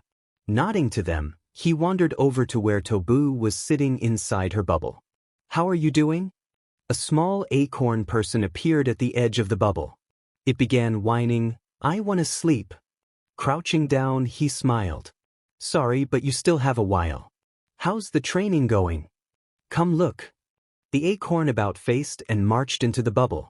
Shrugging to himself, he walked in and was instantly assaulted by the smell of bubblegum and the sound of laughter. Pushing his way through what looked like a cotton candy wall, he found himself in another world. Gamer's mind has blocked the effect of waking nightmare. Still need to figure out how her quirk works. Misaki nodded alongside his thoughts. All around him he saw what he could only describe as a child's dreamland. The bubble itself seemed to stretch on forever, even though the bubble was only 15 meters wide. A little bit away in the distance, he could see Tobu having a tea party with several animals. When she saw him, she waved him over with a bored look. Walking over for what felt like minutes, he finally arrived and she asked him, "How are you with creepy things?" He shrugged and sat down in the empty chair that appeared. "I can't get scared, why?" Rubbing her hands down her face, she yawned. "Just didn't want to surprise you." Shaking her head a bit, she focused on the world around her and it shifted from a cotton candy wonderland to a nightmare on steroids. The animals that had once been cute and fluffy shifted to some sort of eldritch horrors that opened their maws as they faced him. Then with another flash, they were cute. This continued on for a while until Tobu nearly passed out and was only kept awake by an apple thunking her on the head. She groaned, "Using my quirk in rapid succession just makes me more tired. I've been doing this for hours." He smiled. "I'm sure you'll get the hang of it. Why not change up the scenery and make a beach into something else?" Humming to herself, she clapped her hands together and the beach appeared. Still present was the table they sat at, but the animals had switched from cotton candy monstrosities to sea animals. Crabs, fish, starfish, and snails sat around the table. In a bored tone she asked, "How can I make this horror though? You've ever read H.G. Wells?" She nodded and snapped her fingers. Without any warning, the sky became dark and a being started rising from the ocean out in the distance. With a yawn, she stood up and stretched. "Might as well work on my tan if I'm doing a beach." The next time he blinked, her outfit had changed into a skirted two-piece. "See ya, Midoriya." Summoning a lawn chair and different beach accessories for herself, she switched back to the sunny beach. Not knowing what the F was going on anymore, he waved and left. The girl confused him. The only reason he hadn't bothered taking her quirk yet to examine it was because he was scared of what Misaki could do with it. "All I would do was summon a bunch of scantily clad women." Pushing his way out of the bubble, he walked to the next person, who had company. "Hey Lion." "Hey Ragdoll, how's it going?" Gesturing to the empty field in front of her, she smiled. "Pretty good, I've been teaching her how to leave trackless steps." Raising an eyebrow at her, he asked, "How do you even know how to do that?" "One of my exes was a stealthy type and taught me a thing or two. Other than what he taught me, I mainly just practice on the team. I also learn from other people's mistakes watching them trying to hide." She looked at the direction of Toru. "You hit a rock. Go back to the starting line." "Ah." He heard the yell of annoyance and the stomping as she went back to a line marked on the ground. "Have fun." She nodded and smiled. "Bye, wait, Izuku?" Stopping, he turned to her. "Yeah. Do you know of a way we can fire a laser that isn't Aoyama?" "Misaki." She hummed and searched through his memories. "Nada. See if you can make one." Holding out his hand, he sent out a beam of light and started condensing it. He didn't understand why he couldn't. Speeding up the light of the beam, he condensed it even further until it became a dot. Seeing that it was slowly burning away at the dirt, he cancelled all the heat it was giving off and succeeded. It wasn't very big, but he did make it. "This is the best I got." Tomoko smiled. "Would you be able to make a laser chamber tonight?" Nodding, he added it to his list for tonight. "What's it for?" "Toru can reflect lasers, but I want to see if she can allow them to pass through her. I'll add a few different ways for the lasers to fire." "Anything else?" She shook her head and shouted back at Toru. Giving her a wave, he walked off to Achiko. His girlfriend wasn't having the best of days. Being stuck in the wind tunnel and weightless, her hair was in a state, and when she saw him, she signaled to let her out. Jumping up to the top, he opened the lid and allowed her to get thrown out. When she was safely stopped and on the ground, she vomited. Rubbing her back, he cast emergency aid on her. "How are you holding up?" She groaned and sat up. "Got any mouthwash?" "Yeah." Opening a set of portals, he reached into his bathroom. Pulling his arm back out, he retrieved the blue liquid. "Here." Taking it, she cleaned out her mouth and spit to the side. Making a face, she gave it back to him and hugged him. "My tummy hurts." "I'm sure you'll get used to it." Also, Shino wants to talk to you and Kinoko tonight at 9. Nodding, she asked him to get back in and continued her own personal torture. The rest of the day up until dinner was spent with him walking to each of his classmates and just helping where he could, which honestly wasn't much. Not being allowed to help with cooking for the class, Shino and him cooked the meal for everyone else. When they finally finished cooking and set up the table, Vlad asked him a question. Are you going to help with security tonight? He shrugged and sat between Shino and Aizawa. I don't mind, I can't exactly join the class. Is it weird being with the teachers? Asked Shino with a smile. Shaking his head, he leaned back. Not really, I've been helping them all for a while now. I think it would be weirder if I didn't help any of them. Next year you're helping the first years, said Aizawa, looking over confused. What? Your class shouldn't need your help next year to get stronger. If they keep relying on you, then they don't deserve to be in UA. Shino nodded. Agreed. It will also be fun to see how far you can push the next generation after they see the power of the year above them. Aizawa nodded. That's what we're hoping for. Your class will be meeting the big three. I think Togata agreed to fight them. He couldn't help it, he actually started laughing. I get to watch, right? Aizawa nodded. I hear he's got a lot stronger. I helped him learn how to deliver a punch that could rock a Goliath and how to fight a mob. He's going to wipe the floor with them. It doesn't help that none of them have a way to deal with a quirk like his. It's going to be pretty funny to see him deliver a haymaker to Bakugo. Pixie started laughing alongside him while the rest of the teachers just smirked. Who's going to fight 1B? Vlad answered him. Ms. Hato has agreed to show them the ropes. Anything I should know about her that's not in her records? Nodding, he explained. When we first started training together, I helped her learn how to curve her quirk around allies. After she figured that out, we learned that she could use the spirals like arms and build herself a pseudomech suit. It drains her pretty quickly, but she's able to keep it up long enough to deal with anything. The spirals she unleashes now are even faster now, and I think the last thing she was working on was some sort of spiral machine gun. I have no idea if she finished it or not. After dinner, he made his army of sloths and sent them on patrols across the forest. They would be his forward scouts for tonight, while he went camp to camp. Hato. Hey you. Look. Putting her bow to rest, her best friend looked over expectantly. Pointing her hands at the rock wall Cementos had acted for her, she unleashed her quirk. Nijire Rain. Pushing her quirk as fast as she could, she unleashed her vitality in quick bursts. The lighting effect to her looked like a Gatling gun going off at night. With these being super tiny but extremely powerful blasts, the volley pummeled the wall and kicked up a cloud of dust that blocked sight of the wall. When she heard the sound of stone breaking, she cut her quirk off to view her work. 2 large round circles of cement had broken off and fell forward, clearing the area of dust and revealing her handiwork. She turned to Yu with a smile. What do you think? Ah, that's amazing, Hato. Her friend smiled at her nervously. But when would you need it? She almost answered, but remembered her promise to Midoriya. She wanted it for dealing with the big nasties in the Shadows Cape, but she couldn't tell that to Yu, even if they were best friends. She'd have to ask Midoriya if she could tell her. You never know when you have to bring down a wall. She said with a nod.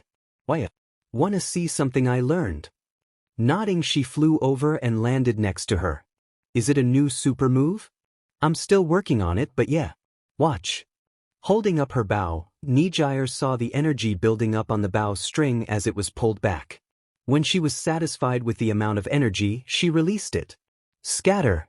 As the bow released its tension, the bowstring flew forward and threw the energy it had stored up into a single arrow.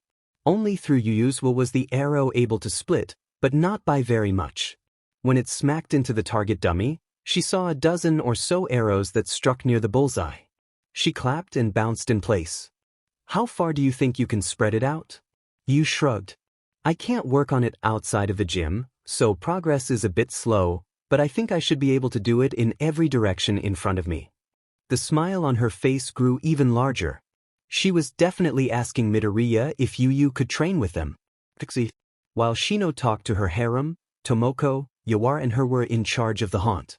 With there only being 2 students who didn't make the academic cut, Aizawa had taken them into the dorm's classroom. As Ashido was pulled away, she could hear the desperation in her voice. The other student behind Aizawa did not fight at all. If she remembered his name, it was Minoma. According to Vlad, he completely failed one of his tests and needed to be caught up.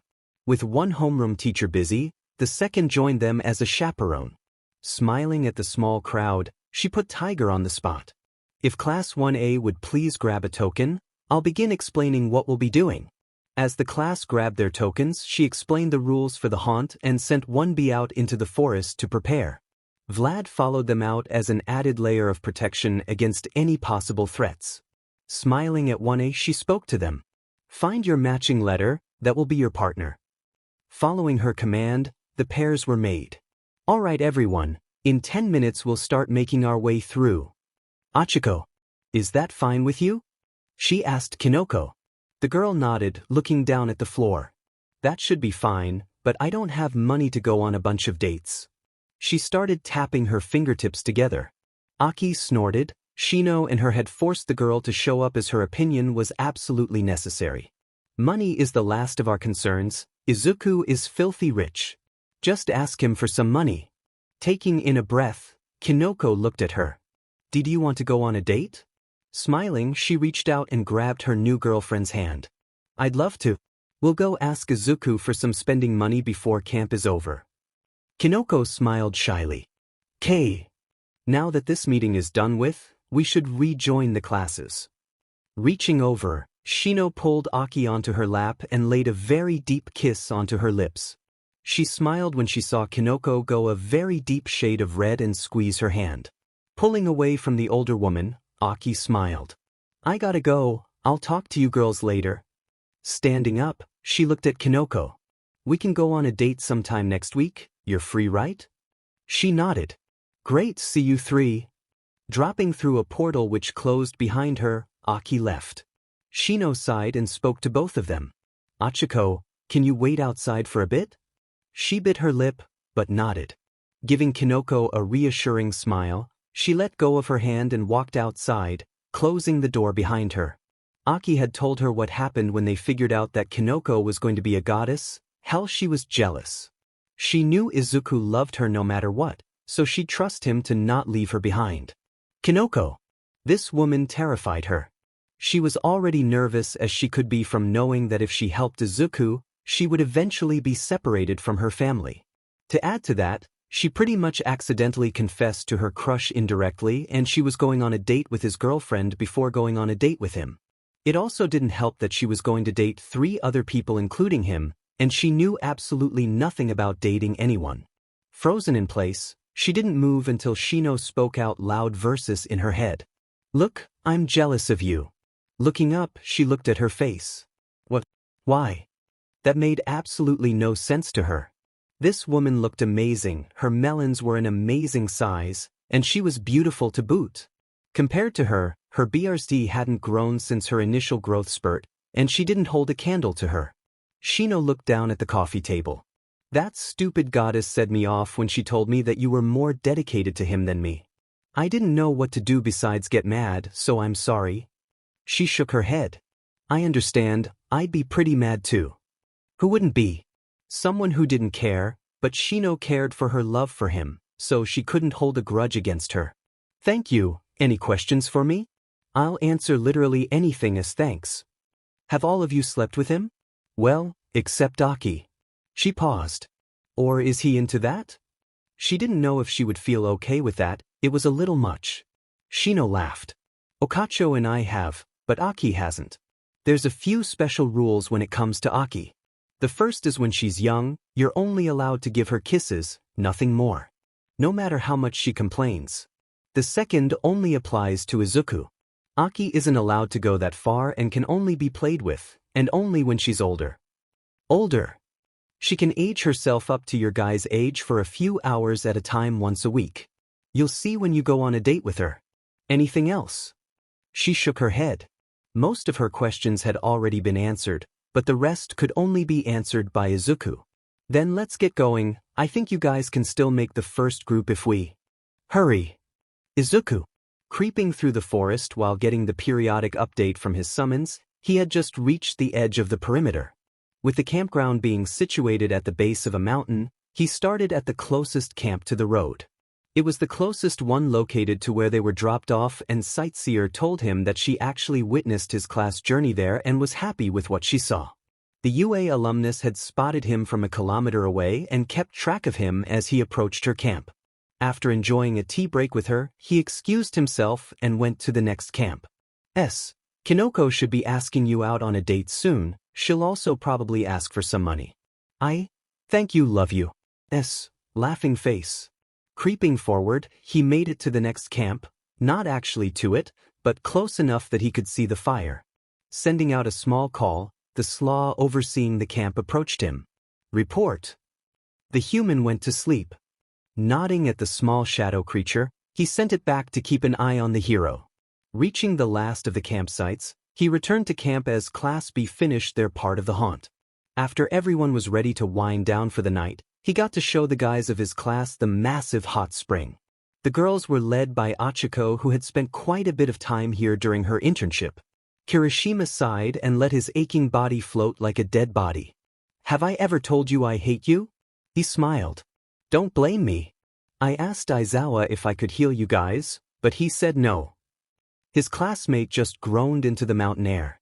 Alongside him, Rin and Tetsu were copying him, the former covered in a bottle's worth of ointment. The team had prepared for his quirk and ordered 3 boxes of ointment and a box of iron supplements to aid his nightly recovery. Tetsu had gotten the same treatment as Kirishima, but was suffering more than his red-headed counterpart. Giving his yearmate a pat on the shoulder as he drifted by, he looked at the others. Ojiro, alongside Shoto, were covered in bruises and were keeping to themselves in a little alcove off to the side. Close to them was Bakugo, who was chugging some sort of special mixture made for him by the support classes. They were apparently meant to help restore his hydration levels massively. He had actually seen Bakugo when his friend came out of the sauna. He looked like a dried prune and barely standing, only making it over to the water cooler with the drinks through sheer force of will. Todoroki wasn't in any major pain, but he was mentally exhausted. According to him, the constant changes in temperature didn't affect him all that much, but did drain him. Having to do it on repeat for nearly 8 hours straight was above and beyond what he was normally capable of. Izuku saw it too. As time went on, the seconds between blasts of ice and fire become longer and longer. The trend continued until it was nearly a minute before each blast. Aoyama looked dead, not like Kirishima and the others, but actually dead. He was dead still and didn't seem to be breathing. He had to use Observe to double-check he wasn't actually dead. According to his stat sheet when he got done training, he had drained his mana and stamina to 1 and his HP was mid-yellow. Over the last 3 hours, his HP was full, but his other 2 gauges were extremely low. He needed to look into how to increase regen rates, without having to stand still and meditate. His vice rep Ito wasn't faring much better. Running in a straight line for hours on end had reduced both his engines and feet into bleeding messes. It was the one injury he was allowed to heal, as it wouldn't heal overnight. Kaminari was slowly gaining his senses back, but was still loopy. He was currently on the edge of the water, his feet soaking, an emem of pain escaping his lips. Koda and Shoji were both up to their chins, soaking their aching bodies. Koda's from yelling hours on end and Shoji from expanding his body over and over, causing a weird red bruising to form spots all over his body. If he didn't already know that the spots would disappear overnight, he would have stepped in. One of his jobs before camp was to learn what each of one of his classmates' quirk overuse signs were. A good example of this was Sato, Tokoyami, and Todoroki, who all had a tremble in their hands that wouldn't go away. Alongside the tremble, each had a unique problem. For Sato, his muscles went limp alongside his mind. He was pretty sure if Sato tried to talk, he would sound like a drunkard. Tokoyami was falling asleep and even Dark Shadow wasn't present, apparently having lost strength to even manifest himself. Todoroki had a fever and burn marks from both sides of his quirk. It was Todoroki himself who actually declined healing. They remind me that I need to learn how to balance my quirks. Another person with a pretty bad tremble was Kaibara, The guy wasn't even able to hold a towel without dropping it. He could tell Kaibara was frustrated at his perceived weakness and opted to finish bathing early to go to bed sooner. As for the rest of them, Aways had the funniest problem.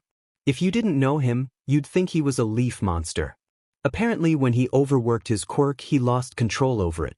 His student was covered in a layer of leaves that refused to come off.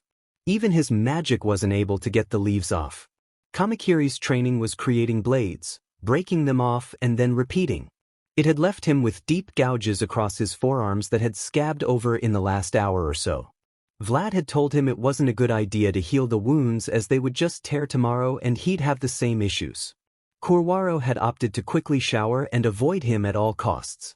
After the attack, when he got back with the unconscious Kinoko, he was punished with extra cleaning, but when Kinoko learned of his attack, she had berated him. Not only did it earn him the ire of the dark teen, but an enemy of love. Shishida and Tsuburaba had spent the day training each other, one only allowed to defend himself with his quirk, and the other having to constantly switch forms with every attack. Both were currently on the edge of the hot spring soaking aching muscles. Fukudashi was having a similar issue as Koda, but had completely lost his voice. Hananuki was suffering from some sort of deficiency. Unfortunately, he wasn't able to see what type of deficiency it was with Observe. He needed to figure out a spell to get a closer look at a person's health. Bondo was suffering the same as Ishido, severe dehydration, and was drinking a formula similar to the one Bakugo was drinking. Monoma was Tiger's personal trainee. Not only having to build up his physical traits, he was sent to copy a quirk and utilize it until it timed out. The once egotistical classmate was currently having a conversation with Shoji and a nodding Koda. As for himself, he was bored. While he didn't mind helping his classmates, he really wished he had something to do besides watch. He wasn't used to doing nothing. Maybe he'd go off to the Shadowscape and explore the next level. What do you think? Probably not a good idea. Mom said she wanted you to be her heater tonight. That was true. Midoriya? He blinked and looked over at Monoma. Yeah. Could I possibly try out your quirk? His mind actually froze for a second. Could that work? Blinking, he asked him, how does your quirk interact with multiple quirks? I can copy all of them if I don't know what the quirk is. He stuck out his hand. Go for it, you might have to copy everything though. With a nod, Monoma clasped hands with him and activated his quirk. What happened next caused every person in the bath to freeze and look at the blonde-haired student. Izuku knew what was happening, but to an outsider, it probably looked like he was going to blow up. He was letting off multicolored lights that poured out of his eyes and mouth. Fire started dripping off him, causing the water to instantly cool and steam. Then it stopped and was pulled in. Seems he learned how to contain the sun. Misaki nodded. Monoma blinked and looked at him. I got 1.5 duds. What exactly are your quirks? I'll explain later. For now, let's see if you can cast spells. Look at that tree, he said, pointing at a tree in the corner of the bath. Point your hand at it and say, Mana Bullet. Following his instructions, he successfully cast the spell, but was unable to get the same results as Kinoko.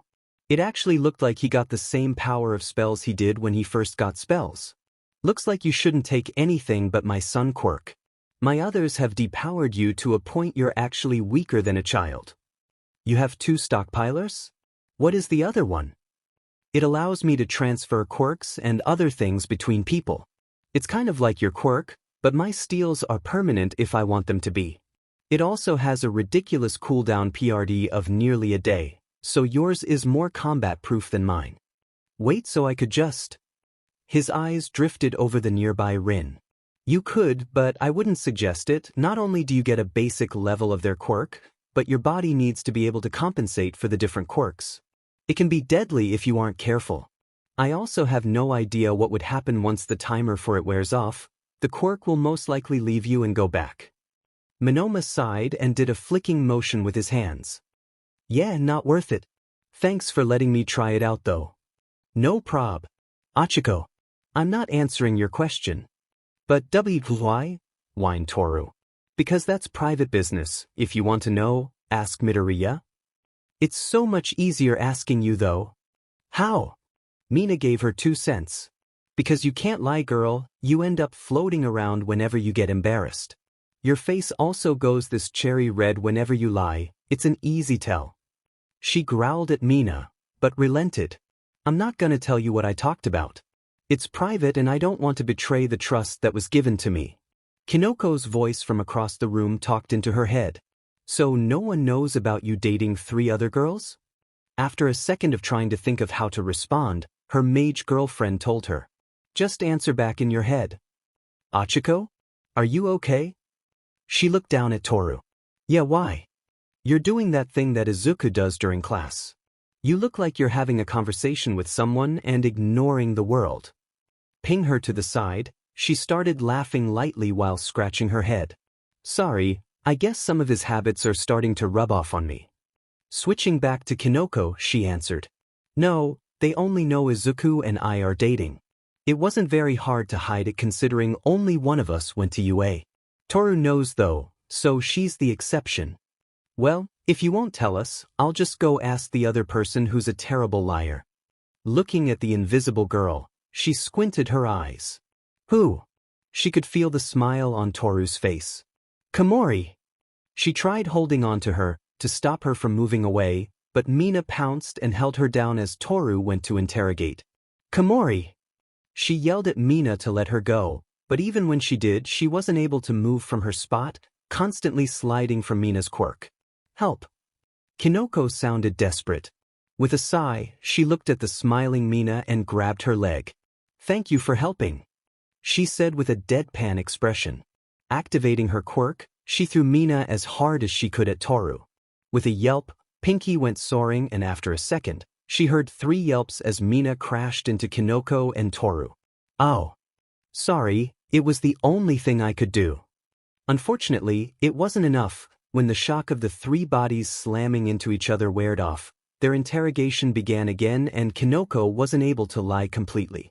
Now both of the classes knew that Izuku, Kinoko and her were dating and thought that Mandalay was helping them solve their issues.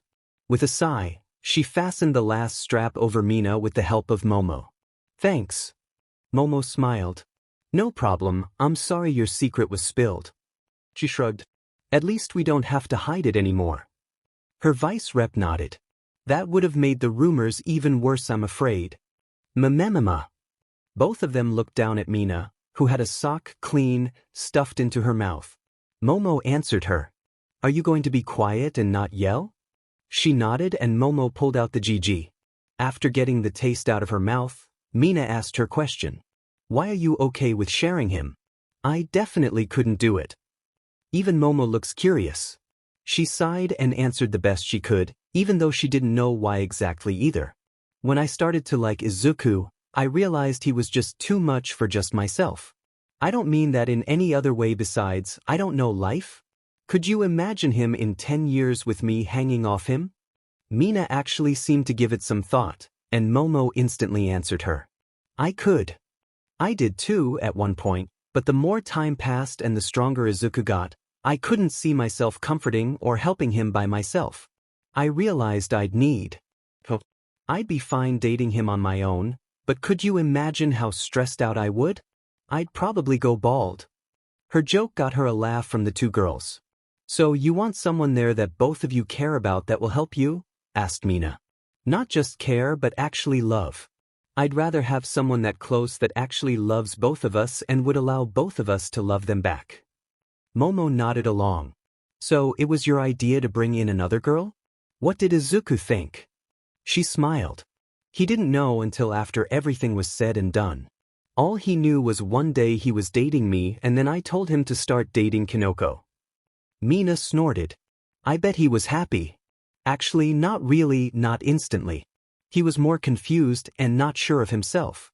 After that passed though, he treated us equally and is willing to throw anything to the side to help both of us. Momo thought for a second. So why go to Mandalay? What issues could you possibly have? I know Midoriya went into the forest during the haunt, so it was just the 2 of you in there with her. Is she starting to pull more than her fair share? We can talk to her, offered Mina, with Momo nodding alongside her.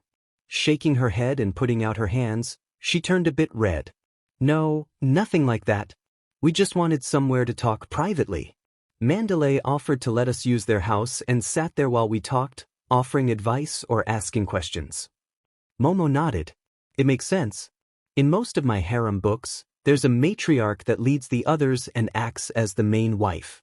She normally makes the decisions, but considering there's just the two of you, and you want to be treated as equals, decisions need to be made unanimously. Any argument between you two will throw off the balance, destabilizing your relationship to the point where it becomes impossible. Mina and her just looked at Momo in shock. The black-haired girl went pink in the cheeks. While harems aren't my favorite, they present a unique social dilemma that you can't find anywhere else. Mina snorted. Better be careful, Achiko. Momo might start writing a book on your love life.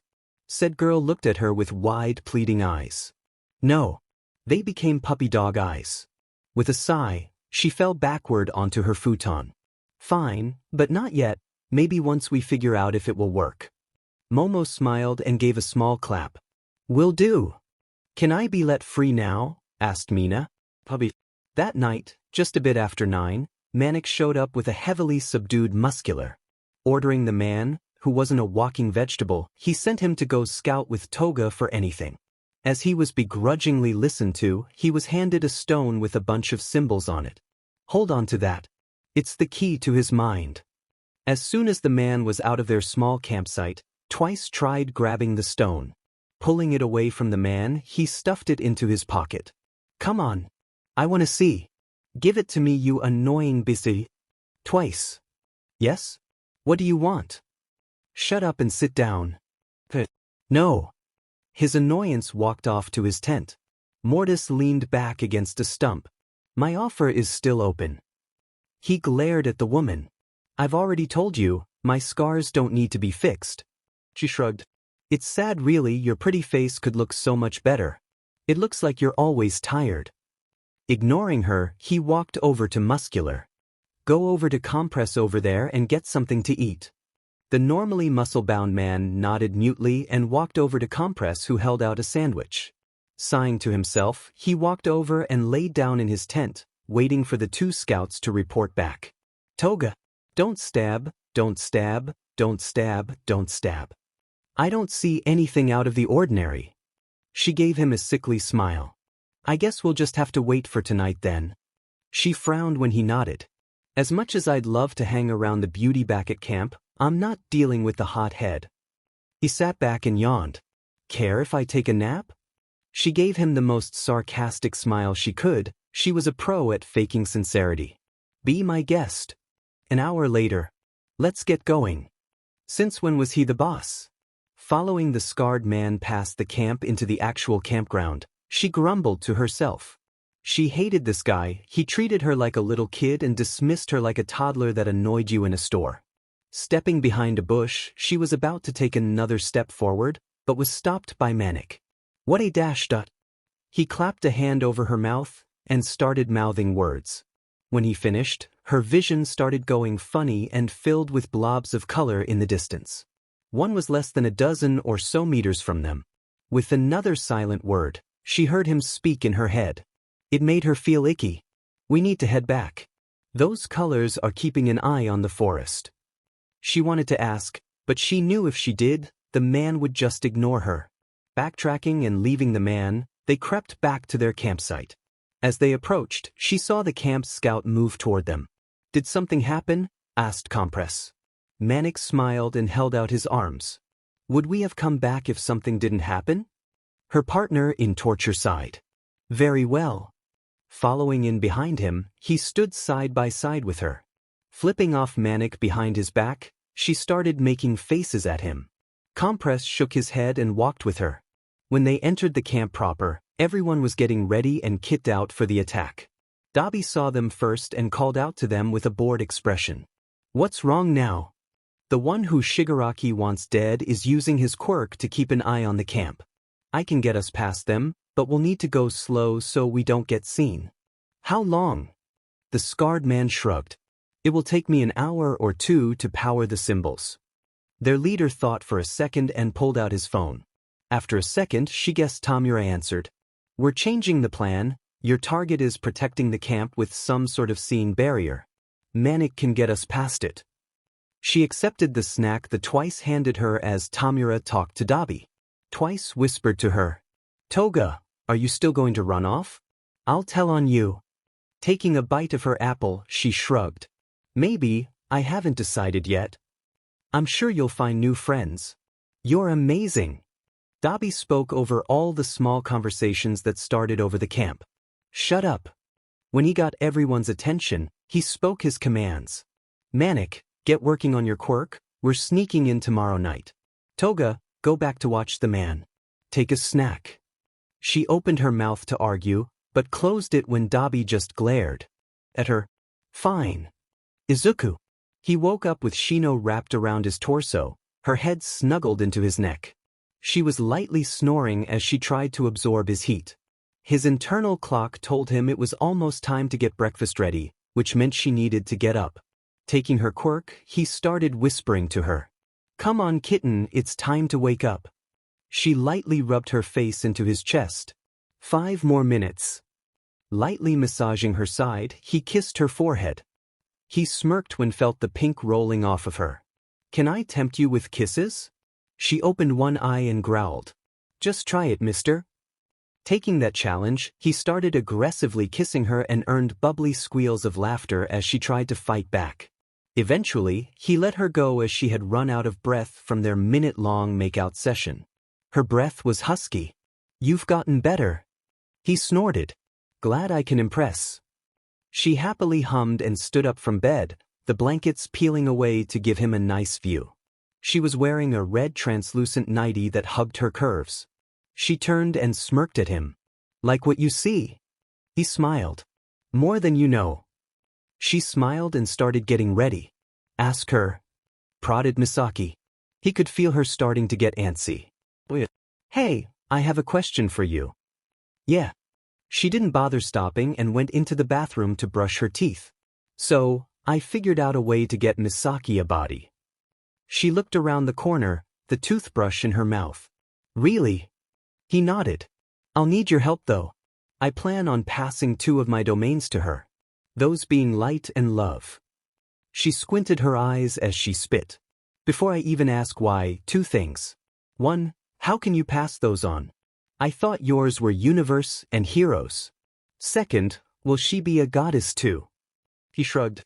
"I have no clue. From what I can assume, she'll probably be a demigoddess. As for the domains, apparently, universe is a catch-all for several domains.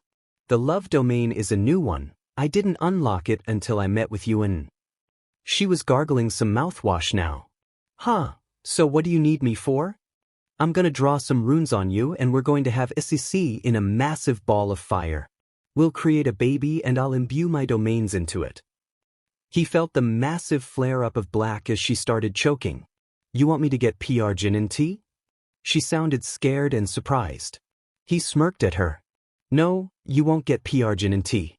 I'm going to create a baby with my divine power. As far as I can tell, she'll be a baby to start out with, but will grow up quickly." The black was washed away and replaced by green. "You want me to raise her?" Misaki was quiet the entire time, but spoke up then. "That's if you want to. I would like to spend time with you outside of Dad's mind." She was quiet and sounded hopeful. Shino bit her lip, but eventually sighed. "Okay." "Really?" His girlfriend nodded. "Yeah."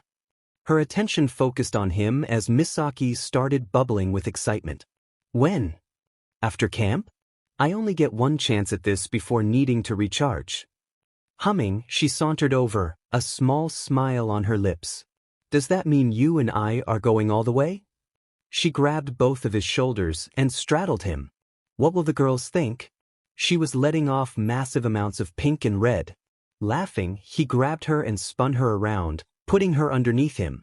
"Oh, they'll feel bad for you." Gently grabbing her chin, he whispered into her mind. "You're going to be up all night with me." Blue started rolling off her. He could see both hear and see her heartbeat kick up a notch. "All night." "What?" "Scared." Red again. "You destroyed me last time, and we only went for a few minutes. I'm not sure if I could survive for an hour." He smirked down at her. I'll keep you healed. A shiver went through her as she pouted. SLV driver. He snorted and helped her to her feet. Let's get this week done and we can start. I'll message the girls, I guess. Hey, I have a question for you three. Yes?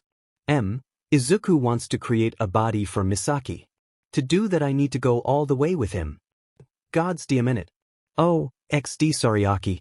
Yeah, I'm fine with it, but just this once until everyone else has had a turn. Sorry sweetie. Whatever. Enjoy. Thanks. K. Who is Misaki? Later that night. Izuku. The day was done and everyone was worn out to the point of falling asleep where they stood. Him and Ragdoll had worked together to make dinner for the teachers, and the woman was excitedly telling him about the progress Toru was making in the laser chamber. That particular project had taken him most of the night and part of the morning to make. Misaki had spent the night while he was asleep going through several different rune schemes to contain his raw power. Luckily, she was a prodigy at runes and was easily able to create the necessary precautions that wouldn't burn a hole through Toru. The test had led to a discovery that had Toru stuttering around him since it happened.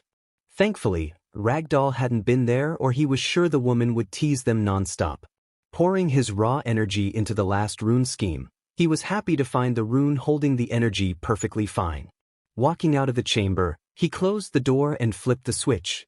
Jumping up to the small walkway that surrounded the chamber, he watched as a bright yellow light built up, then shot out toward the center with bright yellow lasers. When it didn't blow up or wane in power, he nodded happily. Good job, Misaki. Thanks. It was a bit difficult to figure out how to get the rune scheme to accept godly power. I'm glad you figured it out.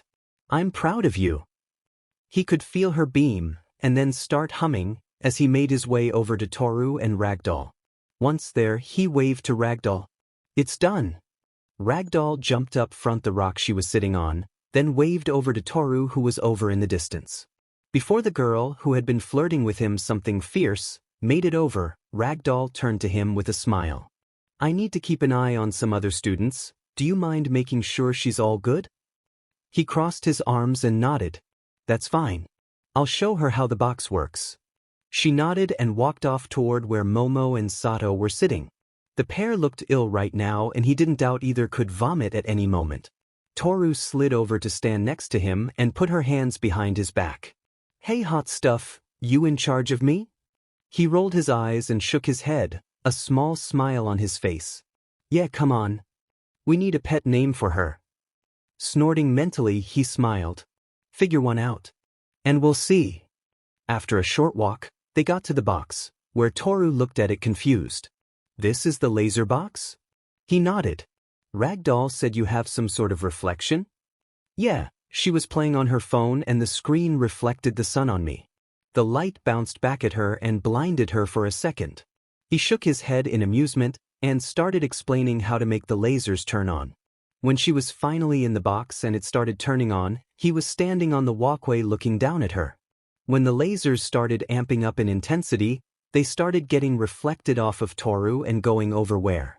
When the light started getting reflected at him, he had to squint for a second before it suddenly dulled to nothing and his sight went a bit weird.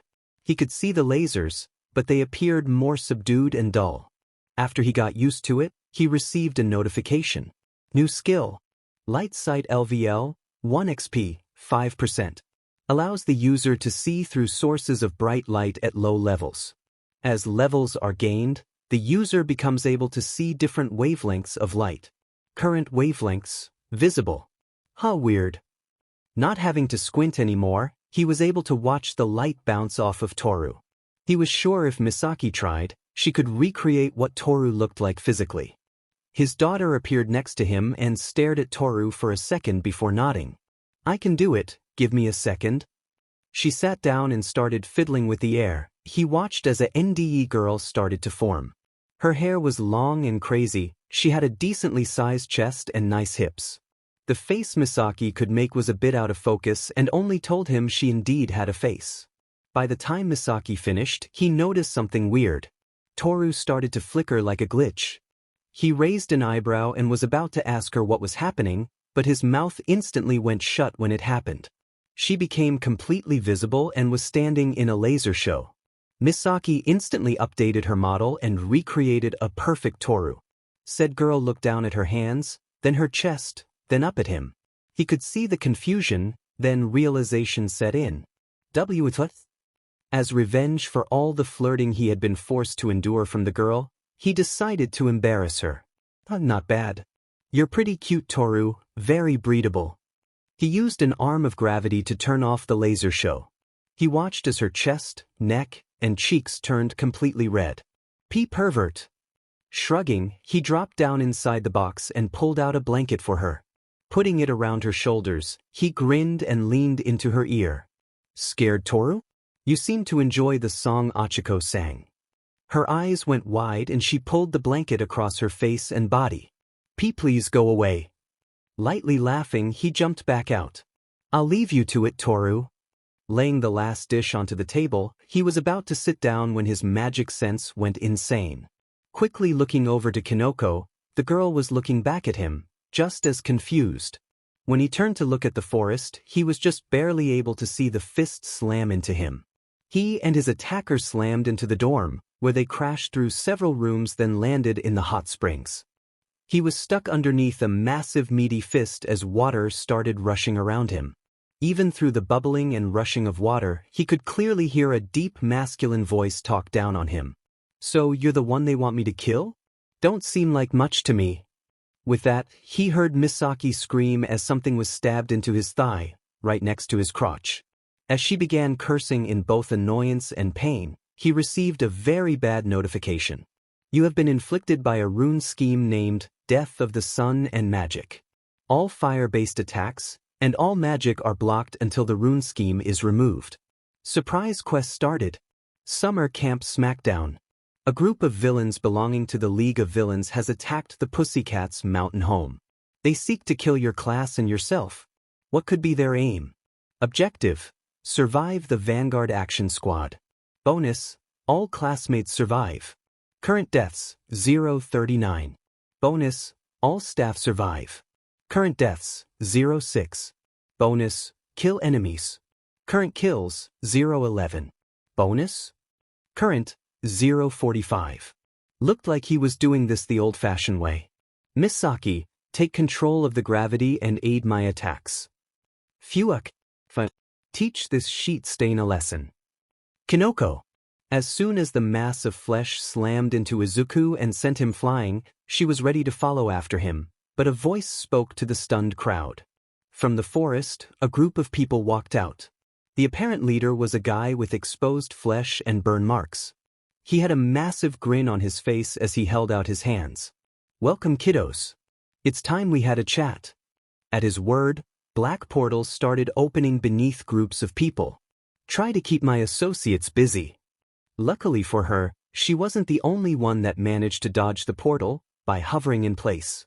Alongside her, Bakugo, Kaminari, Pixie Bob and Mr. Aizawa managed to jump away, leaving them as the sole defenders against the team this villain had with him. Alongside the speaker, there was a girl in a massive hoodie who looked bored, a guy in a black onesie, and another girl, a woman, who was in a bloody nurse's outfit. The man smiled at them. How about we have some fun? Shino. Sheet. She had been stunned. 1 second Izuku was there, the next he wasn't. The only thing she saw was a red blur. Then the man appeared and she fell through a portal that appeared under her chair. It wasn't like Izuku's portals either. Those felt like stepping through a hallway. These ones were like getting swallowed by a pit and being spat out somewhere else. She had landed on her feet in a massive clearing alongside several of the students and Vlad. Before she was able to form a plan with the teacher, a man in a straitjacket appeared and started giggling to himself. So many delectable cuts, who shall I try first? She felt a shiver go down her spine when he grinned at her. Kin growled and activated his quirk and looked at her. Send out the call. Tell Izuku to message the others. She quickly nodded and dodged backward as the man's teeth started attacking. Attention! All students are to defend themselves by any means necessary. Make your way back to the dorms as safely as possible. The call went out to everyone that was in range. Focusing on where she figured Izuku would be, She sent out a call to him. Get the teachers here now. 72%. 28% in one hit? This guy was ridiculous.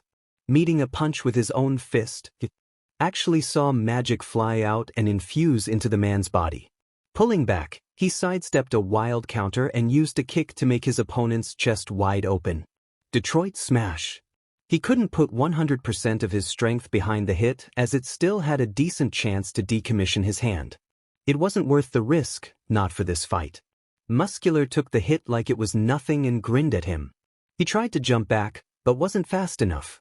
A giant hand had grabbed his pant leg and yanked him back.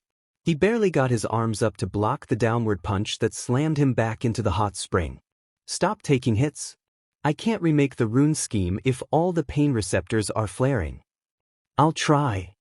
Activating full cowling, he slammed a foot into the muscular's knee and launched himself. He hit the edge of the spring, but was fast enough to get back on his feet before the villain slammed into the spot. Hopping backward, over the privacy wall, he quickly tore out the dagger in his thigh and ripped off his bloody pants and underwear. He had already fought completely naked once, and this time, he had an actual reason to be naked. Quickly looking down before Muscular broke through the wall, he let Misaki get a look at the rune. With the rune in place and the magic in his bloodstream right now, he wouldn't be able to use magic until she made the counter. He hoped the quick look was enough, because he had to look up as the wall was about to break. Meeting the oncoming fist with his own punch, he pushed with his entire body. Muscular stopped midair and followed his attack up with a second punch. This second one was covered in even more muscle and sent him flying through the trees. Skidding to a stop, he channeled his gravity into his fists and started collecting anything loose. As it hit the small black holes he had made, his fists started becoming covered in dense material. He saw Muscular start charging and decided to meet the guy head-on, somewhat. Dashing forward, he feigned a punch and rolled to the side. Pushing off the ground, he slammed a fist into the guy's midsection, but was caught by muscle. Not being deterred, he put even more gravity into the black hole and pulled the muscle in. Roaring in pain, the man slammed a hand into him, trying to send him flying. He didn't budge at all though. He was naked and scared for his friends. Having activated line in the sand and bunker down, he didn't move a muscle. In his one free hand, he had Misaki create a spear and let Muscular take a step back. With his now open hand, he created a matching shield of light. Moving the two black holes to his weapons, he formed them over the blade of the spear and the front of the shield. Flourishing the spear behind him and putting the shield forward, he started the chant. With shields raised high and swords drawn bright, we march into the fray with all our might. For Sparta, our homeland, we fight, our courage and strength shining in the night. Muscular growled. Poetry? That's boring. What happened to your fighting spirit? Through blood and sweat, we won't back down. With Spartan blood running in our veins, we will not drown. In the face of adversity, we stand tall. For Sparta, our motherland, we give it our all. The man growled and charged him without even a yell. Blocking the first fist with his shield, consuming the muscle, he stabbed forward his spear, which was dodged with a roll. Even through the onslaught, he kept his song going. In the heat of battle, our hearts beat strong. We fight for freedom, for right and for wrong. With Spartan passion burning in our souls, we will defend our home, our sacred goals. He met Muscular slam with his shield and pushed back with all for one. Stabbing forward, he pierced the man's left arm and kept it back. Pulling back so he didn't get consumed, Muscular started using trees as weapons. Still under the effects of line in the sand, he stood his ground and tanked the onslaught. Spartans, never falter, never yield. For our legacy on the battlefield, we shall wield. In the face of adversity, we will prevail. For Sparta, forever, we shall hail. When the song finished, he felt the call of war as it filled his heart and head with the drums of battle. He knew there was tons of notifications hammering his UI, but Misaki kept them from view. The only one that mattered stayed in his view just long enough for him to read it. Passive swap. Gamer mind has been replaced by Berserker's mind. All mana has been converted into HP. Intelligence and wisdom have been reduced by 90%. Luckily, the stat reduction didn't affect his thinking like it did with Misaki. At least with her acting as a mediator. He couldn't hear her right now, his mind was too frantic to focus on her voice. Growling, he opened an inventory portal as Muscular eyed him with a mad grin. That's that look I want to see. Dropping his enchanted spear out, alongside his enchanted round shield, he let the hard light tools dissipate. Armed with his real weapons, he broke line in the sand and charged. The battle between them destroyed the nearby landscape and buildings. He fought on nothing but pure skill and rage as they trounced everything in their path. Muscular seemed to become more and more bloodthirsty as time went on. The manic grin on his face became one of pure bliss and focused as a more refined fighting style came out. Every punch thrown at him was batted away by his spear, or blocked with his shield. His own strikes were caught by muscle, stopping the spear from piercing anything important. It felt like trying to stab through really hard jello. It gives way but slows you down immensely. Crashing through a boulder, he rolled backward onto his feet and held his shield forward to block a hit. As the punch slammed into his shield, he was able to catch a glimpse of his surroundings. Mandalay, Vlad, and some of the others were fighting some man with metal teeth. What caught his attention though was the cuts and scrapes covering his girlfriend. He felt his anger deepen even further and only saw red. Misaki managed to lessen it, but only just barely. A guttural roar started escaping his lips as he used single out on their attacker. Everyone, even Muscular, started to stare at him for a moment, but both villains exploded into action. Dodging Muscular, he shoved his shield into the enraged man's side, shoving him away. Using the butt of his spear, he parried the other's teeth and chucked the spear at the man. As the spear flew true, he used the shield of teeth that the villain used as a blind spot. Before the spear even hit, he kicked Muscular and used him as a wall to push off of. Jumping after his spear, he watched it bounce off and caught it before it descended. Slamming into the shield, he pushed the now-named man into a mid-air stagger. Using the edge of his shield, he pulled himself to the side and behind the man. Spinning his spear into backward grip, he stabbed behind himself and through the man's exposed neck. Blood sprayed his back, but he didn't let that distract him. Spinning, he held up his shield to block the slam by Muscular. Not having anything to keep his footing while in the air, he was thrown backwards. Before he crashed into the ground, he made his body as small as possible and kept his shield toward the oncoming mountain. The rock he hit exploded into pebbles and boulders, and took a decent chunk of his health. Rolling out of the way of Muscular, he hopped back onto his feet and held his weapons at the ready. The large man growled at him. "You've annoyed me, boy. You let someone else distract you from our fight." Spreading his feet and arms out, the man got into a ready position. Muscles started growing out, thickening every part of the man, besides his head. Nowhere near anyone else fighting, he eased into his stance and loosened the white-knuckle grip he had on his weapons. He spoke to Misaki, even though he couldn't hear her talk back.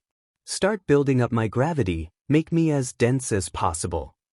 They both stared at each other, both waiting for the other to move. A small twitch of Muscular's fingers started the fight anew and both dashed forward. The following melee was nothing but a brutal fight between two people with similar plans.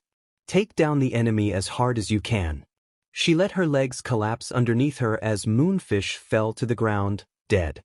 Catching her breath, she closed her eyes and took steady breaths. Vlad walked over, a small limp in his left leg from a stab wound in his calf. "You okay?" She nodded and forced herself up. Relieved. Seeing that she was steady, she looked at all the students that were with them. Koda had a huge cut across his chest. He had blocked an attack for Shoji. Shoji himself was covered in cuts, just like her, but was bleeding from every limb. She doubted the guy could form anything new for a while. Shishido was catching his breath. His left arm was useless right now, after taking several cuts to the tendons. While they were still alive, they barely made it out. Her power was useless against the crazy but man's mind. He had been letting off so much black, her mind couldn't focus enough to break through the man's mental defenses. "Let's get back to the campgrounds." Ken nodded and both of them helped the students along the way. As they got closer and closer, they saw and felt the ground rise and collapse across the landscape. Pixie was going crazy and the amount of color flying around was starting to give her a headache. When they got even closer, she stopped the group when she felt a single person with every color coming off of him. When everyone was hidden, she took stock. There was a chance they could fight the guy, but all of them were hurt. Speaking to Pixie, she sent her teammate the guy's location and signaled for everyone to wait. She had expected a massive boulder to fly at the spot, but the ground broke apart in vines and roots. Whoever was being attacked started panicking and took off into the forest. Several of the plants raced toward them, but slowed to a stop, riding upon them, a leafy clone of her new girlfriend. Kinoko didn't say anything, her clone just staring at them and then disappearing into the roots. Following after the retreating plant life, they saw puddles of mud littering the forest floor. Pixie and Bakugo soon came running over to them, and wordlessly started escorting them back. Kaminari, Komori, and Aizawa are at the campground. Izuku and Muscular destroyed the dorm, classrooms, and hot springs. The only place still standing is our house, but it's pretty med-scorched. We're using it as a medical tent. The runes Izuku put on it to keep it from burning down is the only reason it's still standing. One of the guys attacking has a fire quirk, and another can make clones. The clones aren't hard to destroy, but they can use quirks and are numerous. That crazy beach from USJ is here too, added Bakugo. Ken grunted and eyed the boy for cussing, but didn't comment given the situation. There's also the new Stabby beach, and that freak in a onesie. Stabby got mushroom head in the gut, hitting blood right out of her. Is she okay? She asked. Pixie answered. Yeah. She's resting against the house right now. Aizawa is keeping an eye on her. She was able to help you faster than we could get here without leaving ourselves open to attack. Ken nodded. He was doing remarkably well considering his leg probably hurt like all hell. Do you know where anyone else is? No. Everyone is too spread out. The most we can see is that there's a fog cloud deeper in the forest. Aizawa tried to radio the heroes in the forest, but only one responded. She isn't a combat hero, but was able to get a call to the school. And with the nerd keeping the giant ball of muscle off of everyone, he can't portal them in. We need to go and rescue the nearest group of students. From there, we can set up a base of operation. It's still fairly bright out, but we will not have light for long. I'm no ragdoll, but I can sense when I'm near people. Pixie frowned at her, but didn't say anything. They were in for a long night. Pony. I personally don't like killing kids, said the man as he played with a coin. But the boss doesn't seem to like you all that much. Each of them got ready for whatever this guy could do. Even if they had never seen the man before, he was clearly no good. Rin was already covered in his armor and armed with his blade. Ojiro and her got into their ready stances, preparing to move at a moment's notice. The man noticed them preparing to fight and smirked. Don't worry about fighting me, you three have another issue. At his final word, the world started to wobble. The trees and green leaves started to crumble and made her stomach churn. When a sharp pain went through her head, the colors of the world started changing. The once bright blue sky became a bright red that drowned the sun in darkness. The trees began to lose their color and became charred with ash. The green leaves withered away and her eyes took on a red tinge. Panicked, she went to stand back to back with Sato and Bondo, but she froze at what she saw. Her classmate and yearmate had been replaced by monstrous beings that she had only seen when she fought against Tobu in practice. UA High Summer Training Incident. Legal name, N.A. Villain alias, Manic. During the incident, several students, Bondo Kojiro, Ojiro Mashireo, Sato, Rikido, Tsunatori, Pony, had been found by rescue teams less than an hour after the end of the fighting. Based on the damage to nearby terrain, it was surmised that all five engaged in a battle to the death. The five only survived due to their training in the days beforehand. With their energy low and quirks overused for the day, after 1 hour of battle, all five collapsed due to injuries and exhaustion. Preliminary searches found the quirk of Manic scattered around the fighting perimeter. Hero, Slate, was deployed to the area and dealt with all marks that were found. All students were then transferred via helicopter to the nearest hospital. All survived their injuries, but are currently undergoing psychiatric evaluations before being discharged. According to injury reports, several of the students nearly lost limbs in the fighting. Vital organs were blocked using limbs and weapons, however many non-vital organs were ruptured, stabbed, or cut. No charges were pressed against any of the students involved. Manik, after a thorough investigation, was deemed responsible for the Hosu tragedy. His description was provided by several of the students. These details have been placed in document X. His danger level has been raised from R6 to X. For any further questions, please see your supervisor. Achiko. She didn't know how, but she got ridiculously lucky. The portal had seemingly malfunctioned and dropped her in a cave. Because of the single light source coming in from the cave entrance, she couldn't see much, besides the cave being massive. The sudden movement of the ground below her made her jump from her boots. Turning to the source, her eyes slowly adjusted and she saw it. Pixie had introduced them a while ago, about 2 days into her stay here. Vizu had been laying down and was disturbed by her appearance. It was slowly getting to its feet, and she was forced to look up as it stood. It grumbled some sort of words she didn't understand and looked at her. She nervously chuckled. Hi, Iwakuzu. Can you help us? The camp is under attack and I have no idea where we are. It seemingly processed what she said, because with a lot more speed than she expected, it moved. Digging its head under her legs, it flung her on its back and started running, slowly. It was still a giant rock monster, and it was doing something along the way. Behind them, she could see piles of rocks slowly start following after them. Some quickly took form, mostly the velociraptor forms, while others, the much larger ones, took time. Ikuzu wasn't caring for the forest at all and bull-rushed its way through the trees. The mighty booming steps of one rock monster spawn became a cacophony that rocked the earth. The first thing they came across was a giant mist that expanded over a large part of the forest.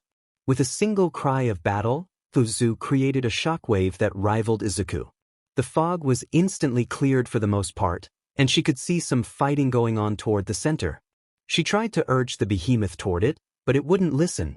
Instead, it continued its stampede through the forest. By now, she saw several more of the variants form, including some that she hadn't seen before. It was bad enough to fight and deal with one of what she considered a Trex, but these ones were much bigger. They dwarfed the massive trees of the forest and the earth moved for them. Slightly smaller than them were things with giant sails on its back and arms. It looked like a bird. It only took them 5 more minutes before the last of the dinosaurs formed and they came upon the scene of a crime. Shota and Froppy were fighting for their lives and protecting heavily wounded classmates. Tokage was mostly whole, but had dozens of stab wounds across the pieces of her body. Aoyama had apparently suffered a mortal injury, as she could see bandages on his neck and arm. There was no way that the girl they were fighting had let them stop and heal their allies. That meant they had healed them in combat and diverted their attention, a deadly gamble. The 5 people noticed the noise she had caused and stopped to stare. All of them went wide-eyed as they took in the army she co-lead. Izu bellowed a command and sent their fastest members in a mad dash for the girl. Still being made of stone, the girl had plenty of time to react and beat a hasty retreat. The others put up their hands ready to fight, but the small dinos ignored them charged after the girl. That was when Froppy noticed her. She waved to the girl, and they all hitched a ride on one of the monsters. Froppy landed behind her and clung for life to the rock. Do you go Wibbit? She was talking with a slight lisp. It only became apparent why when she turned around. Her best friend's tongue was cut up and limp at the end. Ukuzu's cave. I asked him for help and he started charging. She nodded and looked over to their classmates. Nei Heilin. We'll be at the main camp in no time. Just hold on. Nodding, she turned her attention to the direction they were heading. They soon stampeded into the fight between Todoroki and a fire user. The older teen was just messing with Todoroki and batting away his with fire that destroyed everything it touched. Seeing the fire, Izu bellowed another command and several of the Triceratops took lead. All of the combatants in the new clearing, including Tobu and Kodai, turned to the racket they had made. Being a trained combatant, Todoroki easily collected himself and shot himself downward. Forming a scoop of ice, he picked up the two downed girls and vaulted them over the front of the army. They landed harshly on the backs of several of the dinosaurs, but they made it. Just when she thought they were safe, a massive ball of jet blue fire slammed into the front line. Even being over 10 meters back, she could feel herself sweat from the heat. The tricks didn't stop, however. They simply followed Iwuzu's command and charged headfirst into the fire. To her astonishment, when the man first appeared from the top of the front line, Izuku was prepared. Giant flying shiny green-covered dinos swarmed the guy and took him to the sky. Blasts of blue fire erupted from the swarm as they slowly rose. With that person out of the way, continued their charge and crashed through the forest. What they came upon next made her blood boil. Hitoshi.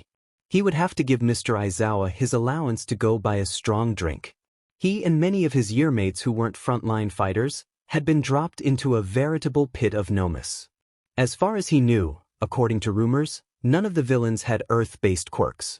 So the giant pit nearly 500 meters across was a total mystery. He didn't have long to think on it, however, when a Nomu jumped clear over their fragile front line and landed next to Yanagi. Ibra instantly brought up a shield, but the monster slashed through it with the giant craggy sword on its arm. Knowing he wouldn't have the strength to pull back the arm, he quickly wrapped his capture tape around the sword arm. The instant it tried to move, he felt himself get yanked forward and quickly wrapped the other end tightly around the other arm. He wasn't able to make it not move, but the tape had its desired effect. When it went to swing on Yanagi, it pulled itself into a circle and dropped to the floor. As the others kicked the thing while it was down, he was stuck fighting unarmed. With his tape in use, he had to deal with the giant Nomu who batted away Yaoyorozu. Getting into his unarmed fighting stance, he prepared to dodge, but it was pointless. When the thing started to run toward him, it and everything standing dropped. A giant cloud of dust covered the pit and a loud roar deafened everyone. The dust quickly settled and revealed a massive T-Rex, 2 times bigger than ones in the forest. All the fighting stopped as every being was forced to take in the new threat. The Nomus quickly forgot them and started charging the monster. Seeing the enemy approach, the T-Rex spun and whipped its tail around. Several of the Nomus clung on, but the others were sent careening into the pit wall. The sound of snapping rock and bone could be heard. Before they could comprehend what was going on, a floor of ice appeared below them and raised them from the pit. At the top, they found a very winded Todoroki and an army of dinosaurs. He was a dino boy when he was a little kid, alongside heroes, so sue him when he saw every dinosaur he could imagine looking at them. He was taken out of his stupor by the yell of Monoma. Looking over, he saw his classmate performing sloppy CPR on Yaoyorozu. Blinking, he shook his head and quickly ran over. Bumping Namona out of the way, he followed the instructions of their first aid instructor. 2 of the girls from 1A gathered around worriedly, but he didn't let them distract him. He had no real idea how long it took, but he fell backward out of breath and energy. Coughing harshly, the girl returned to life and was helped up by Namona. Around him, the others were helped by those that arrived with the dinos. A lot of them were severely hurt and required medical aid. What he wasn't expecting was Izuku's girlfriend, Uraraka, to rush him with tears in her eyes. "Thank you. Thank you. Thank you." She was bawling and shaking. He awkwardly pat her back. "No problem." The sound of angry stomping came from one of the dinos, causing Uraraka to pull away. Quickly wiping her tears, she smiled. "We should go. Kuzu wants to get to Pixie." He was far too stunned to have a verbal answer and just nodded. Standing, he turned to the group scattered around. "Get aboard the dinos, hurry." Those who were mobile helped the others board their ride. They were soon off amongst the stampede. Before they disappeared into the forest, he looked back at the pit. The giant T-Rex just threw one of the Nomus like a rag doll into the air and crushed it in its bloody maw. The last thing they heard besides the booming steps of rock dinosaurs was the roar of the T-Rex, announcing its pending victory. Kirishima. Whatever had cleared the smoke held his eternal gratitude. He had almost run out of breath like several of the others, and was close to passing out. The only other 2 that were up were Ida and Awaze. Ida because his mask had a filter, and Awaze because he welded his nose and mouth shut. The guy was just as red as him when the smoke cleared, and they both stopped to catch their breath when it cleared. Ida, being able to see the enemy now, took off. In the blink of an eye, he was little more than a blurry figure. It took them nearly 30 seconds before they finally caught their breath. Helping a ways up from the ground, they both took off in a dead sprint. By the time they got there, Ida was dodging and weaving through bullets. The smoke was starting to fill in again, so they held their breath and joined their schoolmate. Luckily, the guy wasn't a frontline fighter and was easily taken out when they helped each other. With the villain going limp and a ways fusing all of his gear shut, including the guy's body, they started jogging back to their yearmates. What they didn't see made their hearts stop. All of their fallen yearmates were gone. He looked to Ida, who was completely still. Then, before he could ask what happened, Ida shouted to them, "Take him to the campground, I'm going to look." The guy was off before they could say anything. He looked over to a ways who looked ill. "He'll find them, if not, Izuku will." That didn't seem to help, but he nodded. Carrying the man between them, they ran in the direction of the campground. Neither of them knew how long they had been running, but sometime in the middle of it, they were forced to hold their ground. A massive explosion erupted from the nearby mountain and sent a shockwave that traveled across the trees. Looking over, they saw a giant chunk of the mountain missing and smoke traveling into the sky. "He scares me," said a ways. Elgyro chuckled nervously. "Yeah." They quickly continued on and came into a scene of mass combat. Dinosaurs of all shapes and sizes were hammering away at seemingly endless amounts of clones. Beyond the dinos was their classmates forming a makeshift wall of earth and ice as the number of dinos started to get reduced. He looked back at Aways, and the guy nodded. A grin went across Elgyro's face. "Let's riot." Shaking his head with a smile, Aways attached walls of rock to them, making them look like a train car. Hardening himself, he led the charge into the fray. Mandalay. An overwhelming sense of red was coming from beyond Pixie's pets and the clones. Turning to the source, she could barely make out Kirishima about to charge into the back of the clones. Behind, but hidden by rock, was another person who was letting off red and yelled. Turning quickly to Pixie, she yelled mentally, "Pixie, 2 o'clock. 2 students." Her teammate's eyes widened and she looked over. Right when the clones noticed the pair, she slammed her hands into the ground. The earth in that area became cloudy for a second, before every person watched the pair and dozens of clones got launched into the air. She yelled to the students and teachers, "Look alive. Catch the pair and destroy the clones." Those who could fight quickly followed her orders. Any flight-capable and long-range attackers took out the clones. Bakugo caught the pair, yelled something at them, and the stone fell away. It revealed Aways and someone she didn't know tied up between them. That left them with 13 missing students, Tiger and Ragdoll. With the falling clones dealt with, Pixie brought her attention back to her army. The zoo was putting up a valiant fight, but even she could see that the metal protecting the front line was being melted. As soon as the last defender fell, Pixie channeled her quirk. "Sorry, Sosaki. Izuku." He slashed off the fingers of the overgrown hand and stabbed forward with his shield. When the edge stabbed into muscle, he detonated his quirk, causing an explosion of metal melting fire to go off. In response, the muscle rapidly grew over to replace the ashes. Muscular was running out of stamina and HP from using and replacing his muscle so much. He wasn't aware of what his own HP was at, but he did know one thing: Muscular was dying. Letting out a roar of fire, he blinded the man and moved his sword forward with all of his strength.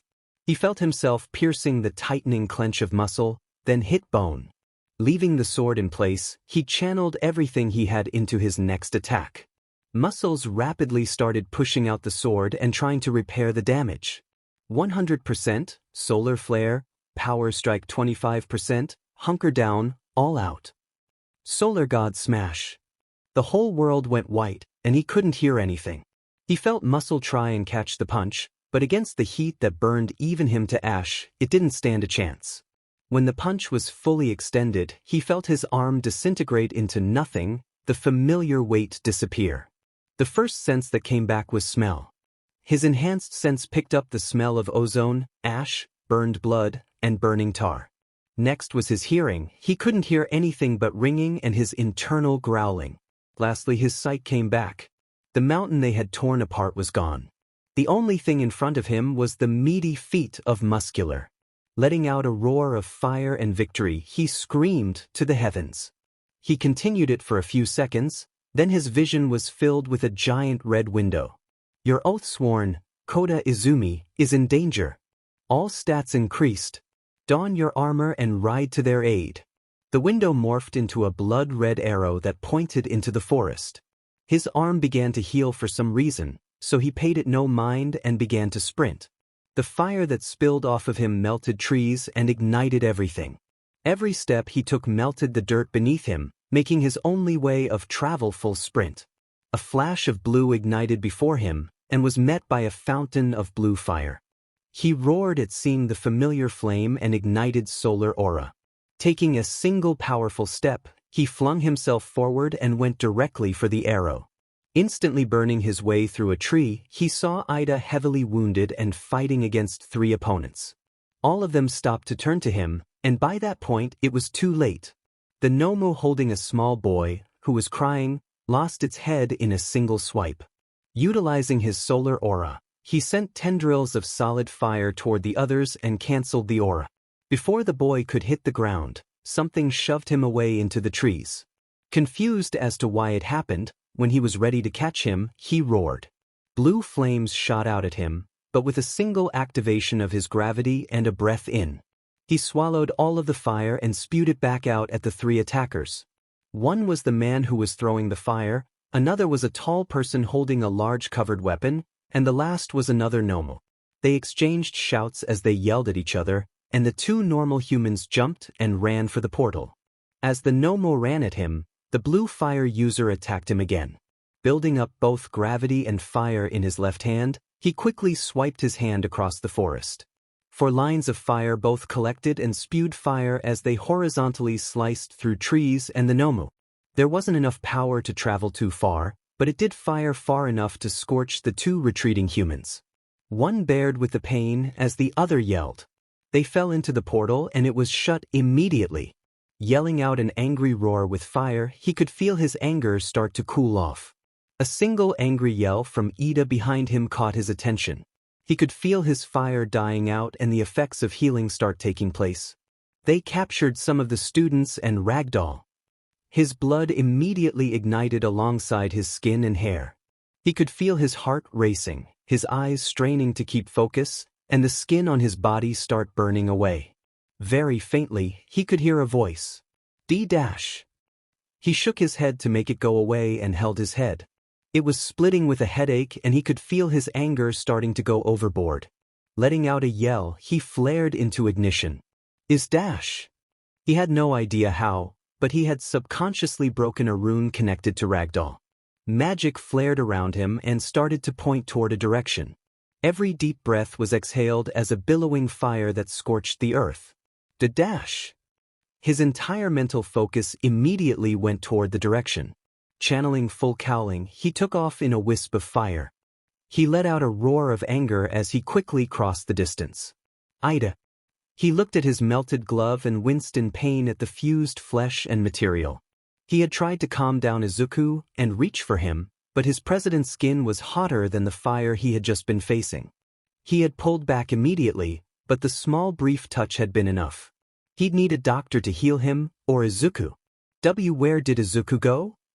He looked up from his hand and saw the small boy he had tried to save. He wasn't disappointed in himself for not being able to do so. He'd done everything he could. He smiled. I believe he went to go save Mrs. Ragdoll. The boy's face, red and puff, tear streaks dried all the way down it, was filled with worry and sadness. Keeping the smile on his face, he used his good hand to rub the kid's head.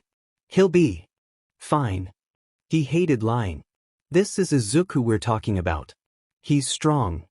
The boy sniffled, rubbed his eyes, and looked back up with a hard face. Yeah. The boy really liked Izuku. He knew that they spent a lot of time together, but for the boy to like him that much was surprising. Maybe the boy considered him a brother, or it was first hero worship. Smiling, he looked around the clearing. Izuku had done a number on it, and he had thought the fire villain had done too much damage. He was just glad he hadn't overworked his quirk during the day. He had been told to wear his hero outfit and practice his combat in it. The only reason he had requested it was because of the changes. His armor had a built-in speaker, a filter, and extra padding. USJ and watching the Hosu incident live, he was far more aware of the type of protection he needed. Fire was a good one, considering when there was a major attack, the place normally went up in flames, like here. There was also the impact protection against close combat types, very handy. Not having the energy to run, he picked up the boy and walked him back to the camp. Tonight was going to be a long night. Tito.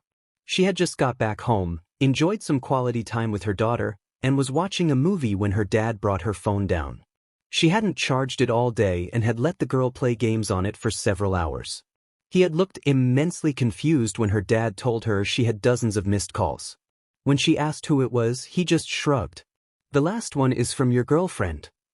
Curious, she unlocked it and checked the notifications. 62 missed calls and 78 missed text messages. Most of the calls were blocked or private, but the ones she could see were from Achiko, Shino, and Kinoko. She didn't bother with the texts, most said the same thing, call me back. So she called Shino. The phone picked up the second ring. Sweetie, I need you to find Izuku. We don't have very long. He's currently chasing after a very dangerous man. She blinked. What happened? We got attacked and some of the students and Ragdoll got taken. Her eyes widened. Oh boy. Izuku had always worried about them once he learned about All for One. Because of that, he had developed a tiny rune that could be embedded into the skin. They were connected to the matching rune schemes that Izuku wore, and if he broke his end, the rune's magic would point to that person. Yeah, I can find him. Do you want me to teleport to him and then bring him somewhere? If you can. According to Ida, he was yelling and letting off enough heat to melt his gloves. So be careful if you are going to touch him. Welp, they were sheet out of luck. Yeah, not gonna happen. We couldn't stop him if we wanted. You've met Misaki, right? Yes. He told me that during his training with my auntie, he learned he could activate the thing that makes her go crazy. He said they used it during that training to fight for days on end. If he activated it, then it will be an uphill fight to stop him. Akito, please? Just try. She really didn't want to. If Izuku was on his way to the enemy, then there was almost no chance she could make him see reason. But this was her girlfriend asking her. Fine, but I want a dinner date and a large tub of ice cream. Deal. She sighed. I'll do my best, but I don't promise anything. Izuku is far stronger than me now. Oh, trust me, I know. He made our mountain disappear. And this woman wants her to go after that? 2 larges, and it has to be high quality. Fine. Hanging up, she stood and was about to leave when she noticed she had a passenger. Meiho, you can't go with me. Dad. Her daughter tilted her head. Yes, I'm going after Dad, but it's too dangerous for you. Smiling, she cupped Meiho's cheeks. I don't want you to get hurt, little one. So stay here, okay? She puffed up her cheeks, but nodded. Okay. Her dad was watching the interaction off to the side. I can't believe you're a mother already. She chuckled. Take care of your granddaughter, Grandpa. She saw him shake his head with a small smile and send a small shadow to pick up Meiho. The instant she was sure the girl couldn't follow, she dropped into a portal. Free-falling quite a bit ahead of Izuku, she could see a bright ball of fire racing across the terrain. Off in the distance, she could see a city. No idea which, but they wanted her to stop him, so she'd try. Halo of childhood. Thankfully, her daughter wasn't born the natural way. If she was, then she'd lose her trump card in a fight. Pointing her hands at Izuku, she came up with a random spell that she hoped would work. A surge of water so cold and intense, it could snuff a bomb. Ocean's fury. A massive tidal wave gushed from her hand and built up into a wave that could destroy a city. The terrain would be devastated, but that wasn't her worry right now. She watched as Izuku built up his fire and prepared for the attack. Right before it hit, she prepared another spell. A storm of concentrated lightning, created to freeze anything in place, Odin's rage. Dark clouds formed around her as a mini-storm took shape. Holding onto the spell, she waited until the tidal wave just hit and let loose. Izuku wasn't idle, unfortunately, and met the tidal wave with a fire hot enough to boil away the water instantly. In the process, he created a bunch of steam, allowing the millions of bolts of lightning to travel directly to him.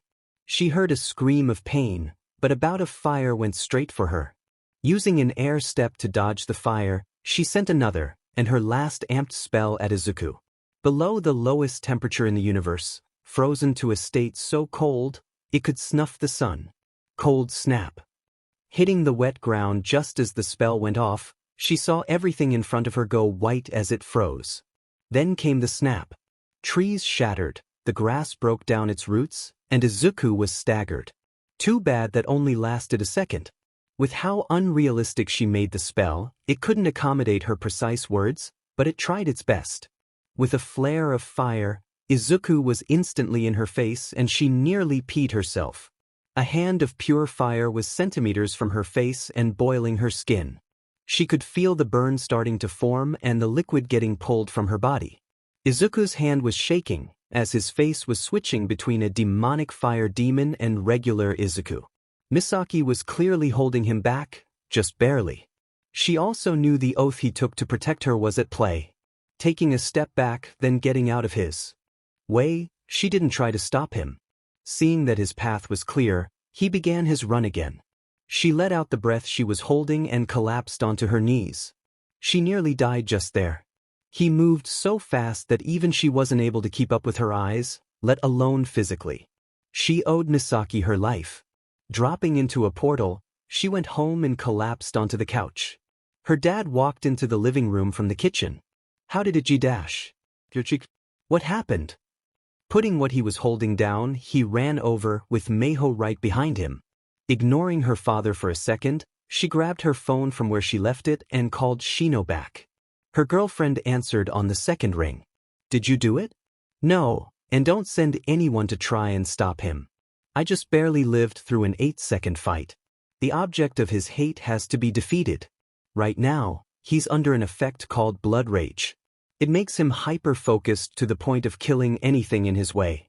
I'm assuming he's going to save Ragdoll, but there's no way to know. The only thing I can suggest is keeping a helicopter on him and track where he goes. Evacuate any civilian in the vicinity and try to keep him away from more villains. He almost killed you? Of course she'd focus on that. Yeah, he was stopped by Misaki. So don't send someone Misaki doesn't care about. I don't think she'd stop him then. Letting out a whine of frustration, Shino started sharing what they knew with people on the other side. Eventually, while her dad was distracting Meiho with a slice of fish, Shino got back to her. I'm sorry I put you in danger, stay safe, and I'll keep you posted. Sure, no prob. Shino hung up. Dad, you can't just feed her fish nonstop. She needs more vegetables. But she's a shark. Sharks don't eat veggies. He made a face at Meiho, who copied it. Grr. He gnashed his teeth, which she also copied. See? Shark. Shark. Said Meiho. She rolled her eyes. She's not a shark, she's an undine. Nowhere in myth does it say she only eats fish. She's going to eat veggies, or she's not getting any more ice cream. The last bit was aimed at Meiho. Meiho pouted but didn't argue. The biggest argument came from her father. I don't see any problem with her eating what she wants. Let her eat all the fish she wants. She gave her dad a deadpan stare. Does this have anything to do with you not liking fish? Nope. Shino. Welp, that was a bust. She started pacing as she waited for any news. Tiger and Pixie were off with the heroes to help with rescue and possibly fighting. Because it was her teammate, and because she was attacked at home, the restriction was lifted on Pixie. She felt bad for whoever stood across from her. Tiger came back a little bit after the fighting stopped with a small group of students. According to him, they were fought by 2 people and barely made it out unscathed. Only one of the students, Kamikiri, was injured badly. He had been hit by one of the assailants' quirks and took a harsh hit to the head. He was fine now, but heavily bandaged, even having his sense of balance messed with, he fought with everything he had. The little frog girl also came back heavily injured, alongside several others. Azui had collapsed when she was safe, leaving their explanation to Aoyama, who she knew they couldn't trust 100%. There was a chance this was his fault, but there was no way to confirm that. According to the teachers and Izuku, the small radio he had on him was fried before anything was said to the class. Regardless, he had said they had fought a girl in a hoodie with syringes for weapons. The girl had taken quite a bit of their blood, and that worried the police. According to their reports, the description given by the students matched with one, Toga Himiko. According to her early childhood records, her quirk allowed her to turn into other people if she consumed their blood. According to her current records, she was wanted for over 24 murders, and even more possible charges. That meant each and every student had to be blood tested, which took an hour. Thankfully, with their connection back, the people performing the tests could run the results against the UA database for a quick result. It SCKED for UA, because they'd have to do this before and after every activity outside the campus. All Might and other teachers joined dozens of the heroes in the pursuit of Ragdoll and the missing students. After learning he couldn't be stopped, they quickly decided to use Izuku's frenzy to their advantage. Chasing after in any means they could, they were attempting to make it to the ward Izuku was making a beeline for, Kamino. One thing they could be thankful for was the giant fireball on the horizon, was that it wasn't visible during the day. She was fairly sure if it was night like that night that Beach of a Sun Goddess sent her follower, the city would be in a panic. We finally caught up. All heroes, keep a close eye, but avoid contact. We only have one chance at this now, so I want all stealth heroes on the helis to activate their quirks. Make us invisible to the villains, shouted the police chief. Several heroes shouted back their acknowledgement and proceeded with the plan. She was annoyed that she couldn't join the others, but there was a good reason. Turning around, she looked at the students being cared for by the emergency staff. Thankfully, of all the ones that were confirmed safe, only 3 had major injuries. Komori, who had a massive wound on her stomach. Yaoyorozu was covered in injuries up the wazoo. She acted as one of the tanks for the group Achiko saved. The last seriously injured was Pony, who they found nearly dead being carried by her horns. The girl was passed out, had her left arm nearly torn off, broken legs, and a cracked skull. A few paramedics and some heroes were currently looking in the direction she came from. Unfortunately, judging by the girl, they were dreading the worst. This was an unmitigated disaster, and her team was at the center of it. They'd never have permission to run camp again. Also, their credibility would be called into question. Then they'd suffer from public backlash. This was going to be hell, and she was going to have to put up with it all. A paw touched her shoulder. Looking over, she saw Nizu smiling at her, but she could tell there was anger behind it. This isn't you or your team's fault. This was an attack by prepared villains who knew where to attack and how. The heroes on the outside perimeter were found dead in their tents, or missing. It happened less than a half hour before they attacked you. They knew where, what, and how to attack the camp. There was nothing you could have done. We took every precaution possible, and it all failed. If anyone is to blame, it is our lax safety policies that put our students in danger. Then get rid of your mole, Nizu. She glared as she whispered the suggestion. Nizu smiled and tilted his head. I can assure you that he is not responsible for this. We monitored his home, parents, phone calls, and even notes. The investigators uncovered a single verbal note from another civilian, which asked them to pick up a package that he was supposed to take to camp. We had Izuku destroy that item and confirm it before we let any student know where the camp was. Even then, we didn't tell them an exact location and the villains still figured it out. That means we had another leak among the older years, or from outside the school among the alumni that graduated recently in the last 4 years. She felt ill at that thought. Would one of the students she helped train and nurture turn on them? She didn't want to think one of them would. It's okay, we'll make it through this. I hope so. Here you go. They looked over to see Koda handing water bottles to the students. Nizu smiled. He'll make a great hero. With his hero and father figure being Izuku? That's a given. I think so too. He sat calmly amongst the heroes, who didn't have any idea who he was. He was worried for Izuku, but he most definitely knew the kid could defend himself. He was only here as an advisor and to make sure he wasn't truly needed. Thankfully, he had Izuku's trump card for him, the wafer. He hated wearing the retainer for it, so he only wore it on certain days. We're getting close. He's starting to pick up more fire and light. How are you doing, Walker? He looked over at the named hero. Walker was concentrating on his quirk, which let him emanate an aura of unnoticeability. In normal use, he could use it to make people not notice him when he walked down the street. Gee good. The man strained out. In the helicopter with him were most of the heavy hitters, the frontliners. That included Pixie and Tiger, as both were mad beyond belief and wanted to rend someone's face off. He was fairly sure that if they found the one who took Ragdoll, that person wouldn't live. Everyone that was near a window didn't need an announcement to see what happened in the next minute. Izuku ran right into a warehouse and the whole thing started going up in smoke. We've made contact. All heroes engage. He watched as every hero that wasn't there for support descended in their own fashion. The first to crash through the roof of the building was Endeavor. The man had spoken to him when he was All Might and demanded to know why he was retiring. He had been somewhat honest and showed his wound, using it as a good scapegoat. He wasn't happy, but the man nodded and walked away. Going up to the front, where Walker was taking a much-needed break, he stood behind the pilot. Putting a hand on the man's shoulder, he could feel the guy shaking as the roof was blown off. Raise us into the air, but make sure to stay close, please. The man nodded and raised them up. When the guy settled on an altitude, he nodded and took a seat next to the open door. He'd watch what happened until this was over, or he was needed. Pixie. When they busted through the ceiling of the building, they saw Izuku tearing the head off of a Nomu. He was directly in front of several tanks, all of which contained several students and Ragdoll. She had to fight tears realizing that this kid, their lion, threw himself into danger to keep them safe. Sharing a look with Tiger, they nodded at each other and split up.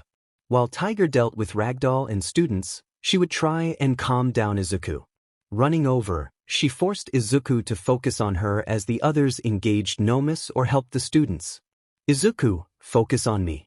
Ragdoll is safe, your classmates are safe. Calm down. I wouldn't be quite so sure of your safety. Both of them looked over to a masked man who was floating above the tanks. She felt a chill go through her entire body as he came closer. Izuku growled and started rebuilding his fire as the man came closer. Other heroes attempted to attack the man, but they didn't even get close. The instant the man smiled and twitched a hand toward them, Izuku exploded. Fire erupted all around him, and he launched himself at the man. The guy must have not expected it, because he was knocked back as Izuku held onto him and breathed fire directly onto his face. The man's mask began to melt under the heat, but he launched Izuku straight up in a blast of air pressure and fire. The roof, already having many holes in it, was unstable, collapsed upward with Izuku and sent him sky high. Reacting without thinking, she sent dozens of stone pillars to attack the man. Each one was met by some type of quirk that seemed to be made of a purple material. Launching herself backward toward Tiger, she yelled for him to run and slammed her paws on the ground. Iron tendrils. Whips of iron ore and rock slammed into the man as he rose back into the air. He batted all of them aside, but didn't seem to notice Starfall beneath him. Connecting her quirk to the ground below the villain, she created a hollow hole filled with iron spikes. The floor of the warehouse was the only thing between the villain and the Maiden of Earth. Starfall must have felt the shifting beneath his feet, because the instant she was done, he channeled his quirk and slammed his hands below the villain. With nearly 30 times the weight, and being unprepared for it, the man shot straight down to earth. Being far too heavy for the cement floor with no support, he broke through and went into the Maiden. Sliding her paws together, she commanded the Maiden to close and slammed the spikes into the man, burying him beneath several tons of earth. Starfall, a giant of a man, gave her thumbs up with a massive grin. Matching the smile, she was going to give him a thumbs up, but the earth moved. Shocked, she started sending spiked pillars under the ground, trying to skewer him. After nearly a year of training for and training against Lion, her sixth sense for bullshit activated and she sent herself and anybody close to her flying backward through the non-existent roof and to the nearby building. Unfortunately, that turned out to be a wrong call as a bomb went off. Being flung backward, she barely had the time to curl up and take the hit without damaging herself. Too badly. Heroes these days know no manners, said the villain as he walked out from where he was trapped in the maiden. Pushing herself out of the rubble, she could see that the man was back in combat with several heroes. Those that managed to avoid the blast or tank it far better than her utilized their quirks to attack with everything they had. Sliding her hand across the ground, she attacked with crude blades of oars and aided the others. She thought after the bomb, she was prepared for anything, but being blasted backward by Endeavor's flames wasn't just anything. Not being armored up, her bare skin had to take the brunt of the damage. To everyone's shock, the man laughed at the new hashtag, Endeavor. The new hashtag, do you really think you've earned the title? I don't believe you have. The man sent every hero around him flying backward in a blast of air. Again, she was thrown backward into rubble and slammed into a building that crumbled down on her. When she was sure everything settled, she raised the building above her and freed everyone under there with her. While she held everything up, she waited for everyone to escape and watched the fight. Several of the tougher heroes who managed to hold their ground or rebound quickly were attacking with everything they had. There was so much going on, and it was slightly hard to keep track of, but her attention was on the sky. Aizawa saw where she was looking and quickly spoke into the radio. He didn't yell, probably because he didn't want the villain to hear. All heroes, when I give the signal, jump away from the enemy and deal with the Nomu on the outskirts of the fight. We have a fresh heavy hitter coming in. That was a bit of an understatement. Even she, with her non-special sight, could see the look of blank rage on Izuku's face. He came back to his senses as he was flying up in the air. Blinking, he looked where he came flying from and what was actually going on. Before he could ask her, Misaki let out a cheer of success. Finally! I've been cooking for 4 hours. I want out of your body if you're going to be doing this sheet. Where are we? Sighing, she explained. We lost total control of your rage after saving Koda. Ida told us that Ragdoll and several of the other students got kidnapped. That made us lose it, and you charged across the countryside in a mad dash heading right for her. We got to where she was being held, and a bunch of other heroes showed up. Then All for One attacked us and sent us flying up here, knocking you out in the process. I see. All for One? He's here. She nodded. Directly below us. Hey, I guess we should go all out. How are we on our gauges? All full. That was good. Okay, I wasn't expecting us to fight this guy so soon, but I guess we should go all out.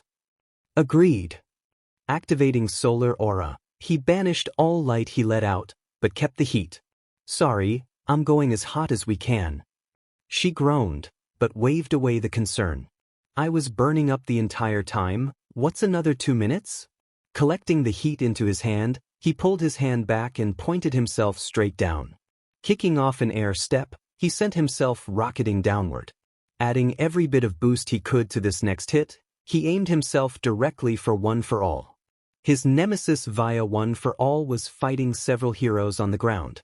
He saw masses of wood branches, giant ball of fire, and dozens of heroes working in sync to slam into the man. He wasn't surprised that he was easily batting them aside. He did fight All Might in his prime and severely injure him.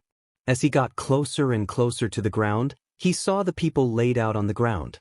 When he landed, he would heal everyone as he talked to All for One. That's if this next punch didn't take the guy out. He was around 200 meters above All for One when a box popped up.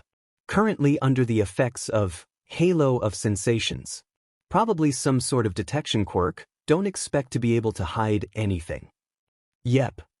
Once he almost landed, every hero around All for One jumped away, leaving the villain to him. All for One immediately turned upward and punched up, meeting his fist. Misaki. Solar aura, solar flare. His arm disintegrated, alongside over 90% of his gauges. In return, he watched as the world below him disappeared. Unfortunately, he had to narrow down the effect area and focus it straight down. That allowed All for One to make a quick escape and avoid dying. Getting flung backward, he corrected his landing and slid backward. While Misaki healed him, he started healing everyone else. Healing Wave. At his word, his class activated and sent a wave of white across the battlefield. Being a healer, he had better control over his healing spells and could perfectly control them. Leaving out anyone that he considered an enemy, he healed hundreds of points of damage on the heroes. I believe we need to talk, Teruchi. All for One froze on the spot. I believe we do, Izuku Midoriya.